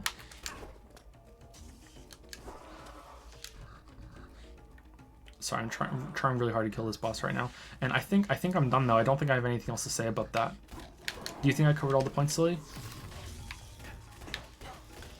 Can I be honest? I just zoned out for most of what you just said. I didn't understand the question, so I knew I wouldn't understand the answer. So That's fine. That's fine. I have no idea if you covered all the points or not. That's fine. Chat, do you think I covered all the points, or is there a point that you think that I that I didn't say enough?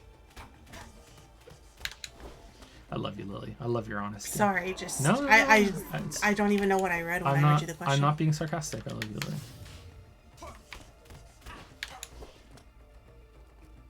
They say good. Okay.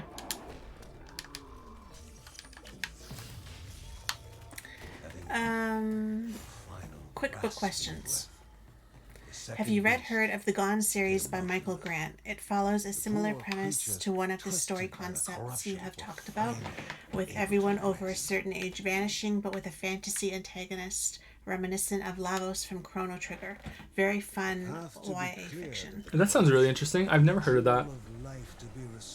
Did it get a movie or a TV show or anything, or is it just a book? I'll see if I can write that down and remember that. That sounds interesting. I'd like to read that. I have a lot of books to read right now. Lily got me the entire Dark Tower series for Christmas, and I still haven't even finished Stephen King's JFK book. I started that, and I was enjoying it. I wasn't loving it, but I was enjoying it. I got really, really mad at the main character. I got so pissed, and then I put it down, and I forgot to pick it back up again after that, even though I was enjoying it. This is a minor spoiler, but like he can go, like, it's the premise of the book is that he can go back in time, and he goes back in time, and he realizes that he's gonna stay there for a while. And he realizes that he's accidentally brought his cell phone with him, and he can go back into the portal and go back to the future, and then come back to the past, and it resets with no issue whatsoever. Like, he could just reset it and not bring the phone, but instead of that, he's too lazy, and he throws the cell phone into a pond. And it sinks to the bottom of the pond, and he's like, yep, that's that done. That's not going to come back to bite me in the ass. And I just closed the book, and I went, you fucking idiot. I don't even know if it's important, but I'm like, you fucking idiot, and I didn't read it again after that. But like, I would like to, because that's not enough to put me off. I just did the fucking idiot thing, and then I got distracted by something. But yeah, I'd like to runes durability. What the fuck is a rune? I would like to read the Dark Tower series. I haven't read any of that. But yeah, I have a lot of books to read at the moment. Have you read The Chronicles of Amber by Roger Zelazny? None of them are my favorite books, but I think it is my favorite series of all time. Isn't it Zelazny? Maybe it's spelt wrong, or maybe it's wrong in my head. I don't know how to say it. I'm just guessing. I actually have read that, and that is one of the examples of a fantasy book done right. It's on the bookshelf, isn't it? I don't remember. I've seen that. That is one of the examples of a fantasy book done right. I actually have read that, and it was interesting, and it avoids that trap of it being about too bogged down all the different details and everything. Apart from that, the story, I only read the first half. It's 10 books in one, and they're quite short, but all put together, the book is fucking huge. And I read the first 5, and I haven't read the second 5 yet. It was a while ago when I read it, and I enjoyed that quite a bit. It does this interesting thing. It breaks a rule. So one of the things I think should be a rule for writing, and I think most writers would agree with this, is that you should never dump a bunch of characters in a row with all of their descriptions and all of their kind of like features in a list. You should never introduce more than a few names at once, and even then you should try to introduce characters on an individual basis, because it's very difficult for the reader to imagine different ones, especially if you want them to have a very unique description. I usually don't describe my characters, because in my experience, whenever I see a name and a profession, even immediately, boom, the image of that character is cemented in my head forever, and it doesn't matter what you say. Like, if the writer says he had green eyes, and in my original thought it had brown eyes, doesn't matter. It doesn't matter one fucking bit. Like, if you say it multiple times that they had green eyes, maybe you can get through to me, but, like, it's, like, doesn't fucking matter. Like, it's in my head now. I'm not changing it. Fuck you. And Roger Zalansky, has this in one of the first pages, I think in the first like 20 or 30 pages, he describes, I think, at least 5 characters in the form of a deck of cards. The main character finds, because they're all like supernatural entities, and he finds a deck of cards, and they're all like, I think they're kind of like tarot cards, and their descriptions and the names of all these characters. I think the characters' brothers and sisters. I can't really remember it well. It was a long time ago I read the book. And it's just like one after the other. So-and-so looks like this. Boom. So-and-so looks like this. Boom.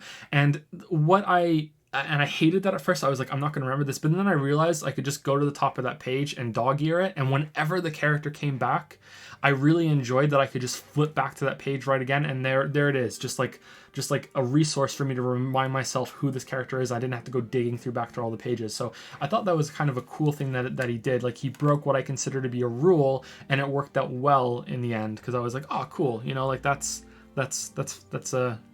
good. Yeah, I'd like to read the next 5. Yeah, I enjoyed it. There's some really weird imagery in that.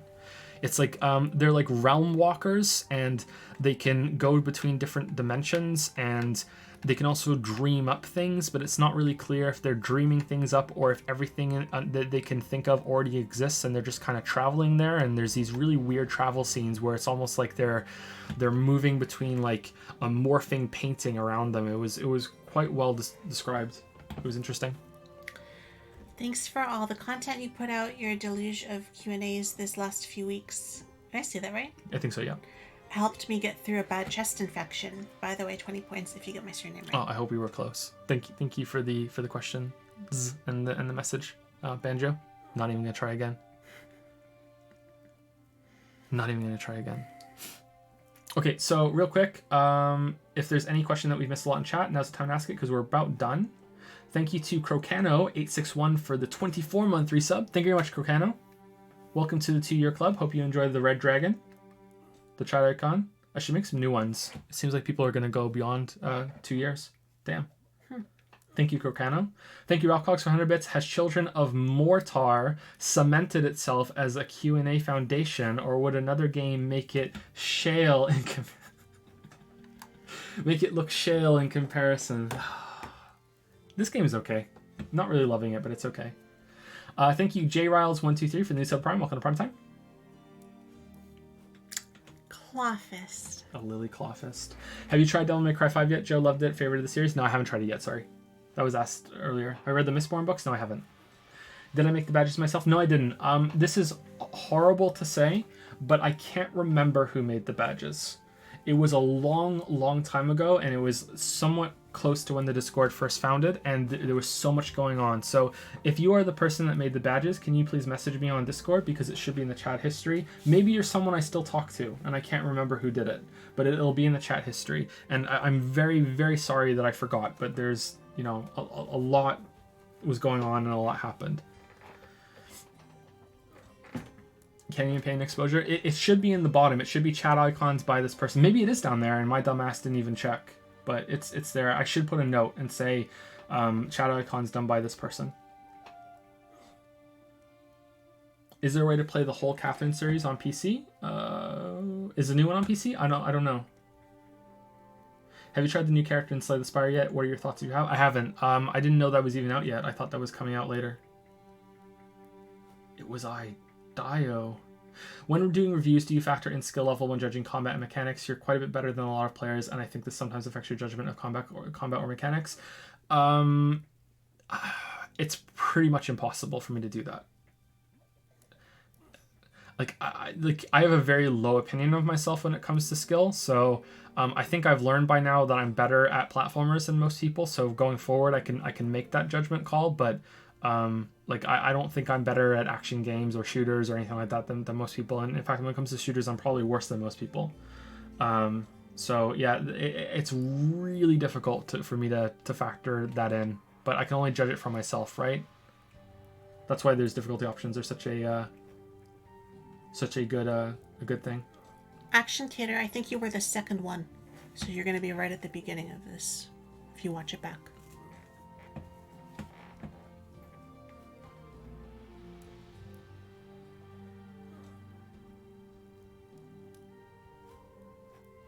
Dio, not Dio. Okay, thanks.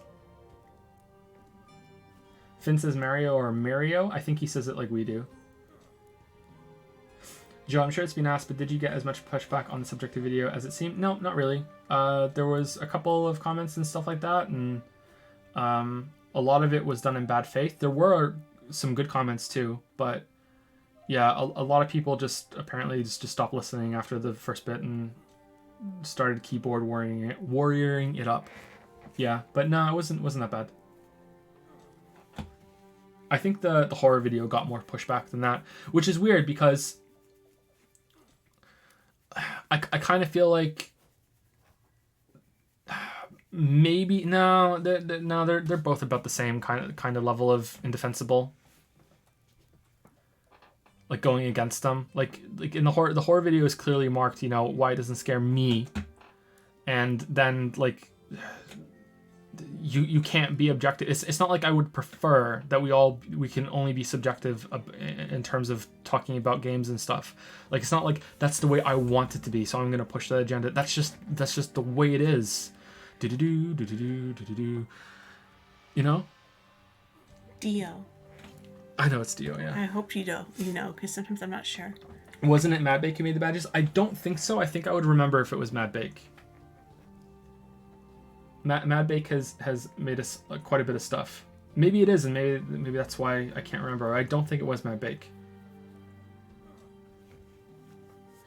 Ever thought to watch the JoJo series so you can finally understand all the jokes in chat? I would, but I really don't want to have to watch all of Dragon Ball Z, you know, and to enjoy the sequel series. Like, that's a big commitment. There's like 5,000 episodes of Dragon Ball Z just to be able to get everything that happens in JoJo. Was it Mad Bake? I feel really bad. There's so many of them that have contributed. It's hard to keep everybody straight.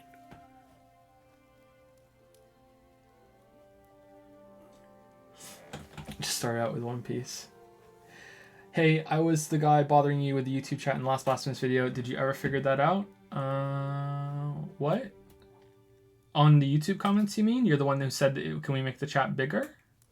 You're the one in the YouTube comments? We can make it a little bigger, but I kind of feel like it looks a little bad at full resolution when it's bigger, but I can make it a little bigger, yeah. I'm going to experiment a little bit and see if we can find a better way. I'm even recording chat for this one. I'm noticing that it's really hard to get it synced. Even on Twitch playback, if you go watch the Celeste stream that we just did, you'll see like PogChamp first try when I clear a screen, and it happens like a good solid, I think, 10 seconds after the screen's done. So even Twitch can't get that synchronized properly. So I have to tinker it a bit. Right, list of people to make shit for you. I do, but for that one, it was like when things were really hectic with like starting the stream and it was Discord and there was so much going on. I was like, I don't even know what I'm doing. I don't even know if I'm gonna stream. And it was like, oh, here are these chat icons, and I was like, what the fuck is a chat icon? You know, like it was like, how do I upload them? So it's like, so that one just got lost from having to do all of that, all that stuff. I feel really bad. In my opinion, it's way better for chat to be late rather than early if you can get it. Yeah, I agree. Yep. I agree with that. Okay, so I think we're done, and we will continue it when we can. We might try tomorrow. It might be the next day. It definitely will not be on a day where we stream in the day beforehand. It might be next Friday. I don't know, but we'll continue it when we can.